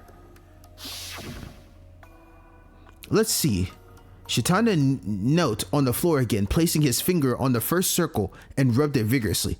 But no matter how much he rubbed, no more blood came out. Additionally, additional information. Blood on carpet completely soaked in within 10 minutes and will no longer stain. The bloodstains on the floor won't come out after 10 minutes, no matter what you do. That's what he said. But the fact that the weapon was found on the floor, the murder weapon lying on the floor. So are you saying that the cleaning attempt took place shortly after Kazuki started bleeding from her nose within 10 minutes? It's just before 4:30 when the culprit left the scene. And yet it's already 47 minutes. And what have we discovered? There exists a gap of more than 10 minutes. So you're saying that the false accusation that framed Jumanji as the culprit was carried out when Tomoe first visited the scene. Right. To add to that, he probably disposed of the toilet paper and the tissue she used to wipe her nose at the same time. If both of these conditions are missed, there would be no problem for framing Jumanji as the culprit. In other words, the culprit likely tried to dispose of the toilet paper roll around 4:30. We could rule out the possibility that the culprit returned to the scene after 4:47 and only attempted to dispose of the toilet paper. Even if it's not exactly that, if the body is discovered during the 18 and 30 minute window the alibi is being established, the cover-up operation will be in vain. In other words, framing Jumanji as the culprit would have been an incredible stable insurance policy that wouldn't even require an alibi. Therefore, it's beneficial to get rid of the toilet paper as quickly as possible. If they were to try to retrieve it after 47 minutes and get caught at the scene as the culprit, one would end up unable to employ any tricks or disguise tactics. Shitanda, what exactly did you foresee the moment you saw the body? Oh my god, are you seriously suggesting you prepared for this and persistently dug into blood traces just like that? I must say, that's quite fucking terrifying. Who knows? You can think of it as either stumbling upon the clues without thinking or figuring it out at once. Whatever you like. He is a fucking god. He is God. I'm serious. Satoshi is, I think he is the greatest character in this freaking game, bro. Deadass. The deduction skills on him is so fucking immaculate, bro. Anyway, with the last remaining possibility blocked, you'll have to accept it gracefully. You're the culprit, Taro Tomoe. That's right, I'm the culprit. I killed Kazuki. The guilt has completely vanished from Tomoe's expression. It seems impossible to even find a similar emotion. Are you laughing? So, this is the end. What a long and winded road it's been. I never imagined they covered their tracks so intricately. That's insane though. If it weren't for Mr. Shitanda and Mr. Miyuki, we'd have been fooled and as good as dead. That was a close call. Why are you leaving my name out? I should be included too. Yeah, Mayu, you got fucking cooked this chapter. I cannot lie. Justice just like, damn. Shoji's like, damn. Hiyori's like, fuck.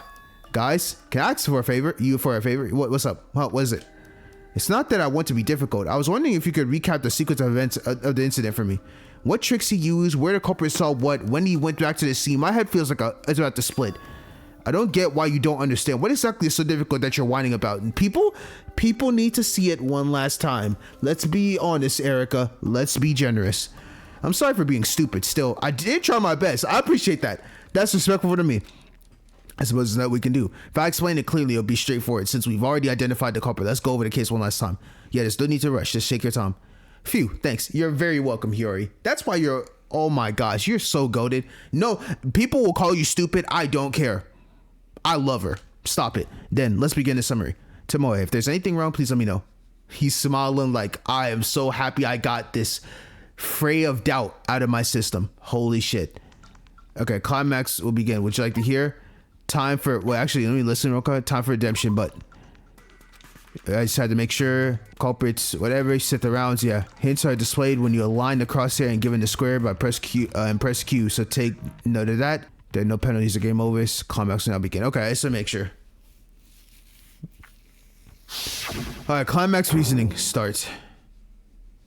Okay, so what is this again? All right, so we're in Act 1. Okay, the culprit is putting a weapon on the floor. Let's do these real quick. The culprit is picking a gacho shaba that goes here, right? There we go. Okay. Try to get the book. No. No. The culprit is putting the weapon on the floor. Right here? Yep, there we go. Alright, let's do this one. There's a toilet paper. Book. No. Shitanda.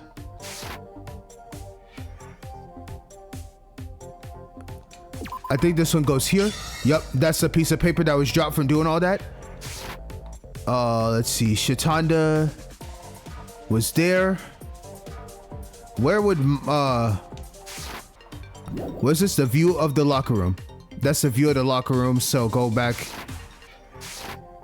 Where could the view of the locker room be? No, that's not. None of these are the view of the locker room.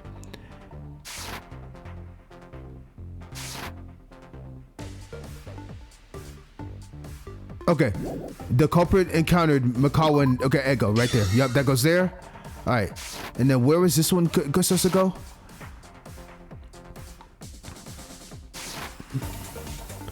Boom. No. The culprit, the view of the locker room. Okay. So this one goes here. There we go. All right. So now let's go back. Is there anything I missed? Because there's a couple more left. All right. So this one was bank. Glasses fell. Right here, right? There we go. Glasses fell there. Then after that, this was, she tried to say, Kana tried to say something. Or not, why I said Kana. Rika tried to say something. Two more spots left. Shitanda was here.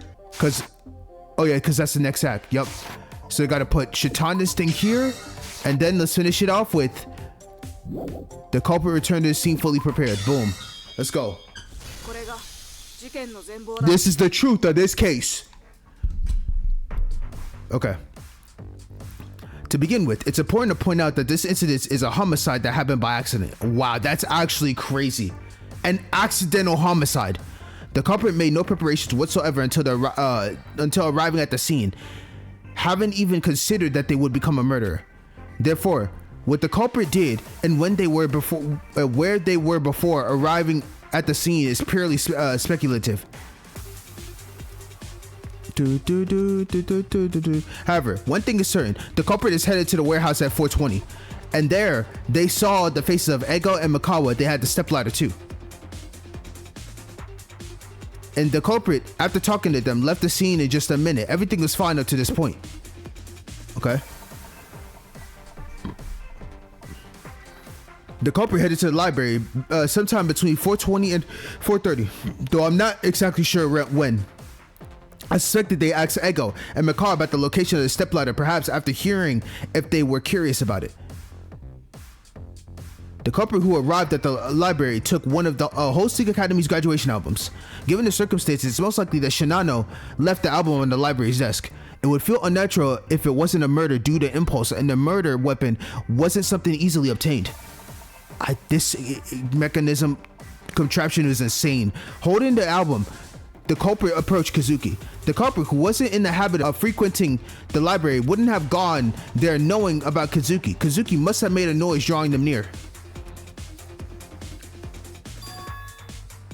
And then the culprit found Kazuki, so she basically fucking got injured. She injured herself. Surprisingly, Kazuki was covered in bloodstains, and there were traces of blood splatter all over the floor. As for what happened to Kazuki before that was... That's crazy. Oh my god. While trying to reach a book on a high shelf without the ladder, she accidentally dropped it and fell on her face. That's why I find this so insane.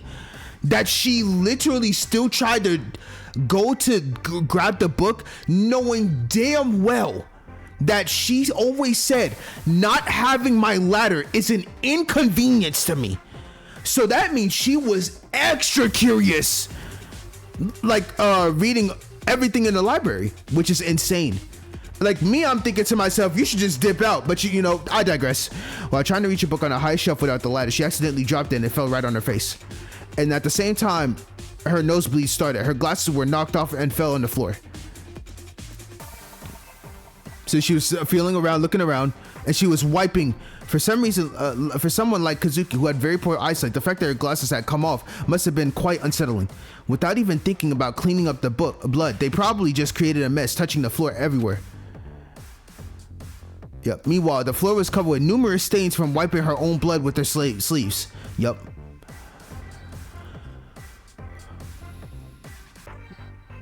But the culprit didn't care about such circumstances, which is crazy. Oh my, the culprit, as if possessed, raised the album they were holding to begin to swing at Kazuki. Kazuki, not knowing what was happening, got hit in the eye in the first blow, and her posture immediately became unstable. And then the second blow landed on Kazuki's temple. The culprit wasn't in a rational state, so they probably didn't specifically aim for a vital point. Kazuki's life ended at the moment because of that. Crazy. From a fucking book. It wasn't just the dead Kazuki who was confused, but the culprit as well. The culprit must have fallen into a panic as thought of having committed murder impulsively, but even in that moment, their mind was still working. All that's left for the culprit now is to flee. For that, the culprit must have wiped away the fingerprints first. As everyone knows, thanks to the knowledge we learned from Kazuki, we have been able to do fingerprint analysis, even if it's a bit clumsily, right? For the culprit, that point must have been absolutely a critical factor that could not be overlooked. Of course, the library is a public space, so it wouldn't be strange for the culprit's fingerprints to be there. They probably only need to wipe the murder weapon. And the culprit added two more deceptive tactics. The first being to leave the weapon on the floor. Why would such a simple action be considered a deception? Because on the floor there were drops of Kazuki's blood. That too was seen in a way untouched by Kazuki, preserving the original scene. It wasn't that Kazuki wanted to wipe away the bloodstains, so the fact that the bloodstains remained in their original circular shape, touched by Kazuki's hand, was purely coincidental. However, the culprit tried to turn even that coincidence into one of their own tricks. If they leave the murder weapon on top of blood that hasn't been wiped away, it creates a situation where it looks like they haven't touched anything except the weapon. In other words, it's a fake piece of evidence that lends credibility to the theory that the culprit was touching around on the floor to find the glasses. Wow. And second, the culprit took 2 items and fled. The roll of toilet paper and a water tissue used to wipe off the nosebleed. In other words, the culprit immediately thought of framing Jumanji as the culprit as soon as they surveyed the scene. One could say that's quite cunning, honestly. Very quick thinking of him. I cannot believe it. The culprit's next destination was the men's locker room. At the time, the culprit was in a situation where they had a roll of toilet paper that was by no means small. If that site were to be discovered by someone, it would put them in a situation where the connection to the crime could be exposed. At that time, the place that caught the culprit's eye was the locker room located very close to the library. Based on my experience inspecting locker rooms, you probably know there were piles of poorly stored toilet papers in there, correct? The culprit snuck into the locker rooms, inserting the toilet papers they'd taken from the scene into a pile of used toilet papers, and then calmly left. The culprit then moved from the first floor stairs of the school building towards the dormitory building. Perhaps they were trying to get into a private room. That would be around 28 to 29 minutes at the time.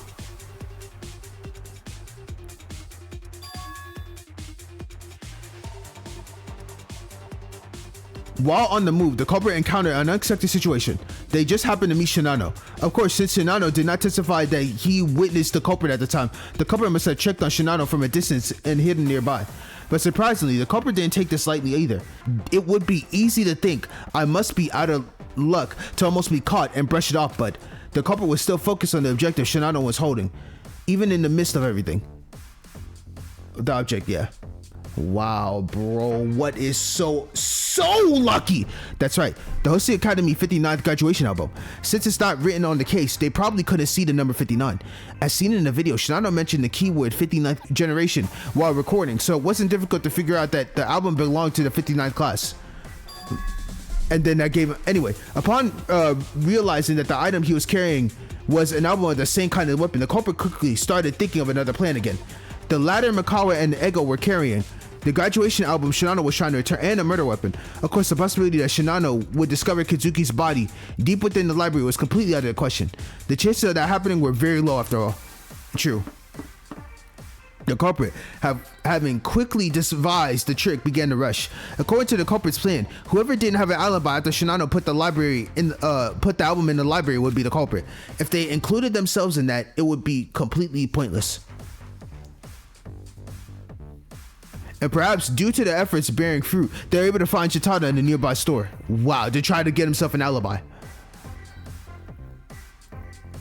All the tricks the culprit came up with were good, but if there was one element that relied on luck, it was that they never knew that when Mikawa would bring the ladder. So the culprit held Chitada captive for a full 23 minutes and tried to secure the alibi. I think they couldn't hold him any longer, or perhaps they thought that was enough. It wasn't until 4:53 that he left the store, hoping that Mikawa had brought the ladder around. And then the culprit returned to their private room, and once again, they prepared thoroughly and headed to the scene carefully, not to be noticed by anyone. I don't know exactly when that was. It would have been somewhere between 4:53 and 6 p.m. So I think they most likely headed there as quickly as possible. Wrap their hands around the thorough preparation was the toilet paper. The job they were going to do on the scene from now on would be very hands-on, so the option of erasing their fingerprints after touching them was quite risky. Because the culprit also knew that there were no gloves available in the school to use as a substitute. Instead, they planned to wrap a good amount of toilet paper around their hands and use it as a substitute for gloves. Yup. The culprit moved as quickly as soon as they arrived back at the scene. First, they checked if the ladder had returned, then they secured the 59th graduation album on the cart, and then approached Kizuki's body. And then they picked up the murder weapon. That did the trick. That shit is so insane.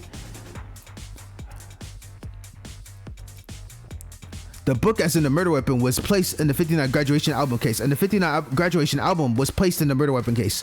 This is possible because both were the same type of album contained in the completely identical cases. This allowed the culprit to establish an alibi for their murder weapon, enabling them to safely escape suspicion. Of course, as the culprit, they couldn't have known when Mikao would bring the lighter, so uncertainty remained. This is exactly why I said the culprit would need to head back to the scene as quickly as possible. The faster they are, the narrower the time window during which Mikawa could have brought the ladder, making it increasingly certain their alibi would be secured. True. But they dropped a piece of paper in the process. A piece of toilet paper tissue in the process. However, the culprit made one mistake in the situation. It was a torn piece of toilet paper that had gotten caught between the case and the album. It wasn't a fatal piece of evidence, but it did serve as a clue that led to their discovery. Yup. And so, that is the crime the culprit committed and the truth of this trick. Without a plan relying solely on ingenuity, observation, improvisation, and a bit of luck, the culprit who built these double and triple disguise and waged on physiological warfare, which is insane. Oh my god. Ooh.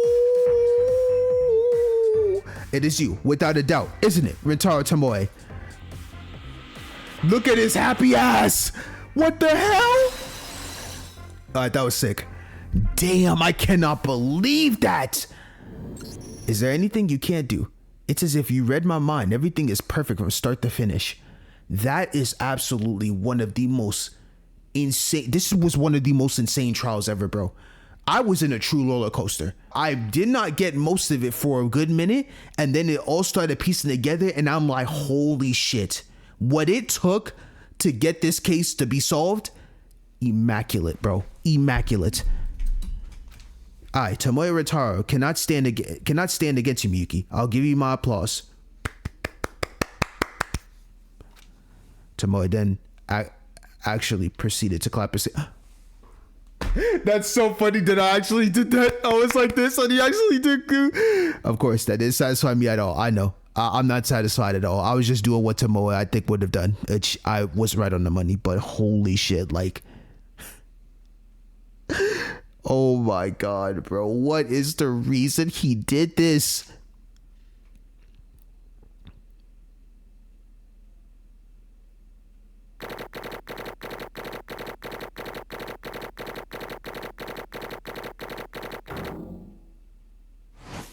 Yeah, I got cooked this trial. I'm not even gonna lie to you. I got cooked a lot in this trial. A lot. That first part was getting me tripped up for a minute. And then after that, which you probably won't see because I did some cuts, but God, I was getting tripped up on that first part a lot. And I think part 15, part 15, I was getting cooked too. Yep. Wow. Amazing. You failed the deduction of the culprit. Please try harder next time. No, I ain't gonna lie. I just couldn't pick anybody because dead ass, I had no clue who the hell did this. And I feel like it's going to be like that every single time. Oh my goodness. Well, I think we're starting to come to a conclusion, right? There's only one thing left. Vote time. Please use the lever in front of you of your seats to vote on who will be the blackened. Whether your choice is the correct one or not, the results will tell. Are you all prepared? It's voting time. Usually, with voting time... Oh, I forgot we don't pick. Oh my god, I thought I was gonna have to pick. Yep. Wow, Rentaro. Wow. Oh my god, man. Class trial closed. That was cinema. Holy shit. Do I want to save? Okay. Trigger warning, I guess soon, because I thought it was gonna happen in the last moment, but I guess I'm so terrified. I'll be so dead ass with you. I don't know what the hell to expect now. All right, let's announce the results. The ultimate fashion model, Rentaro Tomoe, who you all voted for, is the blackened, is correct. Congratulations, spotless. You get it. You guessed it correctly again. No one's fucking happy. You. And he's smiling like he let all his worries out. The second class trial ended like this. Compared to the first time, our numbers have become even fewer. We somehow managed to survive this time as well. But I can't just be swept away by the atmosphere like back then and remain dazed.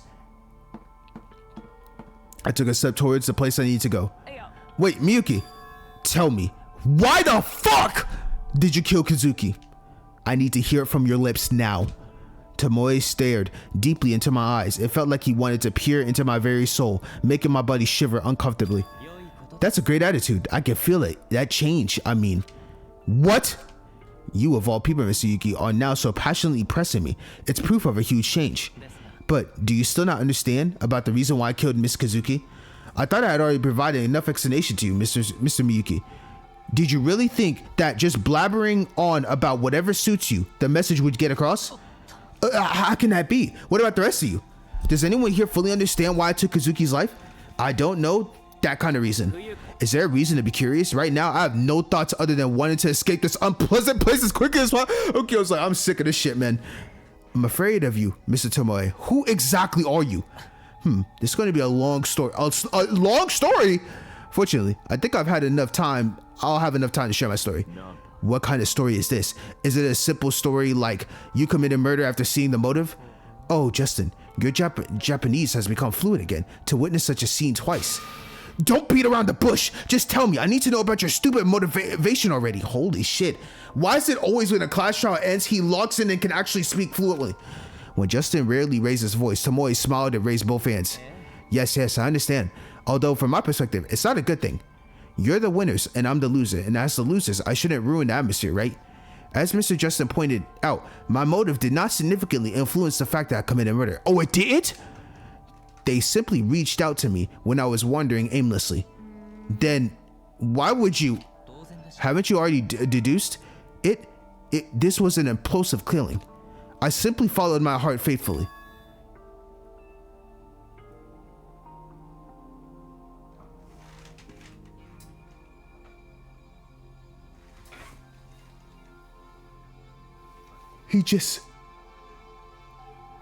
Who the fuck is he? In other words, at that time, I killed Mizuki because I wanted to kill her. Why would you want to kill her? Miss Kazuki's death is not meaningless. It was also a significant outcome that reflects my will. What does that mean? This disgusting bastard. I heard footsteps coming behind me. Before I knew it, Shinano had come closer, bumped my shoulder as he passed by, and grabbed Tomoe by the Lock it! Let's go, Shoji! I knew you'd do something like this, you murderer! So, life is precious. You're going to volunteer in a remote area, make friends? It was all lies. All of it was complete bullshit. Did you have a hard time holding back your laughter while trying to make yourself look good in that? Did we really look like an entire joke to you? Answer me, you psychopath! Let's go! Let's go, Shoji! Please calm down, Mr. Shinano. If you get so worked up, you won't be able to hear what I have to say. Shut up! I'll never listen to your fake, pretentious bullshit ever again. No, hold on. This is insane. I tried my best and yet I tried so hard to do something. He's got, bro, it's like his face went straight pale and green. Why did these selfish monsters keep showing up? Shinano's words could not continue until the end. The grip of Tomoe's collar slowly loosened, and Shinano, with his knees buckling, soon collapsed to the ground. Yeah, that's right. Do you have any obligation to listen to you? Cut the crap and just give us a real reason. Although I was already painfully aware of this, it seems I am still lacking in my ability to persuade others. There's absolutely nothing to be gained by needlessly stirring up anger like this. I think it's best to explain things in chronological order, but... Tomoe briefly stroked his chin, as if gathering his thoughts, then placed his hand on his exposed neck.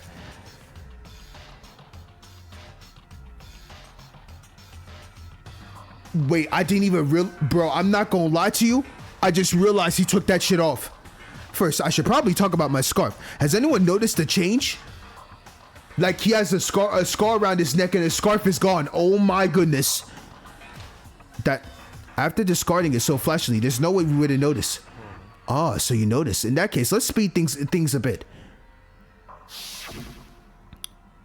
Just before Tomoe made his final desperate struggle, he shook off his heavy burdens as if they were nothing at all. Or perhaps it was that scarf, discarded with carefree casualty, like a bird preening its feathers before taking flight. True. Bro, I can't lie, that's kind of aura. He looks tough in his photo. Wait, fuck this man! But fuck him! Could you focus on this, please? I'm not sure if it'll be noticeable. Tomoe then pointed to the area around the middle of his neck, like a cut.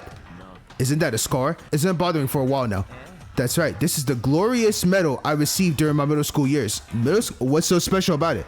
I have scars like that all over my body. Isn't value something that typically you're assigned yourself for, Mr. Justin? The scars on Justin's body must each hold their own meaning. So, you used to wear that scarf to cover up your scar, right? When I was young, I was bullied. That totalitarian culture of this country simply does not acknowledge the concept of differences. I must have been a prime target in this society, chasing that elusive value called beauty. Back then, there was a friend who helped me. Without caring that they were also being bullied, they truly listened to my story. That story, you told me before about being bullied. You said you experienced it. Yeah, correct. That was it? Hey, no matter how you look at it, it's a trivial matter. Why are you being so strict and serious about it? You don't even have any friends, do you? Wow, how'd you know? Actually, what the fuck? Did they change this? Okay, that's funny. They changed the sprite here. They don't go back to the regular side of Tomoe when he talked about it. They're showing his open side now in this flashback, which we know damn well that was not the case. Wow, how'd you know? Actually, I was bullied in middle school, so I didn't have classmates to share my feelings with. That's what you said before. To think you remembered even the stories I shared as I am passing. I, retired Tomoe, am truly touched. Don't be emotional by something like that. Regardless, unfortunately, as things stand, I simply cannot view that friend favorably. Because that friend is the one who left me with the scar. Well, how did that even happen if it's not too much to ask? It's possible that this was a self-imposed punishment, driven by resentment towards me, the one who caused their ostracization. Or it could have been orchestrated by the group that was leading the bullying, promising that they would stop if the act was committed. Since there's no one to ask, nor any need to ask, I still don't know the reason. So, in the end, you never knew. But I realized the most important thing, dude. Every time he does his face, I cannot, dude. This just scares the fuck out of me. The most important thing, with the blade buried deep, blood gushed from the gapes between my fingers wrapped around my neck, and the stench of blood mixed with the air as I gasped. I ended up feeling something at that moment. Something? That was the first time. Please keep that in mind. Tomoe held one finger, and before I could even grasp the thread of the story, he smoothly transitioned to the next one. Time passed, and this is what happened when 4 days had gone by since I first set foot in the school. Suddenly, you're skipping ahead. If it has been 4 days, then you mean back when the first class trial was held, right? That's right. To elaborate further, it was the day that Mr. Owada and Miss Fukuoka passed away. So, my emotions about Mr. Owada's body were sincere. I felt a sense of outrage. I wanted to immediately catch the one who extinguished this precious life, and I barely suppressed my desires to hurl insults right in their face. I couldn't bring myself to feel any other way. Don't lie. Are you being hypocritical even at the brink of death? You're wrong. I have never been as pure and unguarded and as honest as I am right at this moment. Please do not insult my confession with the gaze of a mere commoner. Shinano, let's hear the whole story first, then make a judgment for ourselves. He's like, fuck this story, but alright. Are you finished? If there's no interruptions, I will continue my story. I believe you are all familiar with the development that follows. At the end of the discussion, Mr. Fukuoka was singled out as the culprit and was dragged to the execution platform, then into the large oven. It's coming back to me, that scene again. That was the second time. What are you trying to say? When Miss Fukuoka began to burn inside the oven, she started to shed tears of blood, and I felt it again. The inexcusable feeling, I mean. I stayed up all night thinking about it after returning to my private room that day. There was no way I could have been wrong. Even as I was bleeding out and my consciousness faded, that feeling embraced me with perfect clarity. You've been talking about feelings repeatedly, but we really don't understand when you're expressing it in such a vague term. Like, can you at least describe what it was like? Wouldn't that have been a negative emotion? Wasn't it something both of them felt at the moment of someone's final breath? That's the strange part. My gut feeling interpreted it as a rapture. What did you say? That's interesting.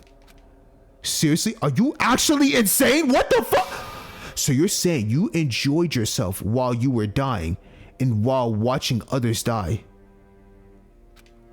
That's exactly correct. I spent time trembling with anxiety, wondering if I had gone mad at some unknowing moment in my life. I also began to question my own beliefs and reflect on my mental health. But no matter how I looked at it, I, Rentaro Tomoe, was a divine messenger who revered and worshipped life. When you were saying your beliefs were wavering, was that the reason? That's why you did it? That's right. Even before bringing that up, Mr. McCall was bleeding from his nose. My heart once again fluttered in yet another strange direction. This man loves suffering! He loves seeing people suffer? Your blood. Blood? That surprised me. Tomoe suddenly saw blood and jumped to screaming while Tadira, who was sitting right next to him, covered her ears. Is a nosebleed really that surprising, Tomoe? He was... Before seeing Miss Fukuoka's death, I've never felt that way when I saw blood. I too had no idea what was happening inside of me. In the midst of those days that felt like walking on thin ice, today has finally come. However, there was one part where Miyuki's reasoning is incorrect. I didn't hear about the library from the warehouse. In fact, I'd been planning to visit the library for quite some time. What? Miss Miyuki and Miss Jumanji had to withdraw from the investigation due to fatigue, and it seems Miss Kazuki was in a tight spot, so she asked me for help. She asked me if it would be possible to visit the library around lunchtime if I had some free time. The story after that, I remember every word vividly. For the sake of the late Miss Kazuki, I must convey everything to you all exactly as it was. What? It's been a while since I've been to the library. Instead of wasting my free time, I should at least delved into the works of various great authors. I still have a long ways to go myself. What are all these albums scattered on the desk? I think it would be best if whoever is reading this puts back where it belongs. It can't be helped. I'll take care of organizing this myself. Was that Miss Kazuki or... Tomoe? Is that you, Tomoe? Yes, it's me. Just a moment, please. You were quite far back, weren't you? I almost missed you. Miss Kazuki, are you injured? I'm alright. Oh, that's when the book dropped on her face. You don't have to worry. I was trying to take a book out and ended up hitting my face. Ugh, my clothes are covered in blood. It seems that bleeding has somewhat stopped, so I think I should change my clothes. Wait a minute. She has her glasses on still. Wait, I thought it was the assumption that she got hit in the face and then her glasses came off. And then she was looking around for them. If I had known this would have happened, I would have tried to be so nosy and investigate things on my own while waiting for you. Tomoe? Tomoe, are you okay? He saw blood and his pulse started pulsating. What the fuck is wrong with this sick... Wait, hold on. That is so fucking freaky. Are you serious? What's wrong? Tomoe, you're scaring me. Tomoe, oh. Her blood ran cold. She knew what was happening. You're not that kind of person.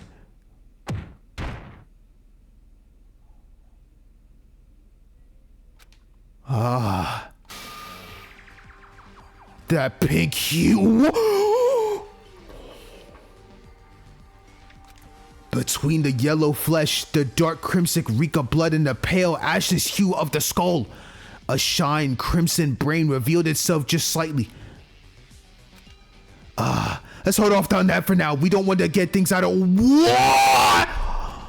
I intended to pay respects to Miss Kazuki, but it wouldn't be unwise to ruin everything due to a momentary impulse. What is he saying? Surprisingly, the thought I had upon Miss Kazuki was, I just wanted to break Kazuki completely. What? Wait, hold on. What? However, at the same time, it was the third instance. That was the third moment where I experienced that rapture. I was overwhelmed by confusion upon confusion, and ultimately, I had no choice but to take the best course of action I could at the moment. Mr. Moy, weren't you the one who fabricated the circumstance to make Miss Jumanji look like the culprit back then? That's right. I disguised myself because I was confused. In other words, that's what you meant back then. You disguised yourself to buy as much time as possible to think about your true feelings, to at least delay you from being framed as a culprit as much as possible. Yes, that's correct, Mr. Miyuki. You do understand me. That's not it. I just thought this is how things will fit together. I wanted to avoid being seen as a stranger any longer. Is that so? That's a shame. Anyway, since each of you is an outstanding individual, I never thought for a moment that I could deceive you until the end. In fact, even Mr. Shitanda had completely grasped the truth even before the trial. My trick's objective was to somehow explain why I killed Miss Kazuki before the trial ends. It was about stalling time until I could understand why I wanted to kill Mr. Kazuki. Instead of using flashy tricks, I set the traps by subtly twisting your methods of deduction. And you realized that just before you gave it up and confessed. Indeed, even though I used every trick I could muster to block your path, you ultimately caught me without much trouble. I desperately tried to somehow make up for the lack of time, but in the end, I even failed at that. This man is fucking insane. Just before giving up and before things could get worse, right before honestly confessing, Mr. Miyuki's words reminded me of that prophecy I tucked away in my pocket. Do not turn away from your own heart, for it is revealed to you a truth more transparent than anything else. That's what you were muttering about, not having time. But there's still something I just don't understand at all. So, what exactly is this new enlightenment of yours? You understand perfectly. It wouldn't be an exaggeration to say that everything I've said up to now has been for that very reason. What exactly I've been pursuing as beauty all this time? Being alive cannot simply explain the rapture that occurred 3 times, so this cannot be it. Does that mean I like death? It goes against my will, life's purpose. I was outraged the moment I saw Mr. Owada's body, so that's not possible. It was only after hearing that sharp piece of advice, don't turn away from your heart, that I finally realized that I was truly foolish. So I say it's fortunate that I realized it, even if it was late. Tomoe paused, his chattering speeches momentarily silenced. All eyes were fixed on him, everyone who had been regarding him with looks of loath and contempt. Holy fuck. Holy bro. Just give us the conclusion. Hurry up! My belief that life is beautiful remains unchanged. However, this is an issue that requires a more sophisticated and in-depth approach. My conclusion is that I revered life so much that I considered the moment right before it fades away, when it burns brightest, to be the ultimate beauty.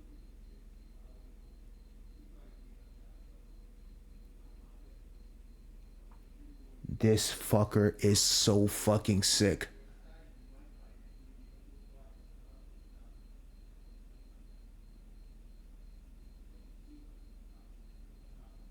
Oh my god. What? What the fuck? The music! Dog, what is playing in my ear? What is playing in my ear?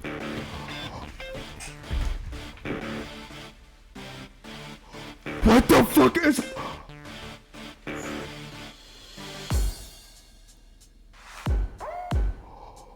I'm sorry, I haven't... what the fuck? I'm scared now. What is this? What? What are you... what the fuck? What are you saying? In other words, you think life is more beautiful when it's about to end. Exactly! It's also called the light flash of brilliance.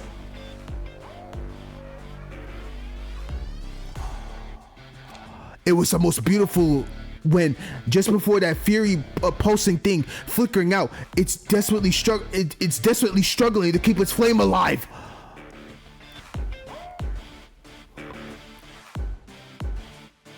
The sight of Miss Fukuoka gritting her teeth and shedding tears of blood, the way Miss Katsuki was trembling with convulsion before she passes away. What is wrong with him? What is wrong with him?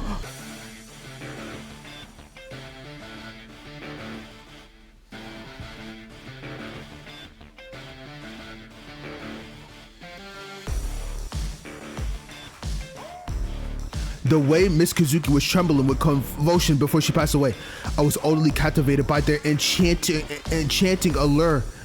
Thinking about it that way, everything makes sense why I was startled by Mr. Mikawa's nosebleed, and why I wanted to kill Miss Kazuki. At the time, Miss Kazuki was wearing a white coat stained with blood from a nosebleed. To me, she looked like a woman on the verge of death. And that's his reason? That's his reason?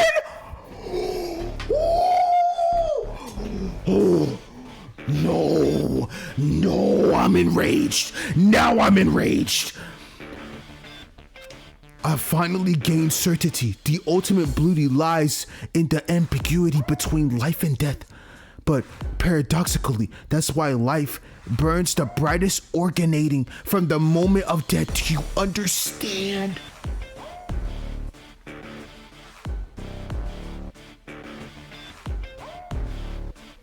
What the fuck?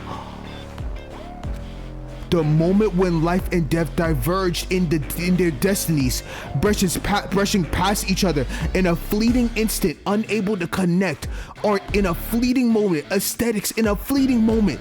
In that fleeting moment, I, holding the bloodstained book, dare to challenge Pygmalion's name. Pygmalion is a Greek myth about a sculptor who falls in love with a statue, which is then brought to... Oh my god. Oh my god. Oh, Miss Kazuki, I sincerely apologize for having to mention you, my true fan, in such a captivating manner. But I don't want to stop either. Since I'm not good at explaining things, I'll endure it until they understand. No longer can I bear this. It's like my blood is boiling, my veins are cooking from within. It's like pus having filled my spine. I can't take it anymore. Oh, this is sick! He's sick! He's sick in the head! Please get him off my screen. No, no. Miss Kazuki, how could you tremble so beautifully with your entire body?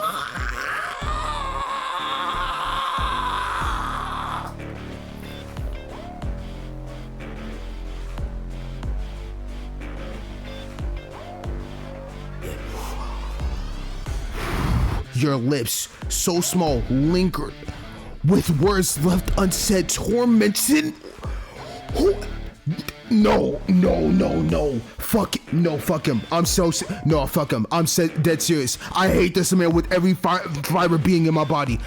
Even a master crafting on the century finds it's hard to carve without breaking, thanks to those slender fingers that were able to dance one last time. Those eyes that will rot the quickest, but because of that, we'll be able to hold the souls until the very end. Especially your hair is the best. White color is hard to keep it clean. Like spilling an ink bottle onto blank paper, like trampling snow with heavy boots. What the fuck? Yeah, maybe that's why she's called Rika. It means snowflower. When blood slowly starts to seep out, staining your clothes, your hair, your face, everything that is white. He deserves hell beyond hell. He deserves hell beyond hell. I'm so sick of this man. No, if I had realized that then what I was capable of, I would have dropped to my knees and prayed instead of running away so disgracefully.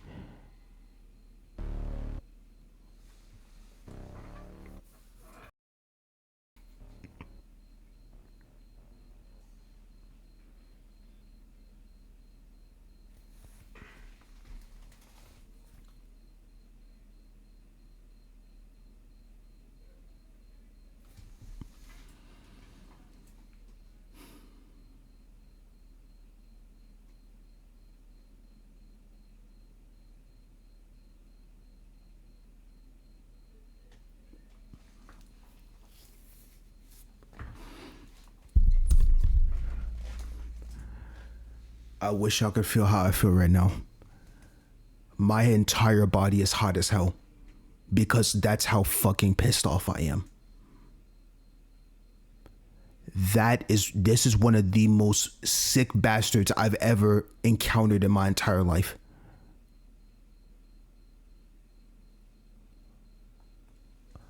How Misaki feels right now, that's how I feel on the inside. Utter fucking disgusting. Holy shit. Bro, even Shoji, his body is cold. I just need some water real quick.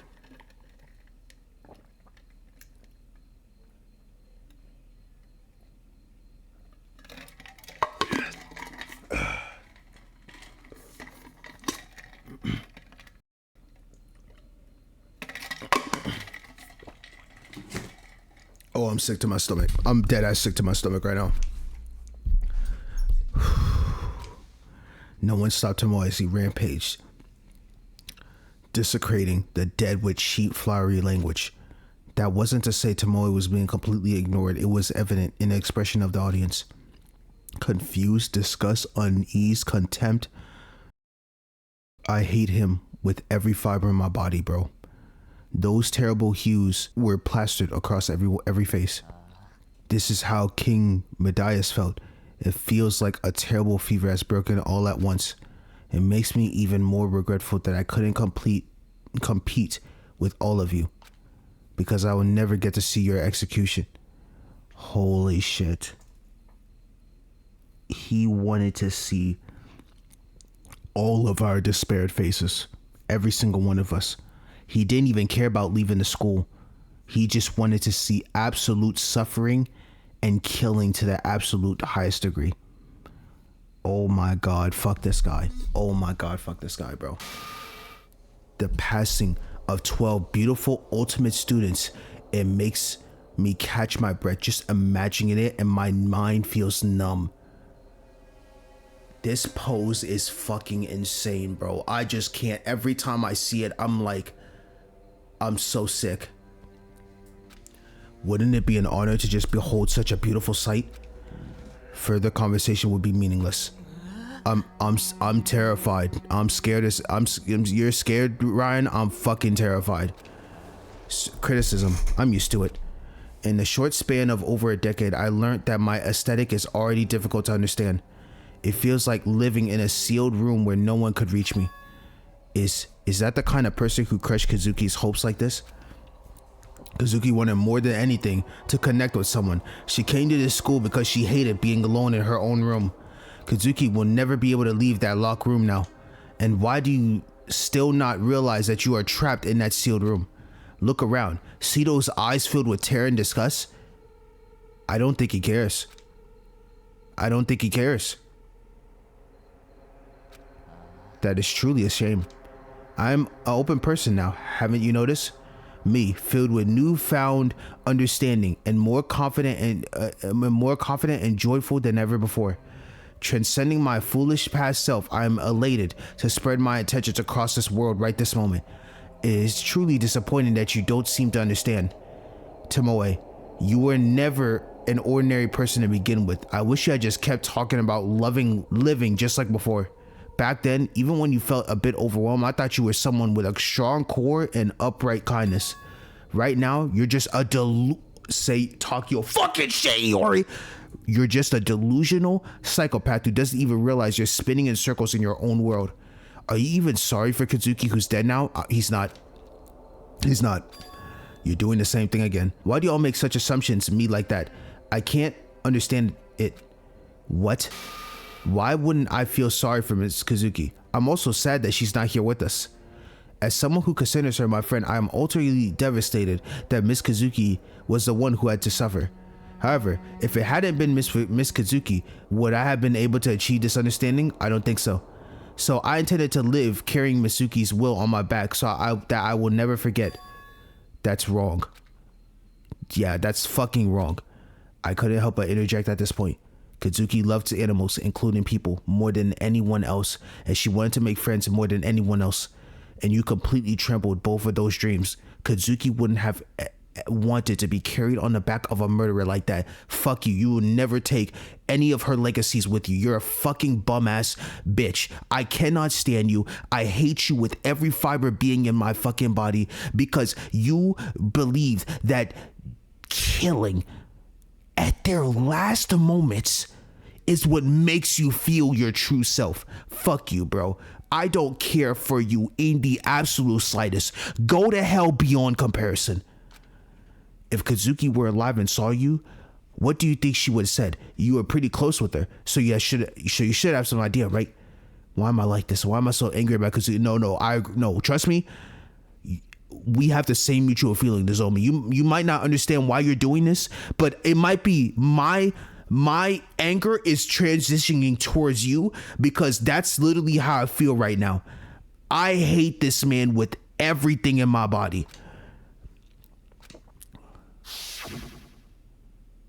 Well, you brushed it off as no big deal yesterday, but with his amnesia, I couldn't help but feel uneasy, and it is a zoologist's nature not to be able to turn away from a sick animal. Oh my god, we're getting flashbacks!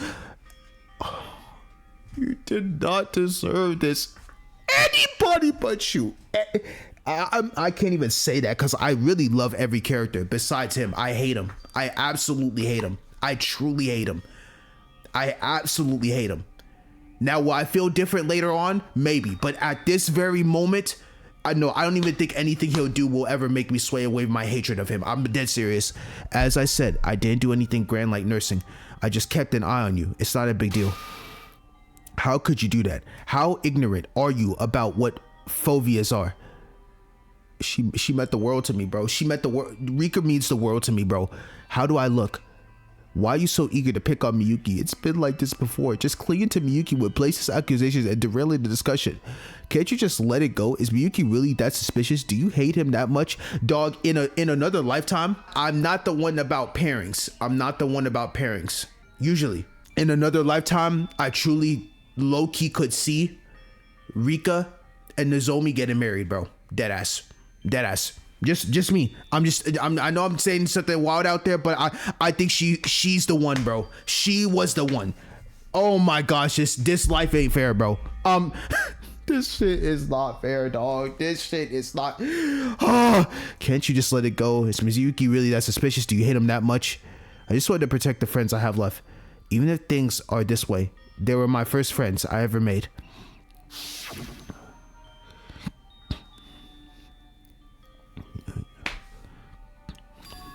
Of course, I've taken into account that Miss Kazuki might dislike me as well, Mr. Miyuki. What? If Miss Kazuki were alive and saw me now, she would surely scold me severely.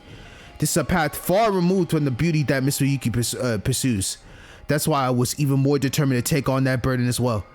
Though a friend who shared my heart and held views opposite of mine, I would cherish her for a lifetime, as she is a benefactor who enlightened me. To spend a lifetime with her. Isn't that beautiful? No, you ain't gonna spend no lifetime with her. You going in the depths of hell while she going to heaven. You're not even gonna become even anywhere close to her. No one's gonna ever love you. Get bullied the rest of your life, bum ass. As I mentioned before, it's called tolerance. However, I do not mean to disrespect Miss Misaki's will to lift our broken hearts as to try to start again once more. I hope you can see the difference. So then, you don't agree with my personal beliefs, but you agree with my promise to save as many people as possible with the limits of what I can do? It's called tolerance. That's correct. What is that? It's a concept that originates from French. It means understanding, tolerate, accept others' thoughts, actions, religions, even if you don't agree with them. I do not agree with your opinion. However, if you are being persecuted for that opinion, I will fight to the end for your freedom of speech. Isn't that a quote worthy of respecting, transcending time and space? Oh my gosh. It struck me anew that the madman standing before my eyes was undoubtedly Tomoe. With Kazuki's blood on his hands, he's spouting words that make no sense. Despite everything, Tomoe had persistently tried to overcome this murder game with us. It was indeed that Tomoe who was given a long speech about the beauty of life. That sense of disconnection tightens around my heart even more. You crazy lunatic. No, he's beyond that. Upon reflection, perhaps Miss Kazuki should have passed away.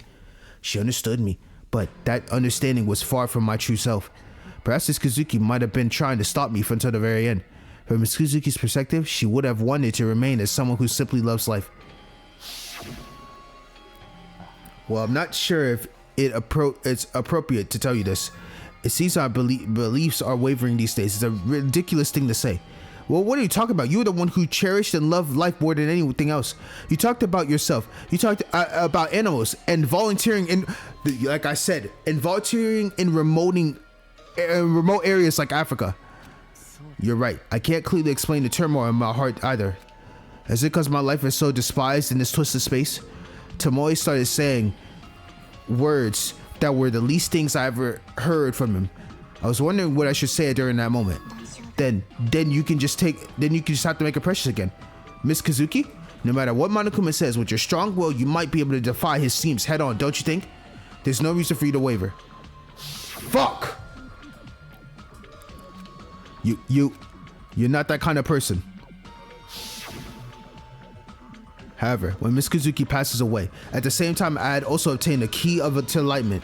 I don't believe this is a coincidence. It was only after I killed the only person who understood me with these hands that I finally understood who I truly am. Oh, the irony, man. Oh my. Oh. I'm sick to my stomach, bro. Oh my god. My life is so mixed up and tangled that I don't know whether to smile or cry. I'm completely at a loss. I had no intention of interrupting Tomoe's mid-sentence, let alone making him stop the talking.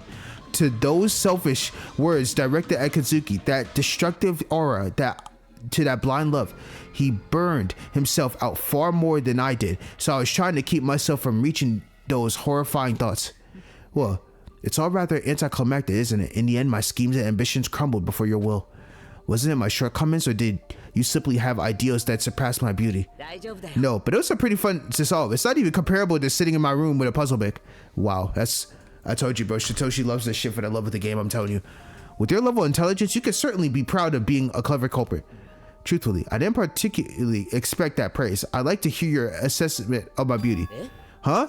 This is a load of thank you. This is a load of garbage. Bunch of bullcrap philosophy. Why are you even spouting that embarrassing stuff anyway? Yeah. Ooh, hit him in the gut with that shit, Satoshi. I apologize. It seems all that awaits me now is an execution. Yeah, of course. If you like the moment of death so much, why don't you go and die yourself? To be honest, I have a vague thought about that ever since I was accused of being the culprit. I'm a person who's already stared death in the face, aren't I? Maybe it wouldn't be so bad to feel it again. Of course, it's possible that those stray thoughts are the reason I haven't found a breakthrough. Before that, there's something I'd like to ask Mr. Monokuma if you have a moment. Huh? What do you go next? What exactly is that machine called Rhetorica? Why the fuck is he happy? I have never experienced anything like that before. It was like seeing a person know something beyond that. I told you, it's something I specifically brought in that was a huge hit at the Mono land. The effects are guaranteed, I tell you. What's wrong with your head? Pull yourself together. That thing is such a piece of metal, you know? Why are you going on and on like you're some kind of expert, praising it so much? What's wrong with his head? Why else would he be acting like that? Why even bother trying to lecture a guy like them? It's best to leave him alone. Are you finished? If so, may I ask you a question? Oh, absolutely. Go ahead. Do you recall the needle that was supposedly stuck on the doorknob of my private room? The person who installed that, it wasn't Mr. Tomoe after all. Oh my fucking god. I had totally forgot that. So someone still is trying to do a murder. And I don't think Tomoe definitely did not set that shit up. Oh, it's so cooked, bro. It's so cooked. Right. That did happen. Of course, I didn't install it. As I mentioned, it is only now that I've come to truly appreciate the value of beauty. What possible reason could I have for using such a trap to harm Miss Dyer at the time? Is that really the case? That ultimately means someone here is still trying to kill. It's not safe. We're fucked. It is truly regrettable, but the traitor among you who seeks harm not only to Miss Tadara but the others is still present. Of course, if that person had been Miss Kazuki, the story would have been different. But I can't imagine Miss Kazuki would never do such a thing. Damn it. Holy shit. In the end, we found ourselves continuing to harbor the intense tension and suspicion. The moment of relief at having found the killer had already vanished. I've answered your questions. I think I've done everything I can for you all. Well, I have one last favor to ask. Tomoe then suddenly jumped into the center of the courtroom. He started making eye contact with all of us as he walked around in a circle. Please remember who I was. There was a human named Rentaro Tomoe, the ultimate fashion model, a divine messenger, or simply a lamb who appreciates beauty. Please engrave this in those two eyes of yours. I will forget you faster than life itself. Only this game will bring you back to give memories of you. And every fiber body I see you again, you will always remind me that you killed Rika. Every time. Nothing else. Nothing else. I don't care for you. Whoa, he's way crazy. Get away, get away. Disgusting monster. I can't see it myself, so I'm fine, but it's really noisy. At least cover your ears then. Oh dear, the students are getting rowdy. I suppose we better begin to punish you quickly. Yes. This is the first time I can say, Monokuma, start this shit up. I need it ASAP. I need it ASAP. If you can remember it even a little about my values and true beauty, the past 10 years of my life will never have been in vain. Then I too can close my eyes with a mere little more satisfaction. I prepared a very such punishment for the ultimate fashion model of Bintaro Tomoe. Even if it's just a fragment of my memories, I couldn't ask for more than to be with you all. Please let me. Shall we run it together then? Please remember me. I'll never forget. I'll never remember you, bro. It's punishment time. Let's go. Let's fucking go. I'm sorry. Oh my goodness. It's time. Tomoe has been found guilty. Get his ass gone. All right, what are we about to see?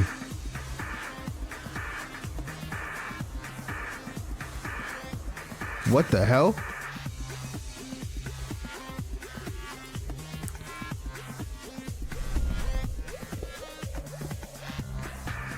He's walking up a runway.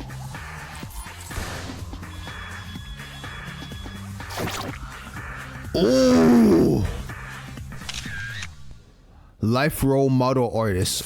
What the? Holy crud. Oh my goodness!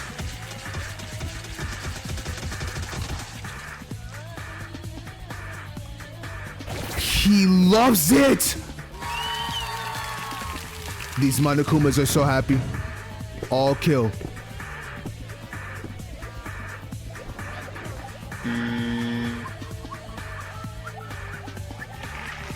Oh!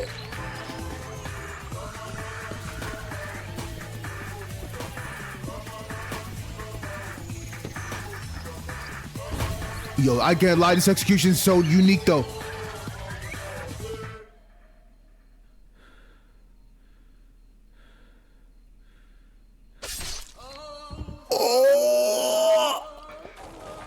It sliced him up!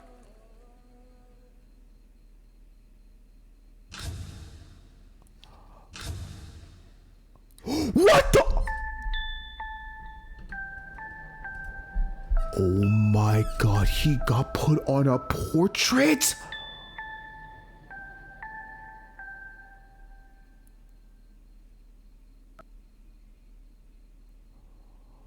What the fuck?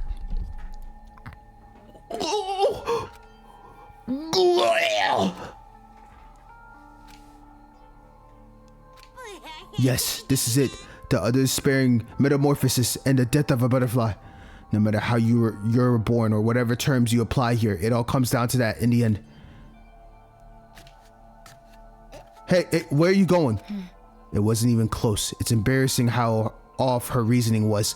Dog, she literally, Mayu is broken from how bad her deduction was that she just can't even speak no more. I can't do this anymore. Please get me out of this hellish place. I feel you, Ryan.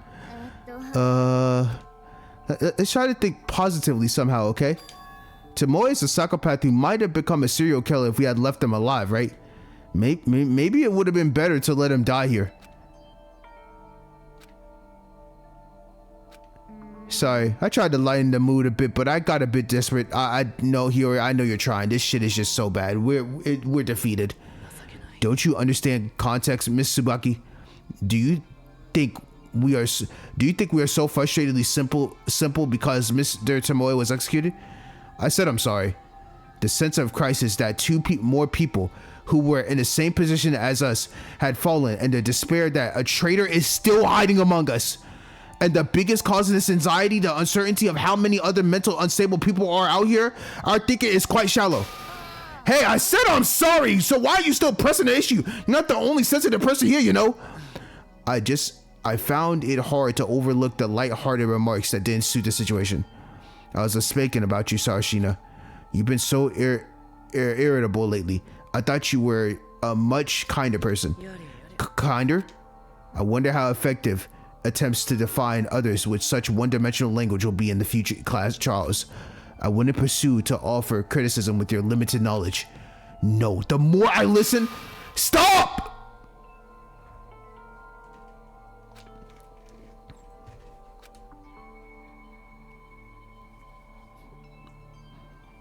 She's my goat for life. Oh God, I love you, Misaki, to death. Stop. I don't want to see you fighting anymore. Stop tearing each other down and blaming one another. Please don't do that. I'm sorry. But I don't think everything Sarashina and Tsubaki said should be completely dismissed. You've been on edge a lot more than usual lately. I mean, why? I can't blame him though. He's a realistic character. Deadass, he's such a realistic. Ukyo's such a realistic character. The situation has changed. If that's the case, shouldn't our approach have also changed accordingly? I would appreciate it if you could understand that I don't want to judge things so pessimistically either.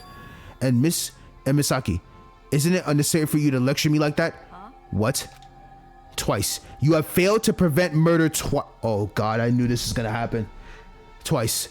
Understand that I will have to reconsider placing my trust in you going forward. That is really unfair from Misaki's perspective. How could she have known Tomoe was such a twisted person? Thank you, Hitomi! It is practically the same as having a psychopath killer among a group of ordinary students. I don't believe if we're in a position to consider such things. Didn't Misaki herself say she would accept all criticism graciously? Man, the nerves of you. If you're so unhappy, why don't you be the leader then? That's right. This was excellent. I'm not being sarcastic. I mean it sincerely. What makes you say that? Huh? You don't know anything? Again with this, not everyone is like you, and you can just tell by looking. So if you notice something, just say it straight away. I'll keep that in mind. Anyway, what I'm trying to say is, you guys, what do you think Misaki did that? Why do you think Misaki did that? She said to go ahead and state where we plan to investigate, even if it has no practical use, and that she will impose punishment if it differs from the facts. Where are you going with this? Let's be honest here. We're not spending the whole day searching this school, are we? While there may be some who are eager to find even a single clue, most people do so without much enthusiasm, half-heartedly. There are also many people who spend time playing with friends or just lounging around in their private rooms. How do you know that? I told you, didn't I? Observation. It's all about observation. Little details like these are clues, you know? At this point, this is giving me goosebumps. Chickens. Cluck, cluck. And? So, I'll ask you, Tsubaki. Since you're a prime example of someone who conducts investigations half-heartedly, haven't you been cooped up in your private room a lot lately? Wasn't. Why not? I was just in my private room without any plans back then, and saying that felt a bit awkward. Don't you understand by now? Misaki was pretending to set you free while trying to control you. She's so perceptive. She deliberately created a situation where you have to leave your private room and watch each other. Is there any basis for this? Evidence? You know, just by looking at the alibi list we've seen so often during the deduction. It was so long ago, you probably don't even remember who left the private room at what minute, entering where at what minute, and met who at what minute.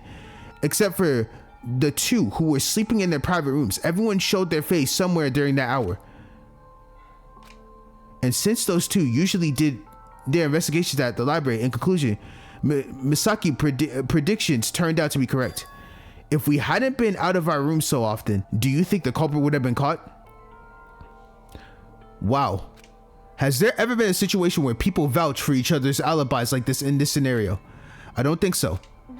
Do you think that was Miss Misaki's intended strategy? Yes, I actually rate Misaki quite highly. I answered Misaki's question with I will tour the entire school building and got an understood response. If this question aims to prevent students from plotting schemes, is given such a broad and vague answer truly helpful? Oh, so there was really such a plan behind it after all. That's ambiguous. Disagreeing with this makes me sound arrogant. If that is true, then it wouldn't be mere arrogance without basis. That being said, I have no intention of withdrawing my skeptical response towards you, Misaki. I probably won't be following your guidance in the future. I hope you understand that. Man, why don't you just admit you're scared? Like seriously, this pretense is too much. Misaki, are you okay? Shit, yeah, I'm fine. You don't have to worry about me at all. Just take care of yourselves. You've been through so much, you guys. Being brought here without any explanation and then subjected to such harsh treatment. What on earth does Monokuma want from us that he's doing all this? Well, I don't think thinking about it now will help us learn anything. You're right. I guess all we can do right now is take one day at a time. There are many more things I'd like to say and new things to begin, but first, let's just return to our dormitory. Everyone worked so hard today, so let's get some rest. Misaki then stroked Makawa's head as he cried. What a fucking day, bro. Starting with Misaki's footsteps, everyone remained in the courtroom, boarded the elevator. We emerged from the abyss, defying gravity with a rattling, unpleasant sound. By the time we stepped back into the school building, it was already past midnight. Most of the students immediately disappeared to their private rooms with exhaustion expressions. Only a few of them exchanged brief greetings. The moment I put my hand on the doorknob, "Hey, sleepyhead." Because I knew who was speaking, I replied without looking back. "Jumanji, why?" "Well, it's not important. Are you coming to the library to do investigation again tomorrow? The number of people has decreased, but..." Nozomi's like, "Bro, I just saw someone die. Rika, no less. I need a day. Give me a day." Thinking that it was truly question befitting her, I finally turned my body to bring her into my view. "I don't think that'll be possible. I don't think I'll be able to have any more good memories with you. In a place like the library, that seems difficult now." Holy shit. It's not that I don't want to talk with you. Just let me be alone for that. I need it, bro. Then was no response. Taking it as a positive sign, I nodded in agreement and immediately swung the door open. And then I took a step inside. Dog, I need it, bro. Every time I go into that library, I'm gonna be having literal nightmares. Into a locked room called the private room. The moment I closed the door, what I did was throw myself on the bed. This is hard. My current emotions were not the type that could be elaborately described. A single primitive and simple word was enough. Kazuki is dead. I made my own kind of atonement, but I couldn't tie things up neatly. Instead, all I'm left with is regret. Unfinished words is still lingering, floating softly within my frontal lobe. As Asaki said, on top of wondering why on earth we had to go through this kind of thing in a place like this, the struggle of figuring out who I am was weighing down on me even more, as if it were piling on top of everything else. For a moment, I even doubted myself during the class trial. I couldn't definitively refute the possibility that I had left my private room and killed Kazuki without even being aware of it myself. Anxiety and self-loathe had reached my peak. I can feel myself approaching my limits. It seemed that just like when the last time trial ended, I'm slowly starting to feel a headache. While I'm lying in bed, I went to close my eyes and escape from reality. However, I can't fall asleep like this. There's one person I need to go and find. I touched my forehead and lifted my body off the bed. Who am I going to go see? Kana? Or Satsuki? I hope they haven't fallen asleep yet. As I feared, they had fallen asleep. It's not strange since they must be tired. I turned back, hoping for the next opportunity. At that moment,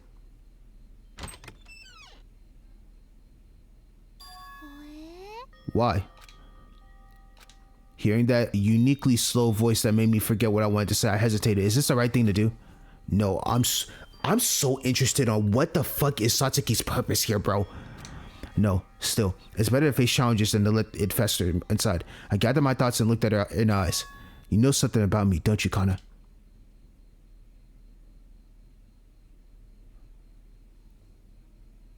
Wait, whoa. First off, why did we just... Okay, hold on. What the fuck is going on? Ryan? Hey, who's there? Even when everyone is holed up in their own private rooms, you're out here. I had some minor coins left, so I came to get some prizes. Something like this popped up. Rhetorical? Why is this here? It's like a gotcha machine in the end, isn't it? Maybe they wanted us to use it together. Hey, are you staying here any longer? There's more? Do you have anything left to do? You must have hate being in the same space with me. I'm sorry I didn't realize. I'll leave as quickly as possible. I was just asking if you were staying long. This is such a tiring habit. Hey, Monokuma. Yes, Ego student. Do you need something? No matter what I ask about this machine, you won't give me any answers, will you? Well, I want to do what I can and not do what I can't. Given your level of understanding, I think that enough draws a reasonable conclusion, so I'll keep my words to a minimum. More importantly, why did you suddenly take an interest in that machine? Was it because your natural curiosity as a top tier high school student was piqued? No, just my head is a mess. If you're not going to tell me anything, then just leave. Yes, as your order. Yeah, damn. Damn it, in the end, this is all I can do. Is this it?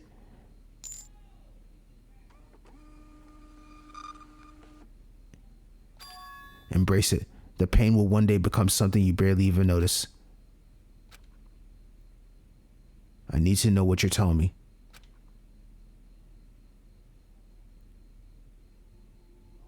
Holy shit. Dude, there's so much going on. It's insane. Yo, what a fucking chapter. What a chapter. Don't give me that, bro. Get this off my fucking screen, bro.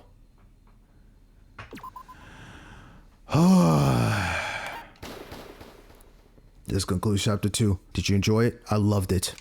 The latest news about will be posted. For personal inquiries, please contact Yup. We'll be back with chapter 3 soon. Thank you. Thank you so much.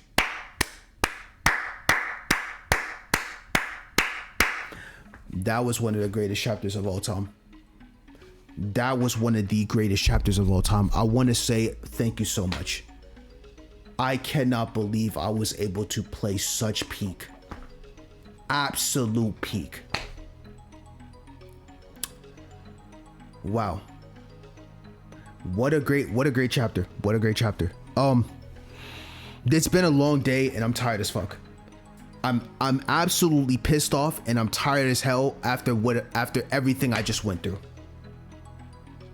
So, the next time we deal anything with Danganronpa Mauve, we will be when chapter 3 releases. I will be front row and center. This is one of the greatest games of all time. To one of the comments that did ask about my thoughts about some of the characters, I will provide that next time right before chapter 3 starts, because at this moment I'm in too much of a pissed off mood with everything Rentaro did that I'm just furious right now. I'm gonna need a minute to think.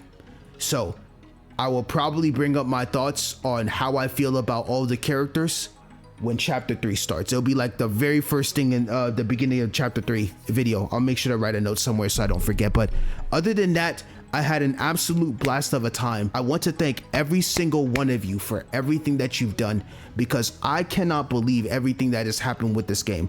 The fact that we went from the amount of twists that we dealt with, Satoshi really finding out everything and coming in clutch, Nozomi having one of the greatest moments ever when he was in the depths of hell, Erika coming in absolute clutch, Mayu breaking, Misaki getting on Satoshi's ass with like how devious and stuff she was, like literally, Rentaro explaining why he did this, because his love of seeing people suffer till the very end is what has blood boils. The execution that happened, and Rika dying, bro. I'm gonna miss her for life. I'm gonna miss her. There was so much that happened, and I can't even believe this, but I want to thank every single one of you for this. Danganronpa Mauve is one of the greatest games of all time. This is one of the greatest games of all time, and I just cannot wait to see what unfolds for the future of this game. I will be front row and center. When I hear that chapter 3 release date, best believe I'm dropping everything to play that shit. Well, depending on what's going on. So thank you for making it this far. Just know my current plans right now, by the time you see this video, I'm probably going to be prepping up, because the Amazing Digital Circus is coming out with their episode 9, so I got to work on that. And chapter freaking Danganronpa Antebellum Lockdowns chapter 3 is chapter 3 Daily Life is coming out, so that's going to be absolutely peak. So just keep on the lookout for those. Or there's a whole bunch of other content I also have on here, so I hope you enjoy those as well. But thank you very much for all your time, and I do hope to see you all at the next video. It's been real. Later.